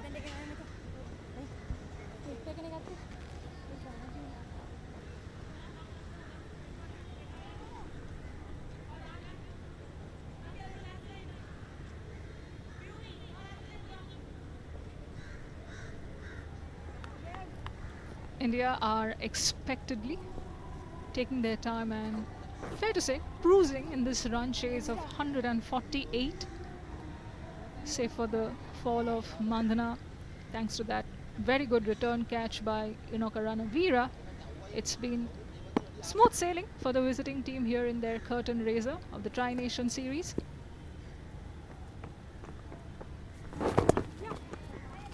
Noddled into the leg side by Harleen Deol, who's motoring along at her own nice little pace. I wonder if at any point a conversation about net run rate comes into play, because India have an opportunity to finish this game quickly, and you never know, right? You've got 3 teams playing this series. You never know if you would need that kind of result to put you in the final. Punched off the back foot, intercepted by the right hand of the diving fielder from point, keeps it to just a single. There's no protection in the deep on the offside, so a good effort from that fielder. It was travelling as Pratika rocked back and threw her bat at that particular ball. Good stop. That's down the leg side. Inoka Ranavira just erring in her line. Ball doesn't travel to the boundary, but 3 extra runs for that wide. Yeah, that would be started off on the wrong length and kept going down the leg side. Didn't intercept that. Anushka Sanjeevani, the wicket keeper.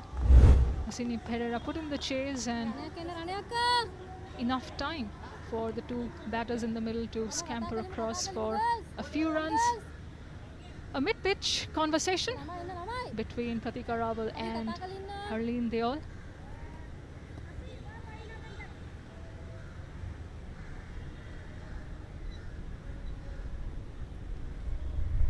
The fielding side now ensuring that they have gotten the field adjustments right after the penalty they caught in the previous over of Chamari Athapaththu's.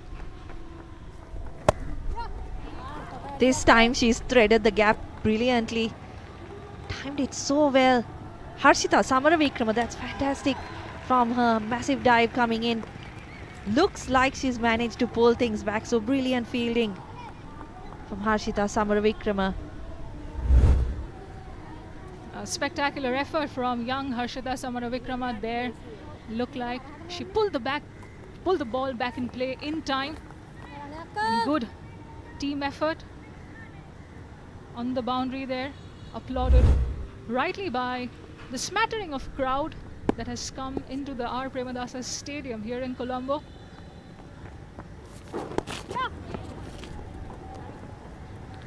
Now the single to Harleen Deol. She's moving along really well at the moment, not really putting any pressure on herself, just rotating the strike, giving Rawal the opportunity to make the runs for India. Particularly against Ranavira, I think they've been a bit cautious because she does seem like Sri Lanka's main wicket taking option.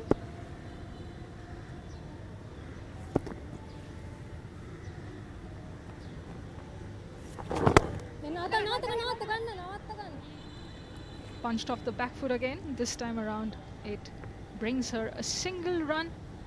Yeah, it's good to see the crowd who have turned up here. It's a fairly hot and humid, a muggy afternoon. And to all the viewers in Sri Lanka, especially in Colombo, watching this match, entry, remember, is free. So do come out in numbers and support the home team and world-class teams as well. All of them, all three sides played into the leg side. 1 run picked up easily. Harleen wanted the second but refused by Pratika. End of the 18th over. And India are 89 for 1. And I'm fairly certain a lot of these are young female cricketers from Colombo. A rich legacy the city has got. And as the women's game goes from strength to strength in the country, under the leadership of their pioneering figure, Chamari Athapaththu, SLC would hope that more women take up the sport in this country, girls to their grassroots programs and of course their robust school structure. Those are the fixtures for this Tri-Nation series. Sri Lanka, India playing it out today, and India will face South Africa on the 29th of April. That'll be the Proteas' first game. Haven't really played in Sri Lanka in the last couple of years, so it'll be a welcome change for them in preparation for that World Cup, as we've mentioned. The final coming on the 11th of May. Be an interesting one. We'll see whether the home team is able to get there or whether they'll be knocked out of the tournament by the visitors.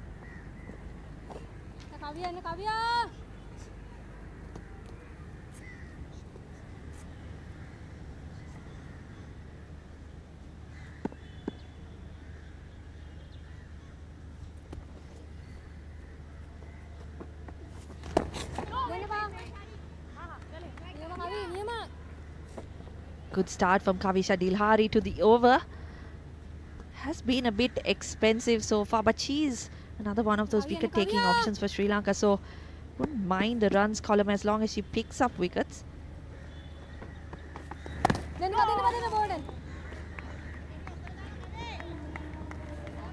Kavisha Dilhari back in operation. Colombo holds an important place in her story. When she was 14 years old, her father, a fisherman, bought her 2 training pants from this very city. Harleen, in the meantime, continues to keep the scoreboard ticking. More enterprise and intent shown. Oh, run out opportunity, but although the collection was fair enough, Dilhari wasn't able to take a shy at the stumps.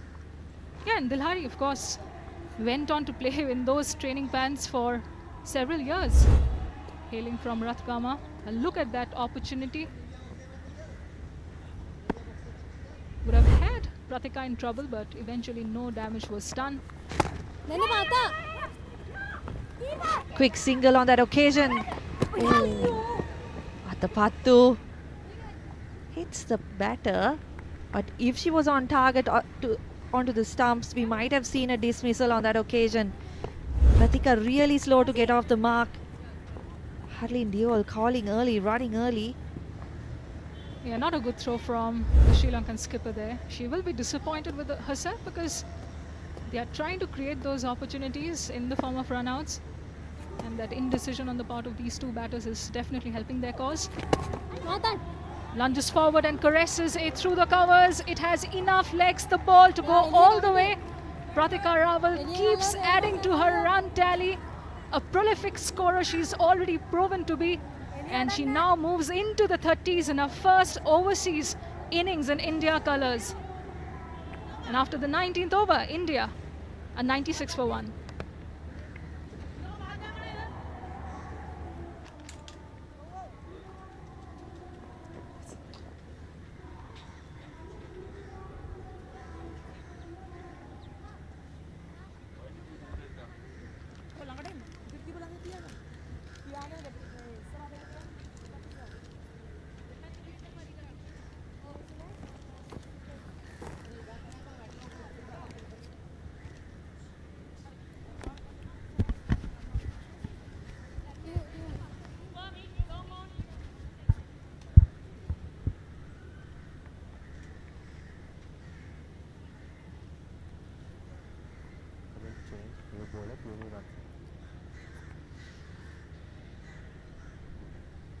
Well, the debutant Vatsala been brought on, with India cruising at the moment. 96 for 1.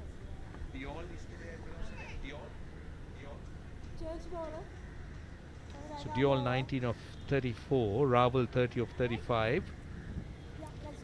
And India in no hurry and no real imminent threat at the moment, Gamini. But at the time when Smriti Mandhana was batting, I thought there was some intent shown and India appeared to be dominating. But I'd like to pick your brains on the face that we have seen since the dismissal of Smriti Mandhana.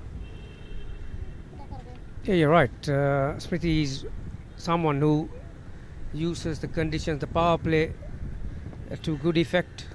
She's a very busy player. She knows how to clear the infield, as we saw on several occasions in this match. Vatsala, very first delivery in international cricket.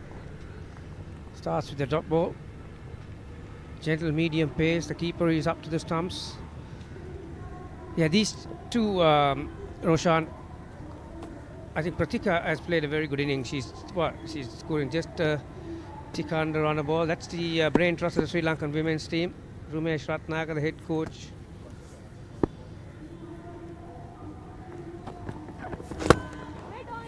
Punch down the ground. Incidentally, Roshan, when the Sri Lankan batters were in the middle, the whole innings they scored 13 boundaries. India have already scored 12 of 19 overs. So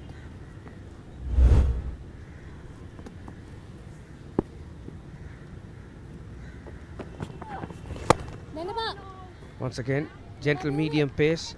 They have run the fingers over the seam as well. I think Harleen was waiting for that ball. Yeah, very slow medium pace, and obviously this Sri Lankan side has got variety, but the penetration is in the question. Yeah, I think the surface and the conditions haven't helped them also. This is easily done. That's behind square leg. Should be cut off. Good work in the teeth. They'll come back for two. When India decided to bowl first, there was something in the surface, as you saw. There was a bit of moisture, and there was something for the bowlers in it. This is a good piece of fielding. But as Sri Lanka went in, there was a lot of movement. Spinners on, drying moisture helped them to grip and turn. But when India came out to bat, the surface had dried out beautifully. And batting has been made to look quite easy by the surface and the Indian approach. Yeah, to admit to that, I think the outfield was slightly slower as well when the Sri Lankan batters were out there. Yeah, when I saw the pitch this morning, Roshan, before the covers came on, I was just there in the middle, and as when the covers were put on, so good 2 hours, and when it came off, once on the back foot for a single. Yeah, there's considerable amount of moisture on the surface, and the point that you were making, at that time there was no sun at all, so Sri Lanka had to deal with all those conditions, and it wasn't the easiest pitch as you came in to get used to. We'll come back to that. 99 for 1.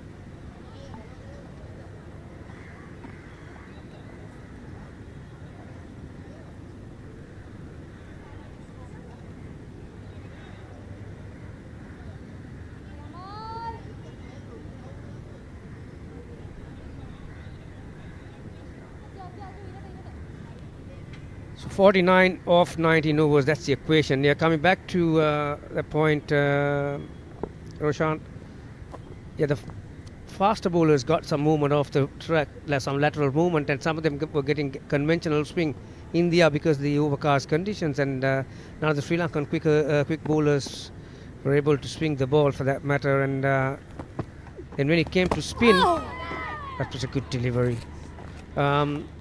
Indian spinners generated a lot more turn than the Sri Lankan bowlers. Yeah, that was quite visible for everyone to see. Nicely bowled, but again you could see there was nothing in the surface for the spinners, and you were talking about it. Full toss, 4. That was easy. The 100's up. Nice use of the feet. And now you could see that the Indian batters are getting into their own. Not that they were not in their own, but they're getting a quicker move on here. Yeah, that's another quality stroke. Although it was a full toss, but she got there to make get it on the full. We were talking off air when Sri Lankan batters were batting Roshan. The importance of using your feet. Now that's a good example. After getting beaten, like you said, not because of turn, it's just a flight, the drift that got Diol, but the very next ball she used her feet.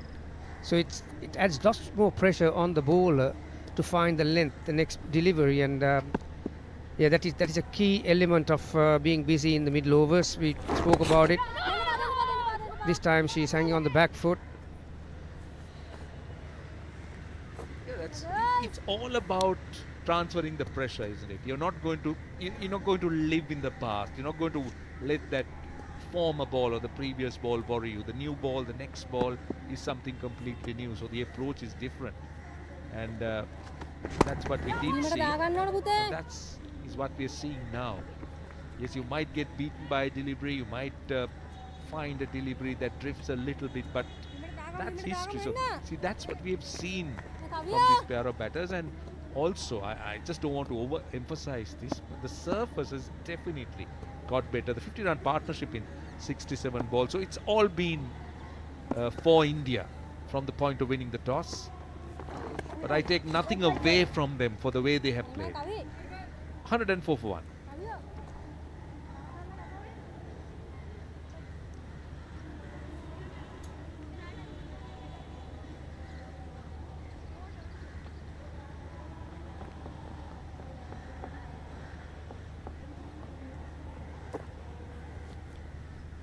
Servo Cup Women's Tri-Nation ODI Series 2025. Harleen Diol and Pratika Rawal 50 of 68. 104 for 1. Kudos to Sri Lanka Cricket as well in the World Cup here to organize a Tri-Nation Series, Roshan. It's very rare in women's cricket you get Tri-Nation Series, and yeah, you got to give credit where it's due. Definitely. I think women's cricket is now taking a very serious situation in the cricketing spheres of Sri Lanka. There was a time that spectators, fans, very few people knew about women's cricket and who the players were. So we've had women's cricket in the past, we've had people playing a lot of women's cricket, but it's only now with so much of emphasis on this format of the game being put in by SLC, we see that a lot of people talk about women's cricket. Now that's not good fielding, and the point you made about a Tri-Nation Series, and that is really a first as far as Sri Lanka is concerned. And for the Sri Lankan women, so important that the exposure continues, because we do know that India, England, Australia, they play in the big stage. They have their leagues. They're going to play in leagues around the world. So that opportunity is not afforded to most players from Sri Lanka. Yes, we'll have a few, but not in the same way as, shall we say, the countries that I mentioned. So this is worth the weight in gold. Yeah, for many reasons. One is that India coming off 6 consecutive victories, but against 2 countries that are not going to be part of the World Cup, Ireland and West Indies. Sri Lankans, on the other hand, will bowl good length. I've got the opportunity to play against India, who are currently lying 3rd in the rankings, and South Africa 4th. So you got quality opposition, quality players. It's magnificent to see where you're at. I mean, this is my opinion, Roshan. I don't. That's going to be right. I think 5 months away from the World Cup, I think Sri Lankan Brain Trust might want to rethink their strategy or the plan. Maybe another tour or 2. 5 months is a long time, isn't it? Yeah, it is. It is a very long time. And talking about the 2 teams they're up against here, that is India and South Africa, who are ranked higher than them. Yes, winning tournaments are very important for any team, for that matter. But we got to look at what Sri Lanka will take out of this tournament. The experience we're talking about. And it's not a one-woman team as far as Sri Lanka is concerned. That's the image they need to get rid of quickly. Because I heard you say in the morning, when Chamari gets out, the general belief is that half of the side is gone. So that is not a good position to be in. So those are the little areas that Sri Lanka still needs to work on. And tournaments like this will make that march quicker. And this is only a single. So that passage will be quickened. We can continue the discussion. It's 108 for 1.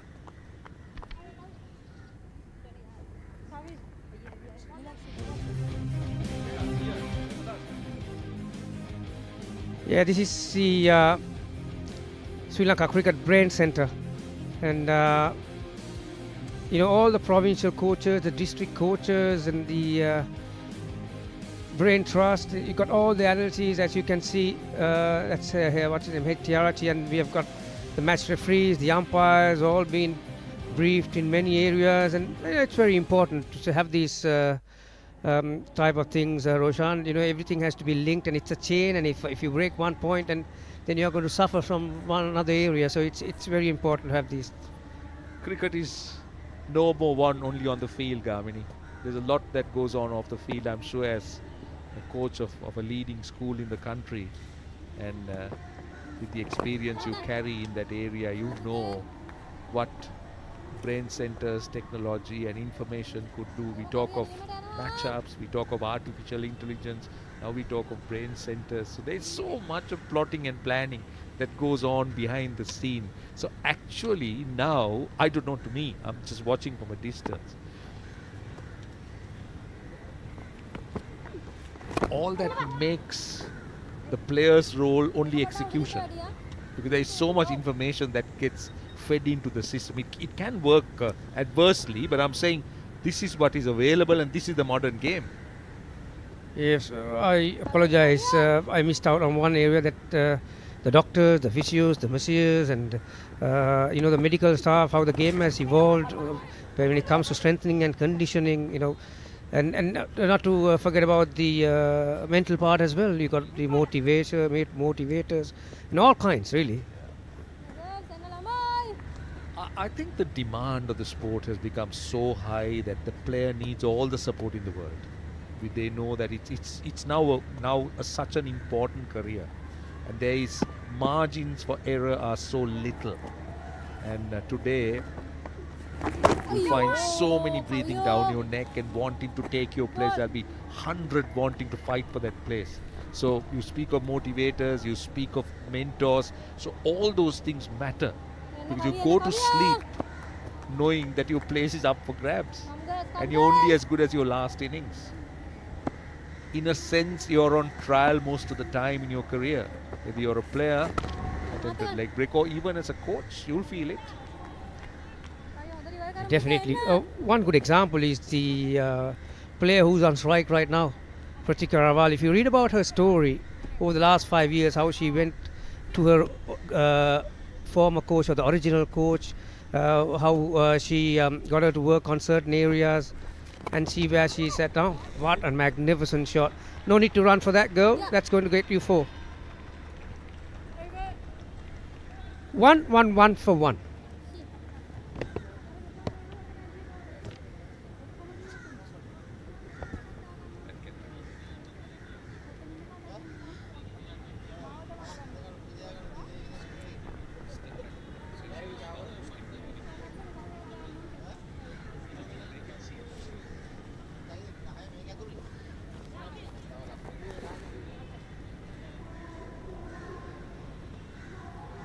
.33 of 16, that's the equation. Yeah, coming back to the point, that particular Rawal, that's a very interesting story. It's a fairy tale, really, and she's a national basketball player as well. So she had to decide at one point in time, and then she decided to play cricket, and see where she is now. Already this on numerous occasions this has been mentioned.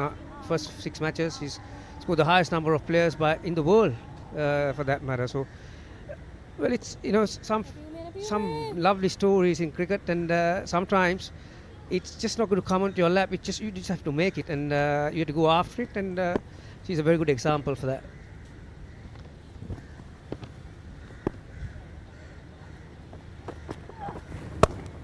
Yeah, I'm sure there'll be lots of stories like that, lots of inspirational stories and stories that would have inspired up and coming cricketers to follow. And just talking about the list of support staff that you just mentioned, and just looking back, I know we might sound very ancient, but when you look back from an era of a manager and an assistant manager and a manager and a coach, what about this? Only a single, to a strong support staff where you'll be carrying as much as your playing squad. There was a time when England came, they even had a dietitian. So every little area is being looked at and every little box get ticked,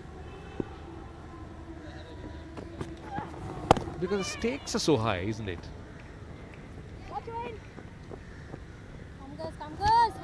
And when we heard there was a dietitian with England, then we were just wondering, are they serious? But then it's even more. The list gets added on, it gets longer.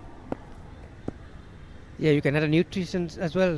These days, you got all kinds of lists that you need to adhere to when it comes to meals and the times you take it, and to make the maximum out of it. And it's out and out sports person that you are looking to make, and you need all these areas. The amount of cricket you play these days, Roshan, as you can see, when it comes to men's version, there's no rest really.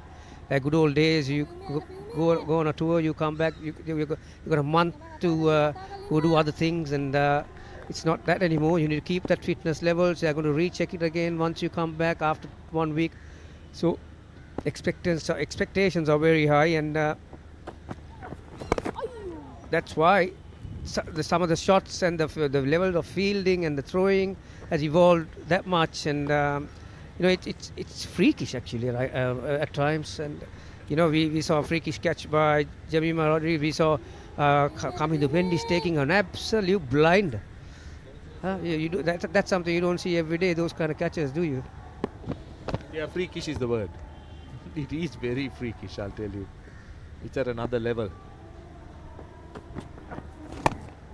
Well bowled, very well bowled. That was the cutter, dropped on her. It's 119 for 1.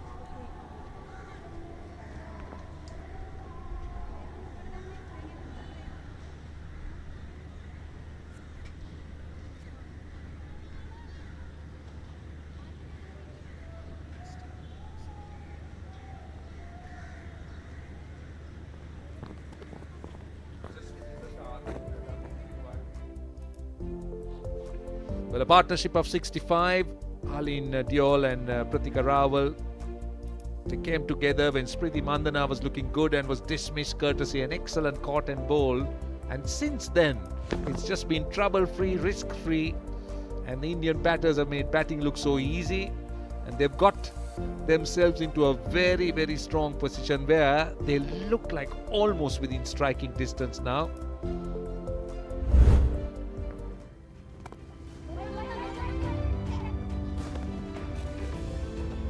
Yeah, this is the some of the shots from this partnership. They did that very easily, and look at those shots on the offside from both batters. Anything pitched up, she looks deadly dangerous. Both Diol and Rawal. When you compare, she has taken Shafali Varma's place. Shafali Varma, to me, was the Virendra Sehwag version of in women's cricket. Yeah, and she was a real powerhouse, wasn't she? She just used to go hell for leather at anything, and she could destroy you in a minute. And but in contrast, Rawal looks a lot more secure, a lot more composed, and maybe technically a lot more sound, and she's got a good defense, good head on her shoulders, so you can see why she's more consistent than Varma. Completely different players, as you said. Shafali Varma was someone who took on the bowling, would destroy them in the first few overs. You'll find boundaries, sixes, fours just raining on her day. She can also be dismissed rather modestly, but generally when she gets in, she can be devastating as a batter. I loved watching her bat. I've seen her play some fantastic knocks, attacking, dominating knocks, but then that's a different game. But as you said, Raval has a different style to her batting, different batting plan, takes her time, but still she manages to find those areas of scoring and score runs at a reasonable rate.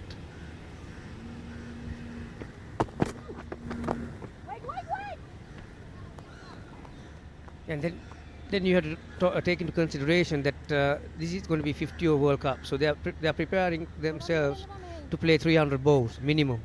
So when you look at Raval's strike rate, the career strike rate is over 80, and it's pretty good by anyone's standard. And when it comes to T20, maybe Shafali is the option that you are looking for, because you got only 120 balls. This one, paddles to deep square leg. Yeah, she's nearing another 50, and well, right now, whatever she touches, it turns into goal. She with the bat in hand. Yeah, it appears that way, isn't it? Just 27 runs now needed of 14 overs and 2 balls. We're talking about not even 2 runs and over. That's been the domination of the Indian women in this game from the time they won the toss.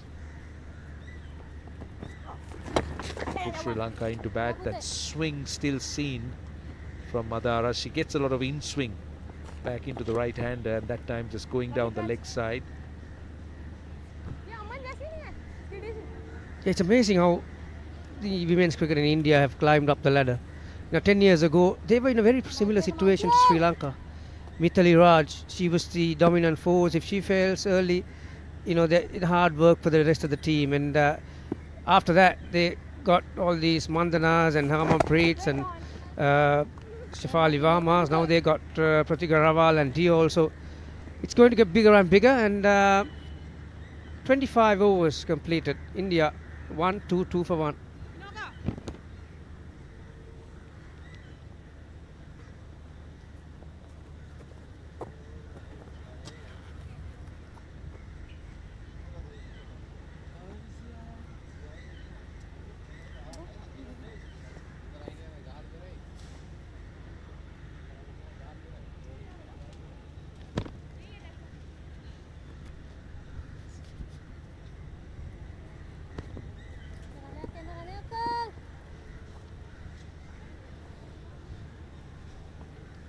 So India 122 for 1 after 25 overs. Pratika Raval on her way to another half century on 40 of 48. Tarleen Diol continuing her good work at number 3. So just 26 more runs needed for India. 25 overs done. Joining with me once again is Anisha Ghosh. Good afternoon, Anisha.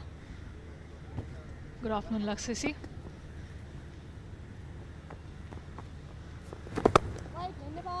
Punched off the back foot again by Pratika Raval. We've seen her play that shot so well and so frequently in her 49 ball stay so far.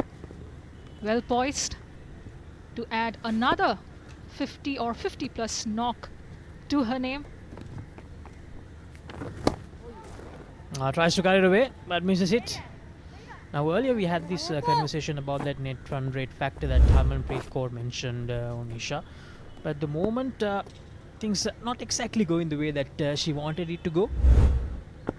Definitely a far more circumspect approach this has been from India, I'd like to think, than they would have liked. Skips down the track and goes up and over. The fielder from long off did head towards that ball up in the air, but it fell short ever so marginally, and Pratika Raval will survive. But it's good to see that intent from Pratika. They're well poised to wrap this game up in quick time. But it's the template that they need to set for the next 5 months leading into the World Cup that is of concern right now. Sweep shot from Harleen Diol. I guess that net run rate factor might very well come into play during the World Cup, Anisha. So I think that's why Preet Kaur mentioned that they need to focus on that aspect as well while making a move in this try series. But Pratika Raval how good she has been after getting that opening batter spot for India. Being the opening partner of Smriti Mandhana. And she's scoring runs and even outscoring Smriti Mandhana. And outstaying her in the middle as well. Especially on a day when Smriti looked well en route to getting another 50. It was one of those knocks where she did not look hurried at all, was playing at her own pace, which is what you want to see of a batter from a batter like Smriti Mandhana. Oh, slight edge, beats the keeper, and it's herring over to the rope at third region, pulled back into play by the fielder there. Good effort by Madara.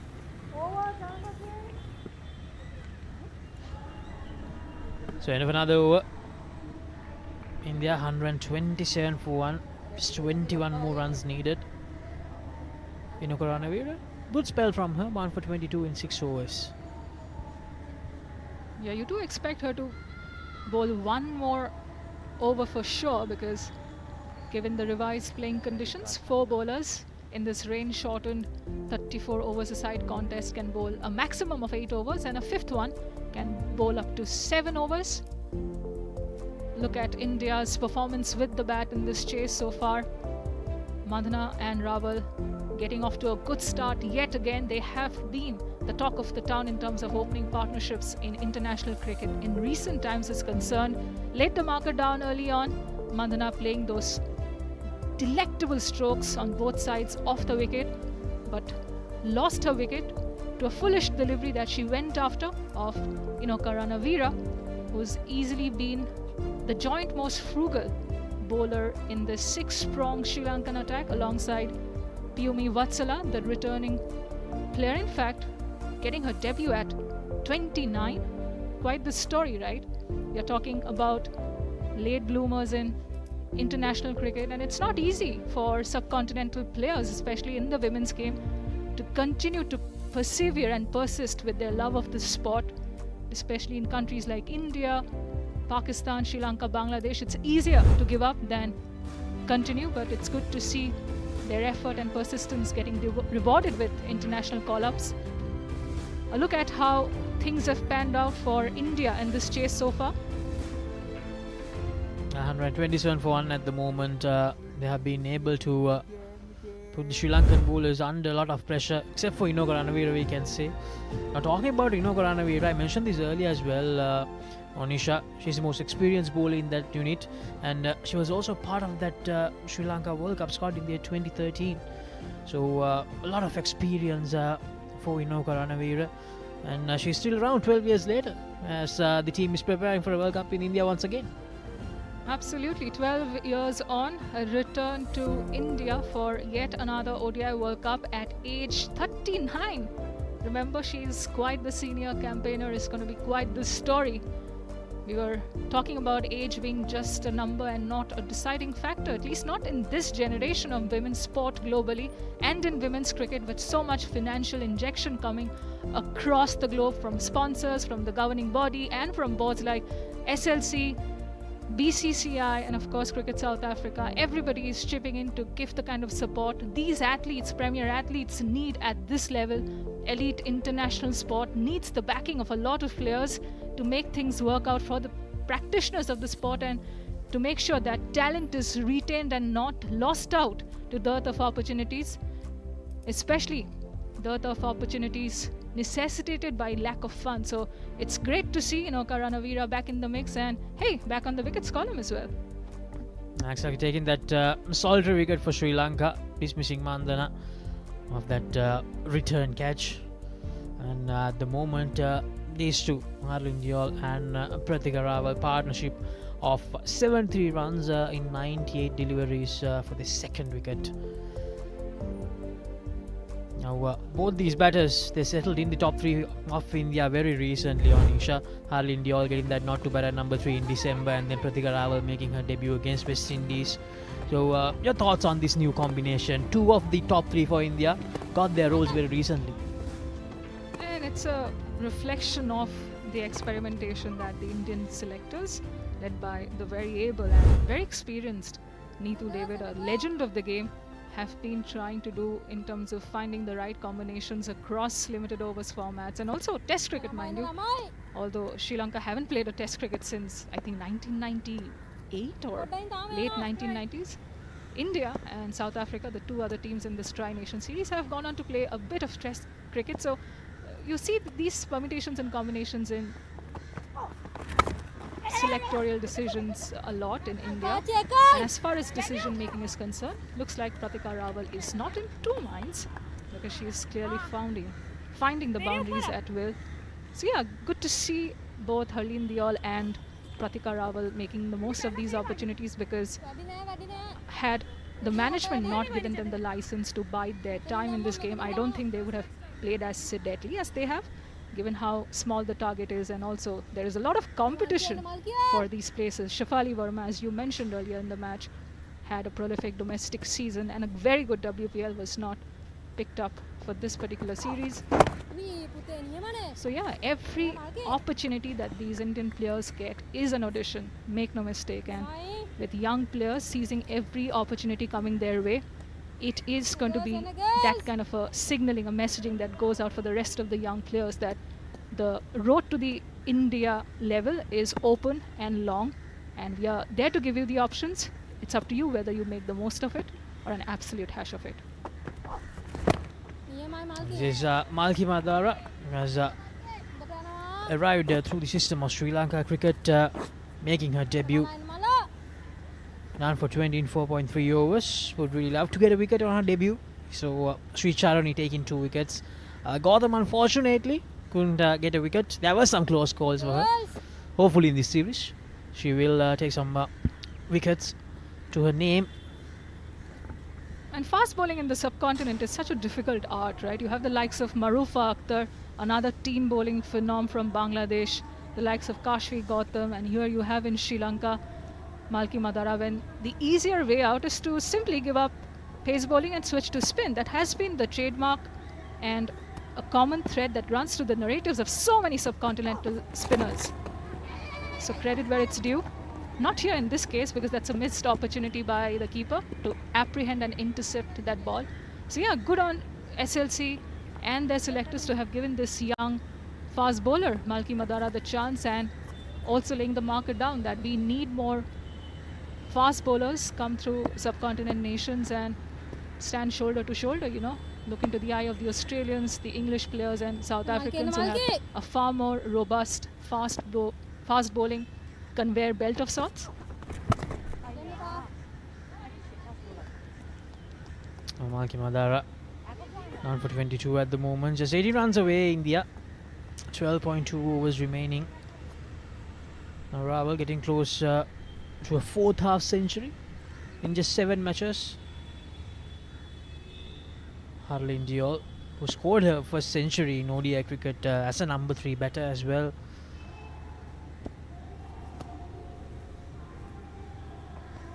Here's Madara again. Oh, that's a wayward delivery from Madara.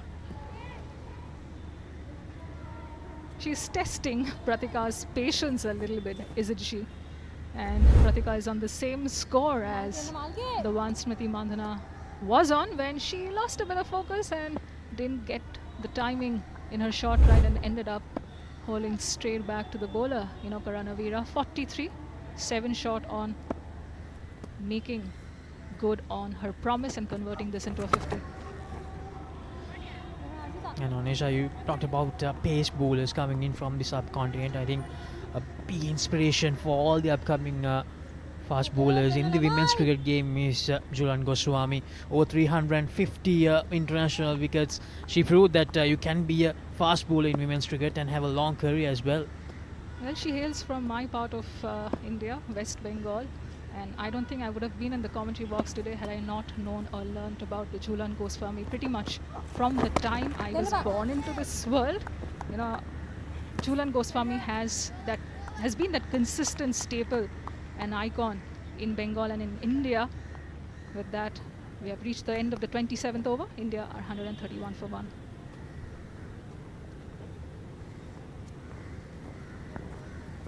Yeah, speaking of role models, there's no dearth of them in the subcontinent. Chamari Athapaththu, the Sri Lankan captain, has served the nation with distinction, with resilience.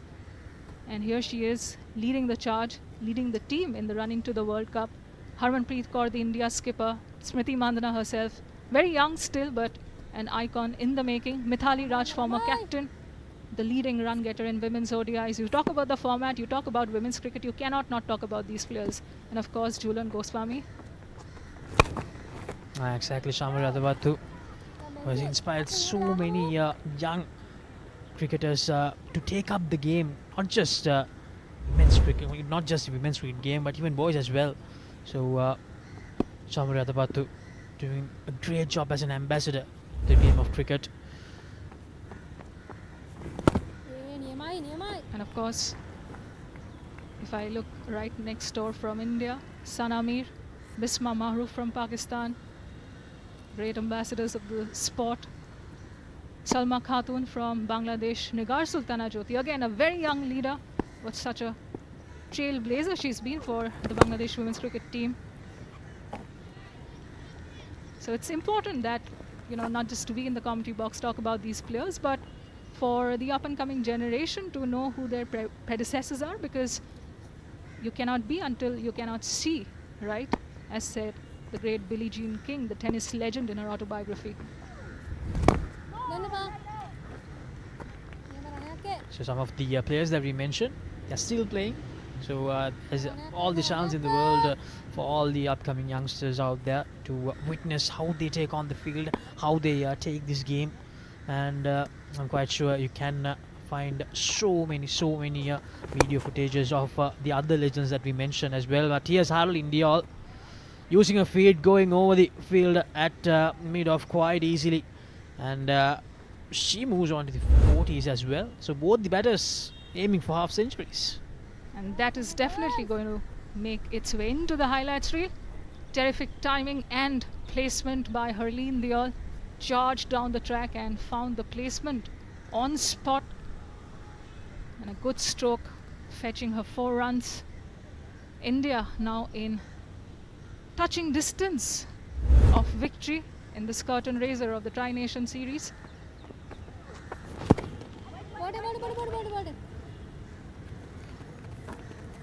So end of that over.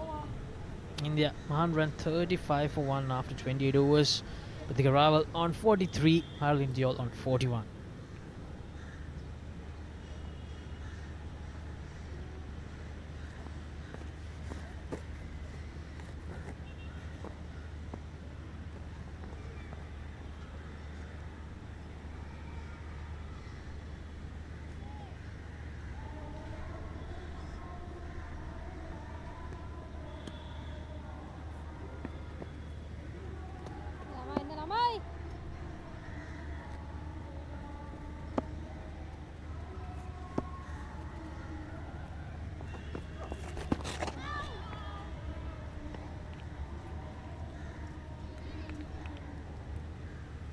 Nalki Madara to bowl her 6th over. And we talked about all those legends, Monisha, and another name that I really need to mention is Shashikala Sirivardhana from Sri Lanka. Over 3,000 runs, over 200 wickets in international cricket. What a star she was when she was playing for Sri Lanka. What a leader she was. Oh, an absolute stalwart. Rocks back, and the square drive will find the fielder in the deep. Picks up a single, does Pratika. Now 6 short of her 4th consecutive half century. Shashikala Sirivardhane, we were talking, of course, is the role model, undisputably, of Kavish Adilhari. Has gone on to say that had Sirivardhane played the sport, unlikely we would have seen Kavisha in this beautiful game of ours. Former captain, of course, of the Sri Lankan women's cricket team. India sweeping it away, but there is protection there exactly for that stroke.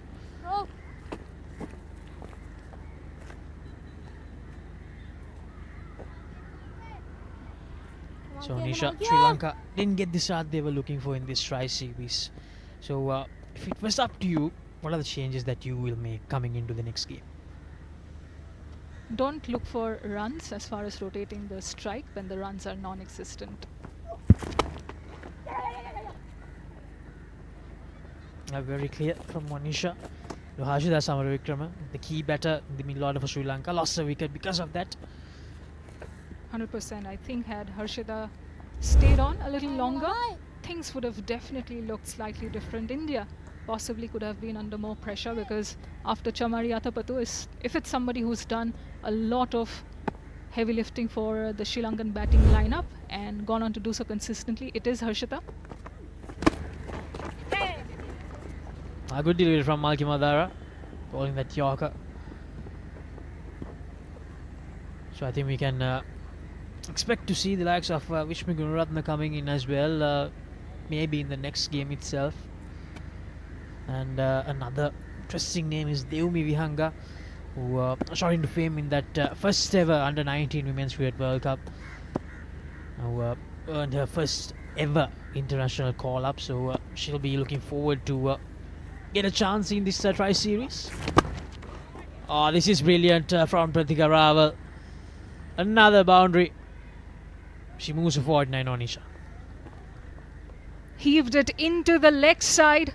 There was no protection in that region and picked up a 4 to get just 1 run shy of her 4th 50 on the trot. This has been an exemplary knock from the young Pratika Raval. And what a partnership this has been. 89 runs now of 116 balls. They have made the most of the freedom they have gotten by dint of not having to chase a tall target. And of course, not a lot of challenge has been put up by the Sri Lankan bowlers either. So they've made the most of the time on their hands and nicely ticked along, both of them in their 40s. The Sri Lankan bowlers really need to have a chat after this game with the coach. Swept away by Harleen Diol. She moves to 44. I think except for Karanavira, none of the other bowlers were consistent. They never looked threatening for the Indian batters out there. Now Raval, 1 run away from another half century. 4th one in just a 7th game. She'll have to wait. Clearly, India need only 4 more runs to seal the win. Pratika needs 1 to seal another half century. Can she do both in 1 stroke? Not needed really, but hey, it would be fun if she does. Nurdles into the leg side. Pratika Ravals brings up yet another 50. Her 4th successive 50-plus score. Consistency, maturity and class written all over her game. She's making scoring 50s look like a habit.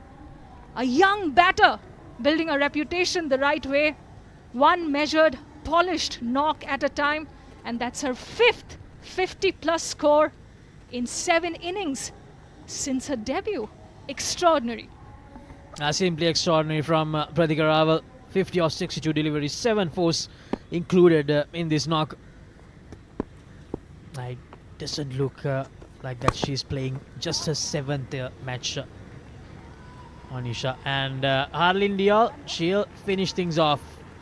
She'll stay on 48. Pratika Raval, she'll stay on 50. A brilliant partnership between the two.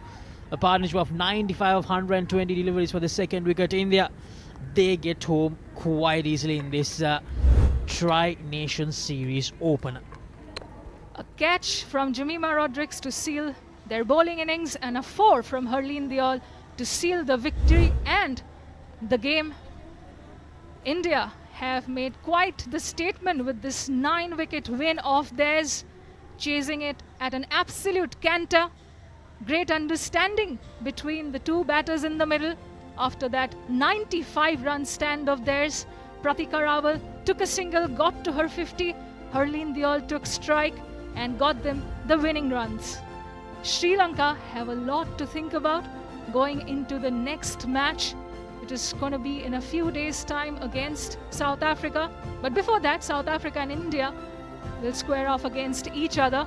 But this Sunday, belongs to Team India. Decided to bowl first after winning the toss. Did Harmanpreet Kaur, the captain, restricted Sri Lanka to 147 only, and more crucially, bowled them out with more than 4 balls to go in the innings. And out came Smriti Mandhana and Pratika Rawal to start off the proceedings with the bat. 40 plus knock from the senior batter, left-hander Mandhana, before Harleen Deol joined hands with Pratika Rawal in the middle. A solid performance, a brilliant all-round performance from Team India here. And as Anisha mentioned, the next challenge against South Africa in 2 days' time. South Africa will begin their campaign on the 29th, so India will definitely want to keep this going, keep this good work going. 3 more games to go. Smriti Mandhana, she probably would have wanted to go on to make a much bigger knock today, missed out on that half century. But for the Sri Lankan think tank, a lot to think about, Anisha, a lot. 100%. The day started with a lot of rainfall, but it is sunshine now for not just Colombo, but the Indian women's cricket team, who have started on a winning note and done so emphatically with a 9-wicket victory. Pratika Rawal, the opener, unbeaten, having scored her 4th successive half century and at a steady rate as well of the 62 balls. Harleen Deol playing the second fiddle of sorts, hitting the winning 4 and closing out the game for the visiting side. They had a lot of batting ammunition waiting in the dressing room, but good on the youngsters Rawal and Deol for not letting the necessity to crop up for the likes of Captain Harmanpreet Kaur, Jemima Rodrigues or Richa Ghosh to come out in the middle. Not a lot to write home about as far as Sri Lanka's bowling performance is concerned. The Sri Lankan bowling card, except for Inoko Ranavira, none of the other bowlers were able to bring out a dismissal. Malti Madara on her debut, she was impressive, but unfortunately was not able to bring the breakthroughs that the skipper was hoping to get. 6 overs done for 31. Asini Kulasuri, the experienced fast bowler for Sri Lanka, 3 overs, just the 3 overs for her, 3 overs done for 12. Kavisha Dilhari was not up to the mark today, bowled a lot of loose deliveries and gave India a lot of chances to score runs freely. 6 overs done for 41. And Inoko Ranavira, can say the only bowler who actually threatened India now and then. 7.4 overs, 1 for 32. Samri Athapaththu, the skipper, also didn't have the best of days with the ball as well. 4 overs, none for 22. And Pumi Vatsala, another debutant, 3 overs, none for 11. The only wicket, the solitary wicket, fell when the score was on 54. And then Harleen Deol and Pratika Rawal with a 95-run stand for the second wicket sealed the deal for India.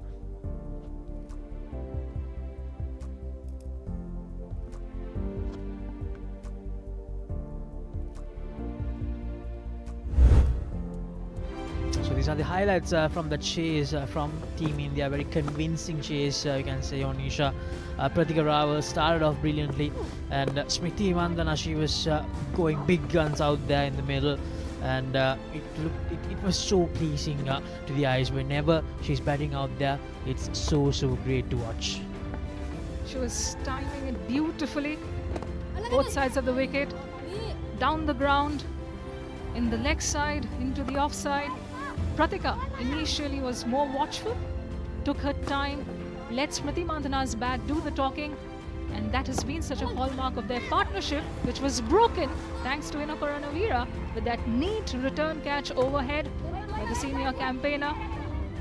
As Mandhana made her way out, Pratika continued her merry way, sweeping, skipping down the track, and along with that came Harleen Deol, joined the party, put on her dancing shoes, and made sure pierced those gaps, kept the scoreboard ticking, and those strike rotating efforts brought great dividends for India because they found the boundaries whenever they wanted to, and those singles and couples, of course, played a huge part in their emphatic win over host Sri Lanka in this curtain raiser, which will have the hallmark of Pratika Rawal, the half-centurion, and the scorer of the winning runs, of course, Harleen Deol. And do not forget Sneh Rana, the pick of the bowlers who set the tone with the ball